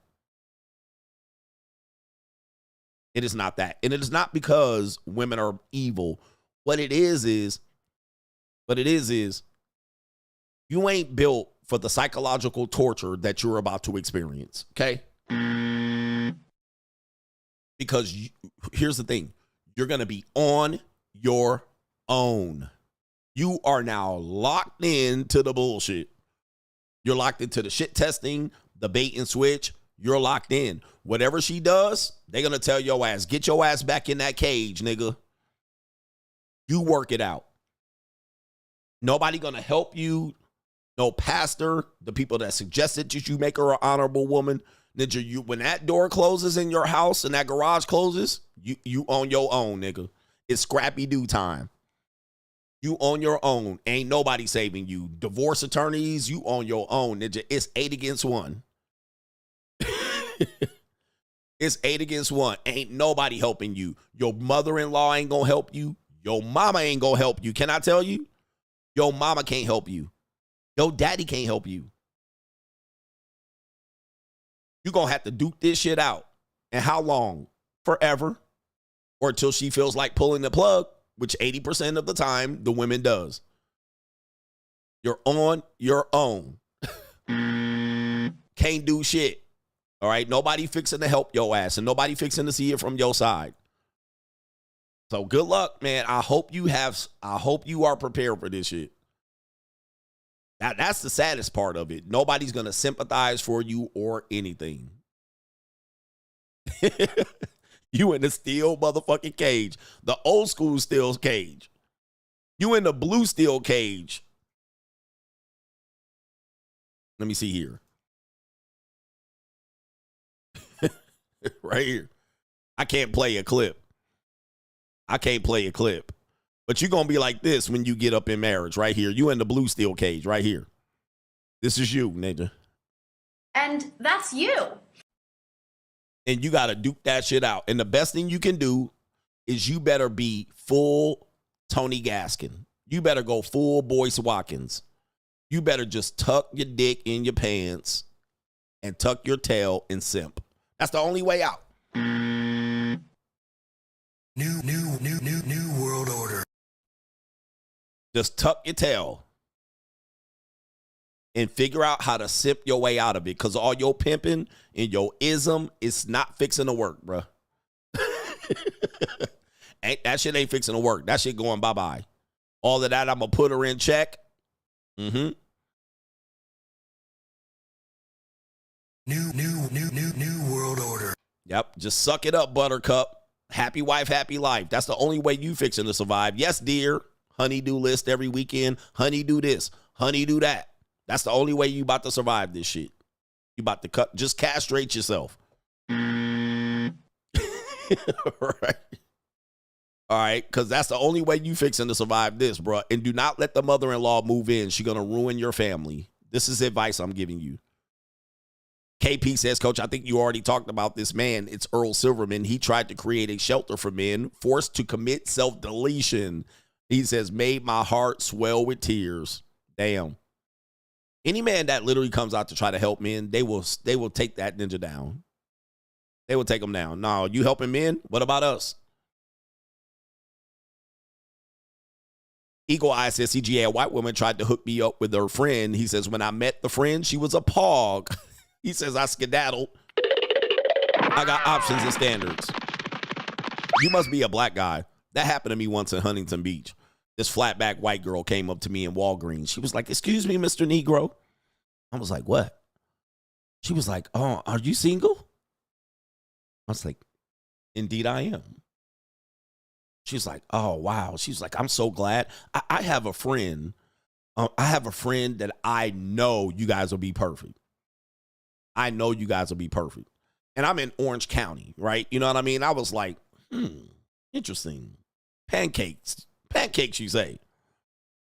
Right? And so she was like, I'll take you to her right now. I'll take you to the woman. You know, I'm green. I'm wet behind the ears. And I was like, really? I wish they all could be California girl. I wish they all could be California girls. I was like, I was like, it's about to be flapjacks and pancakes all night. I got some syrup for this shit. She was like, I live 2 blocks away around the corner. Take me to her. She was like, I'll take you to her. She's there right now. And I was like, I wish they all could be California girls. I was like, yeah. I was like, All right, I said, I can't wait. I was rubbing hands, bruh. I was rubbing hands. Yeah, that brother's starving. I was like, I can't wait to see this shit. I was like, does she look like you? I forgot to ask. All right. All right. When that, hold on for a second. We pulled up. We pulled up to the motherfucking house, bruh. She called this woman out. She called this woman out. This is what the woman looked like right here. This is what she looked like.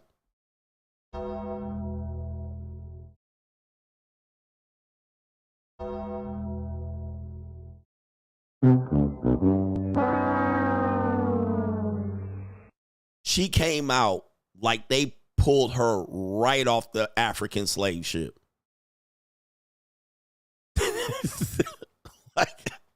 Like I ain't never seen an African woman in Orange County to that fucking point.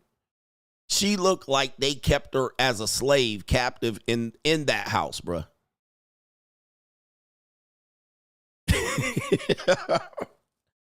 Right off the ship. I said, bruh.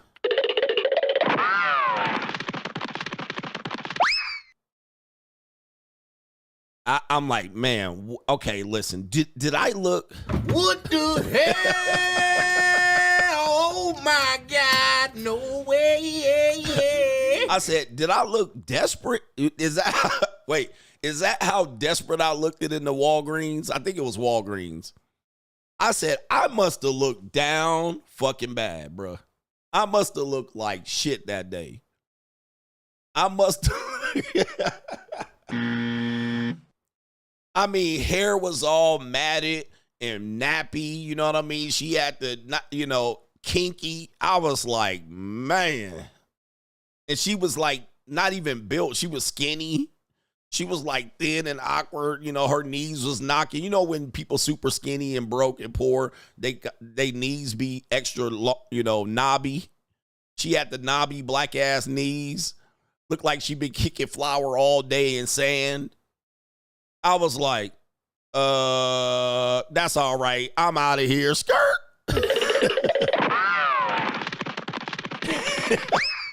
The white girl was looking at me like, what's wrong? What? Huh? I thought you would like this here. Man, I was gone, man. I said, damn, that's cold-blooded. I said, that was cold, bruh. Oh, man. So from that day forward, I said, nah, I'm never letting a woman set me up. I'm never letting a woman set me up. I've had women try to set me up too, like neighbors. Oh, I got the perfect woman for you. And then she show up, single mama. I'm like, do I be looking so goddamn desperate? Single mama, 32, down bad, snotty nose kid. I'm like, wow, this shit is fucked up, bruh. I'm like, this is terrible.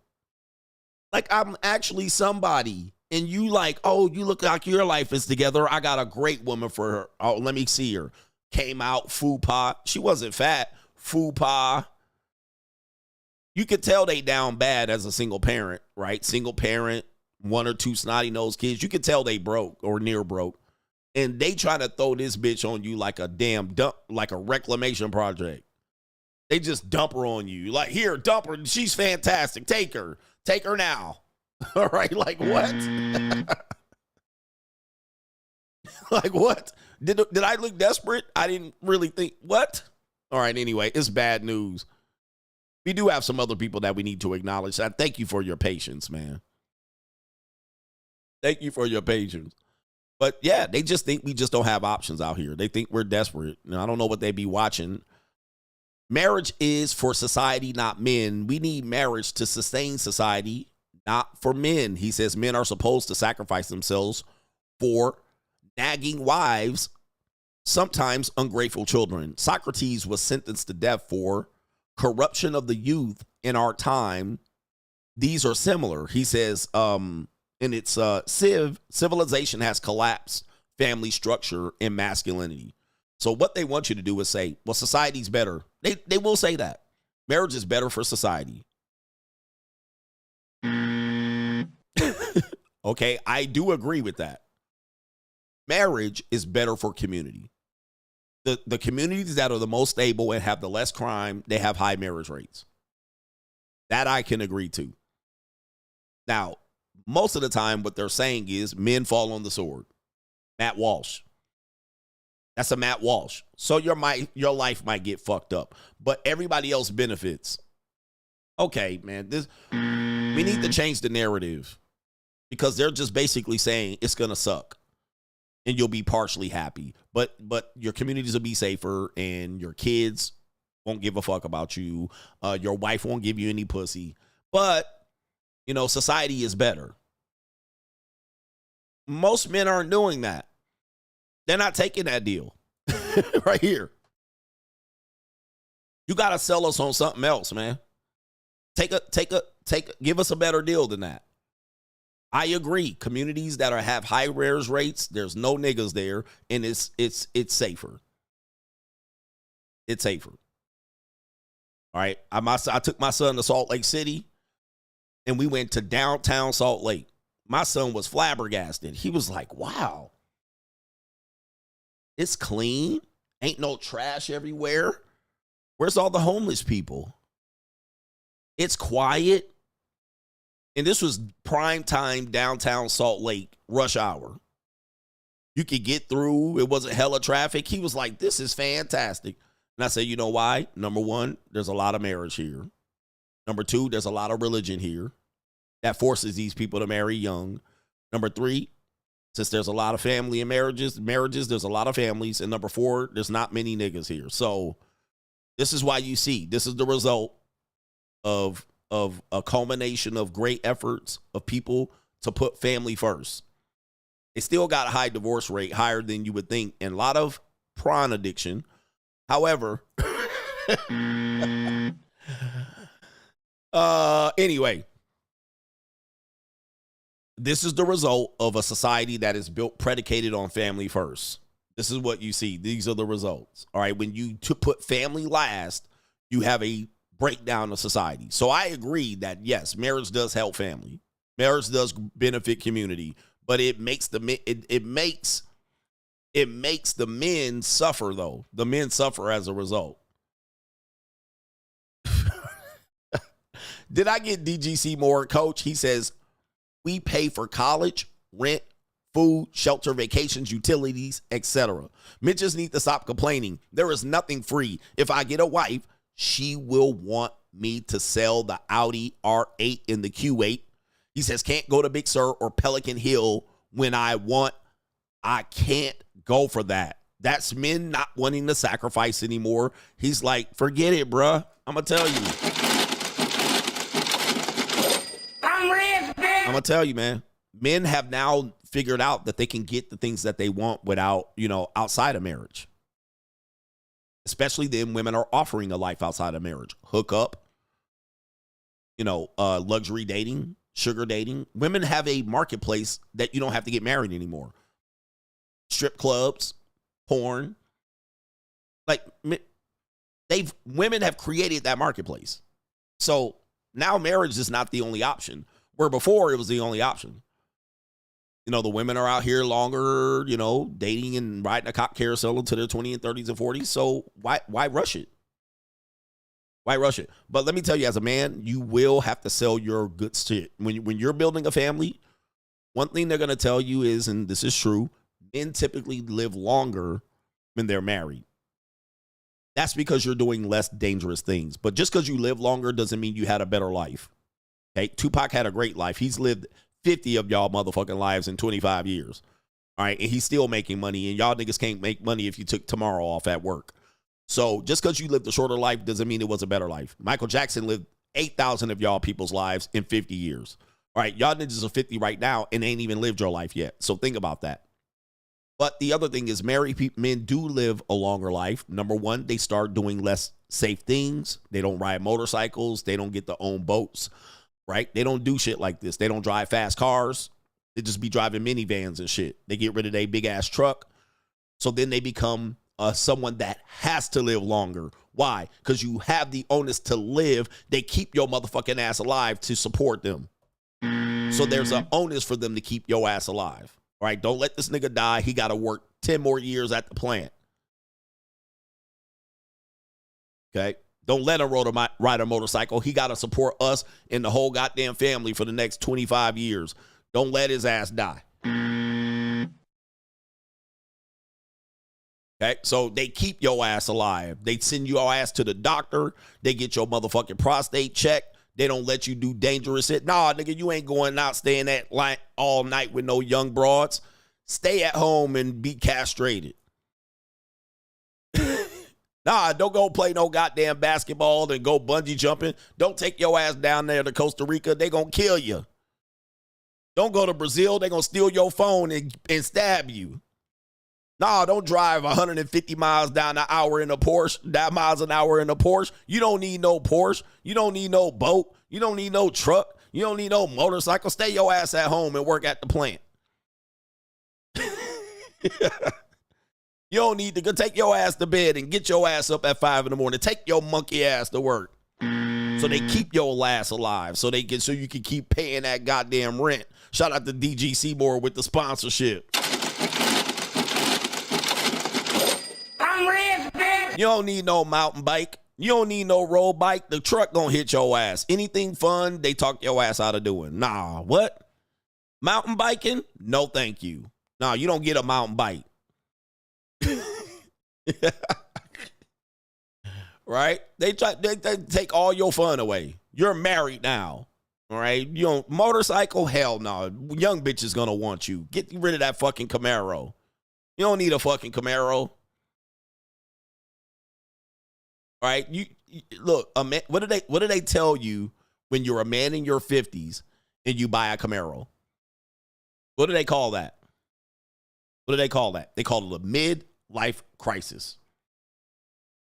Which means, in effect, they're saying you're at the middle point of your life and you're trying to go back to your younger point of your life, that you got to buy these toys and maybe impress some younger people. But what a midlife crisis really is that you worked hard enough to be able to afford these things and they still don't want you to get the motherfucker. Like, look, I put my kids through high school. They're in college. They done moved out of the house. Empty nester. I worked hard for my life. I made all the sacrifices. I was a good boy. I didn't even let the Hooters girl suck my dick for $50 and she needed it. All right. So now I'm 45 and 50. I done put in these working years. I need the Camaro, baby. That Camaro got my name on it. Give me that Corvette. I need that Corvette. I need that 911. I can afford it. I saved. I did right. You don't need no Corvette. Midlife crisis. He just trying to go back and be young. He's just trying to get young girls and think these young girls are going to want him. Them young girls don't want you.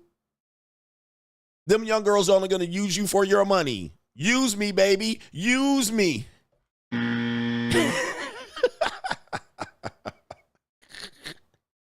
Use me, baby. Come on, baby. You need some college books? My kids got college books. You deserve some too. That biology book going to be $350 this semester. Come get it. Come get it. I did all this. Bruh.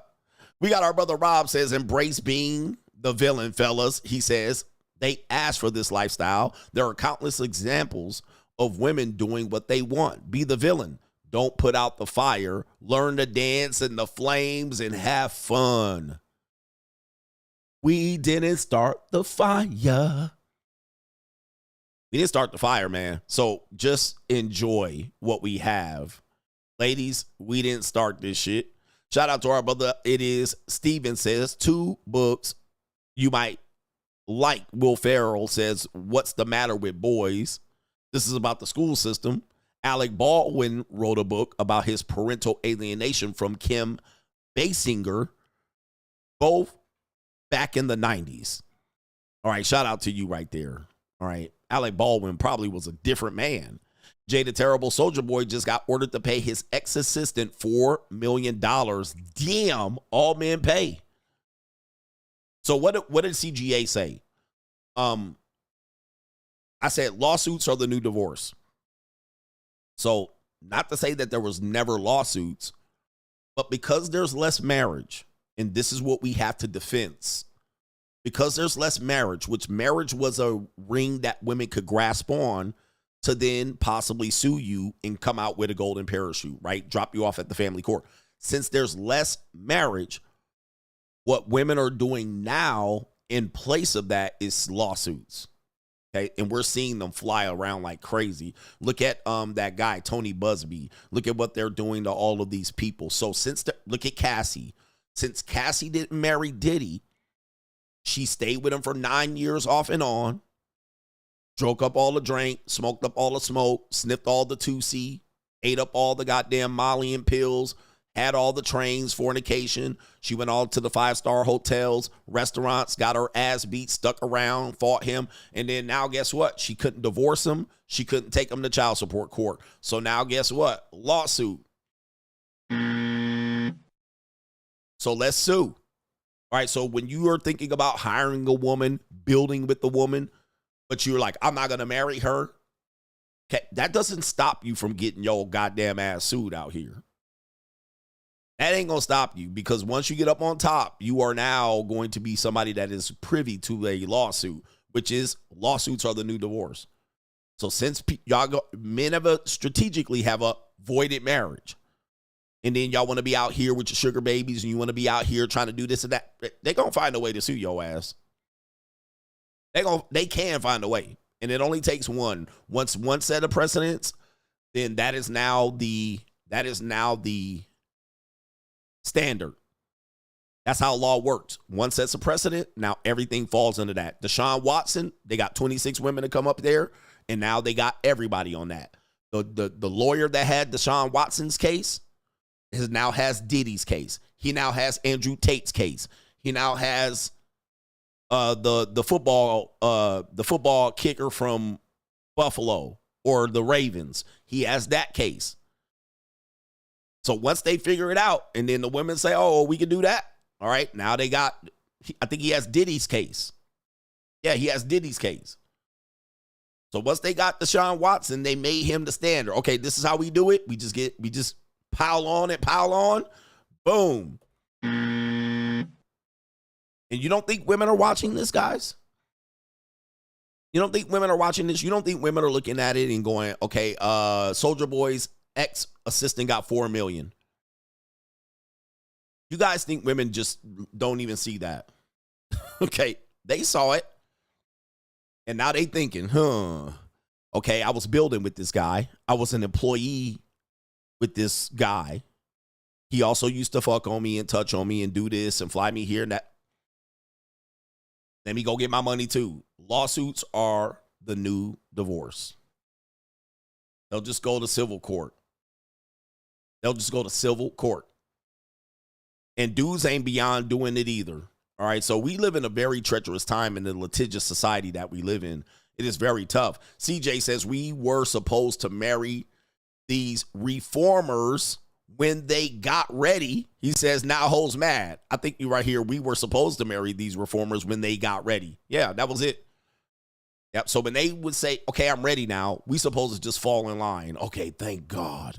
Okay, I'll marry you, queen. But no, people ain't marrying like that. Men aren't marrying like that.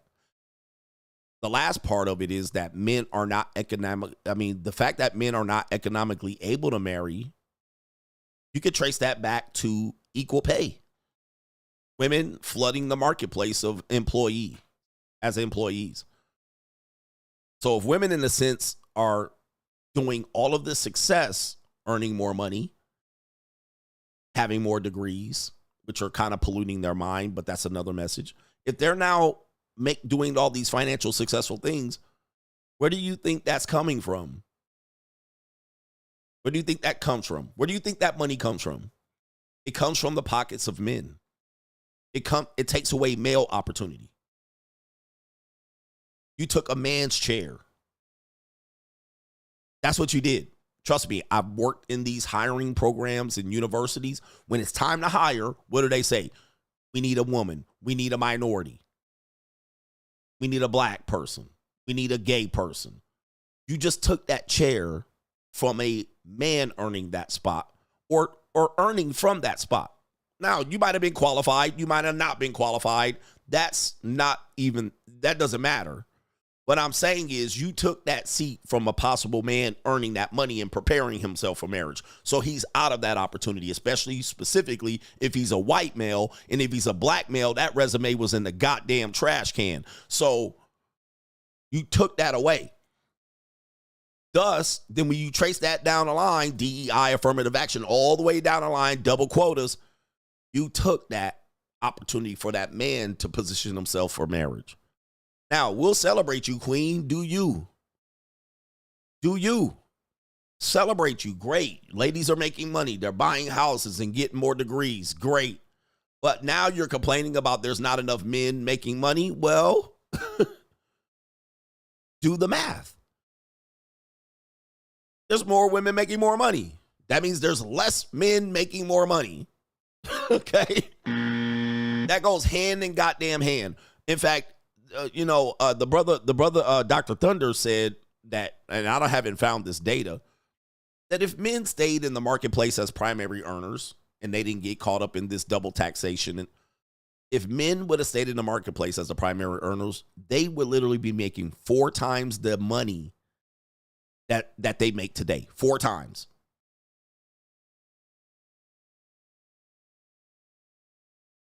But because there is competition, they don't have to raise incomes as high anymore because now you flooded the market with 55% women. Which, hey, y'all do you, man. Y'all do you. But now you have 45% of the marketplace being men and 55% being women. Now the men don't, now you look at it and go, we need to equalize the pay. Do you think that the payment equalizes by raising the pay or lowering the pay? Just think about this. Just think about this. Let's do some simple logic. And I know there's no way. So if I say, let's equalize something, what normal people think is this, we're going to equalize it at the top. But when you equalize something, you literally have to take something down and equalize it. So you're normally going to bring it down. So now that we equalize payment, I don't have to pay this man as much.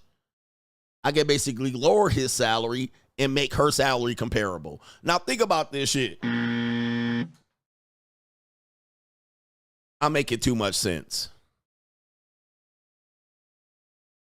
I don't raise his salary and raise her salary to equalize it. I lower his potential to make enough money, and then I bring her in as a competitor, and boom, equalize it.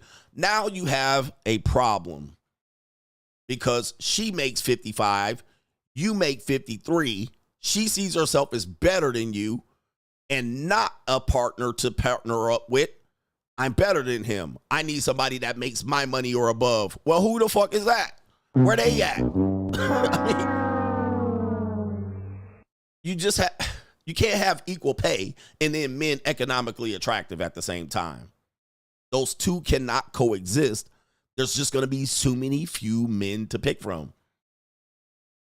But you guys keep doing this correction. Go ahead and live your life. I'll be over here living the free agent lifestyle. I'll just go ahead and keep my job security and try to make sensitive shit for you jackasses.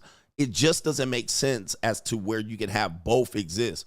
Powerful women making more money and more education and more degrees and buying more homes, and then there'll still be economically attractive men. I mean, there's no way. You're just going to keep shooting yourself in the foot.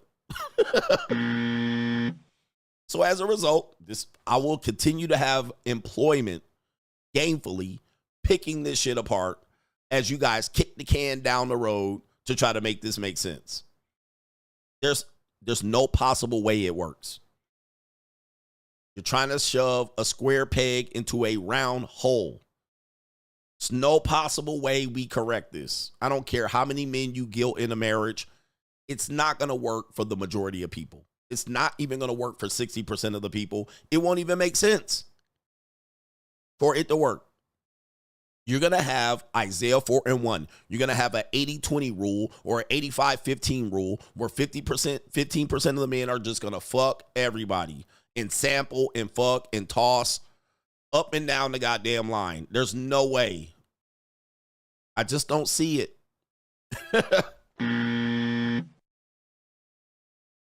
I don't see it. And browbeating men to do better is not going to do anything if they walk into a job site and they say, you're going to make equal pay as her no matter what. No matter what, how many days she takes off and how many days you work, it's going to be equal pay. How do the men do better? I agree men should do better. But really, there's not many avenues for him to do better unless he becomes self-sufficient. If he becomes self-sufficient, he's going to win. I got to get out of here. It's 4-hour mark. All right, but I just don't see the bullying campaigns and the constant browbeating of men and forcing them to do shit to betterment of society at the expense of himself. That is not going to work. It ain't going to work anytime soon. These niggas are going to get passports and go down to Brazil and fold up a very attractive woman for $87.57, and he will not look back. Once he gets a taste of that, he ain't coming back here with his mind right. His mind is going to be fucked up from that point on because he's going to be like, what was I doing in Atlanta? What was I doing in Tupelo, Mississippi? Chasing a fat 48-year-old woman around when I'm in Brazil with a woman that will be fine as fuck in America, but the fact that she can't get on the fucking plane and open an American bank account, I got her for $175 and had the time of my life. He gonna come back America and he gonna go, this is crazy, all right? And he's not gonna be right. His mind gonna be wrong. It's gonna be wrong for marriage. He ain't never getting married again. And guys, the sooner you do this, the better. The sooner you do this, you should take your 21-year-old son. Everybody should take their 21-year-old son and take their ass to Thailand, the Philippines, Brazil, Costa Rica, all of that shit, Japan, and let this ninja go ham. Sow his wild oats. Colombia. Take your 21-year-old soul and fly his ass around the world before he considers ever marrying any one of these women, because it's gonna relieve his frustration. It's going to relieve his frustration of the dating marketplace in America. Then he going to figure out real fast, get on the goddamn plane, at least to get that venom out. He won't come back here and simp. He won't come back here and put up with this bullshit. He'll come back here with a fresh-ass mind. And he'll look at these overweight, entitled American old-ass women, and he ain't never going to do it. He ain't never going to do it. Take him to Germany. Take him to London. He ain't never going to come back to America and do anything out here. All right?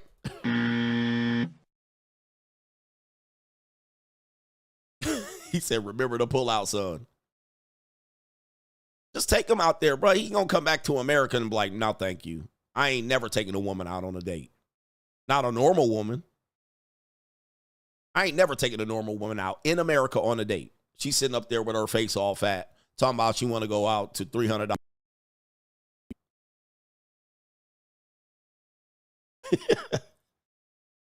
All right, shout out to Ghost J says, Coach, XXs want a provider, but they ran through. Yeah. Well, I think they don't care about that part.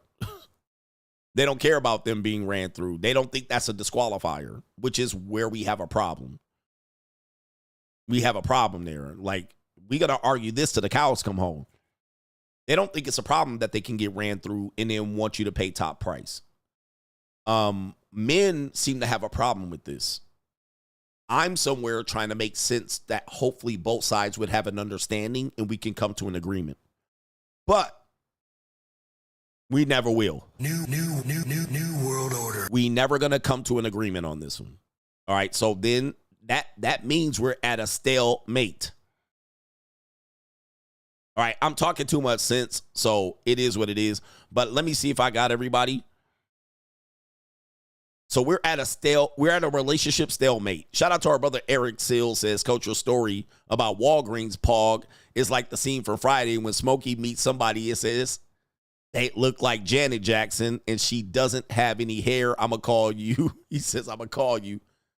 Unless you come by here, then I won't call you. He says, don't ever come by here.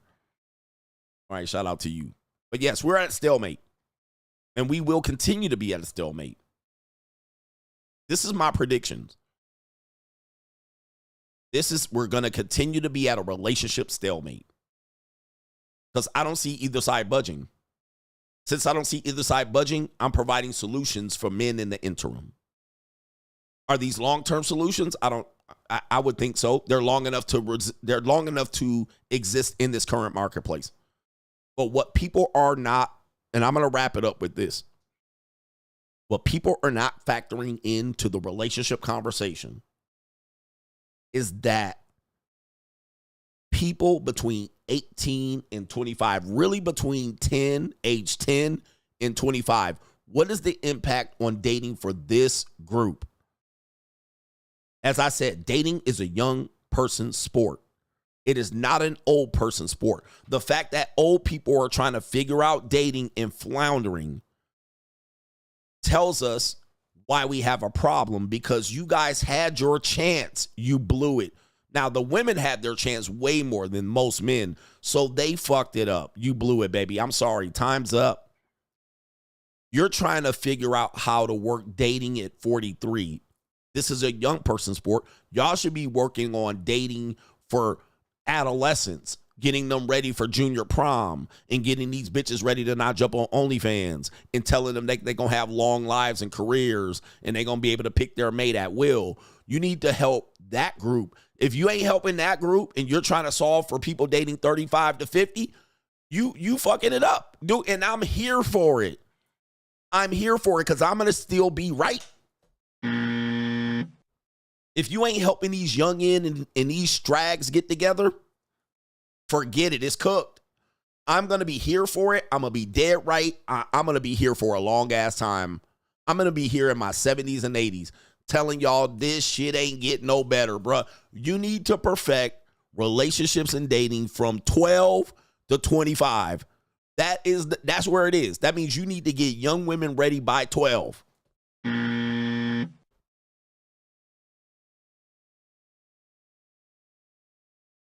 You need to have a mind right by 12. You need to get these niggas right, heads right by 15.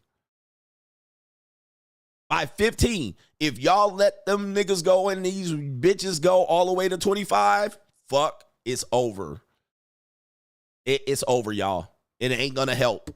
It ain't gonna improve shit. So you old 40-year-old people out here trying to date, when I say date, I'm talking about normal dating, looking for attractive mates and shit. Y'all are out here, y'all past your expiration date. It's over for you. You fucked your life up. Let's go ahead and take that L and help everybody else. Take that L and move on with your life. You fucked it up. You had all these opportunities. You blew it. Y'all once, twice divorced. It's over for you. Go back and help 12 to 25. Listen to me. That is the sweet spot. That's the people who need to be prepared. Get this information. Negotiate. Get off this stalemate. Move the... But they won't do it. So guess what? I'm going to be here. Shout out to y'all, man. I think I have one more Cash App. I'm going to be here. It ain't going nowhere. All right. I think I got everybody. Yes. So if I didn't, I'll do it during the evening show. Peace.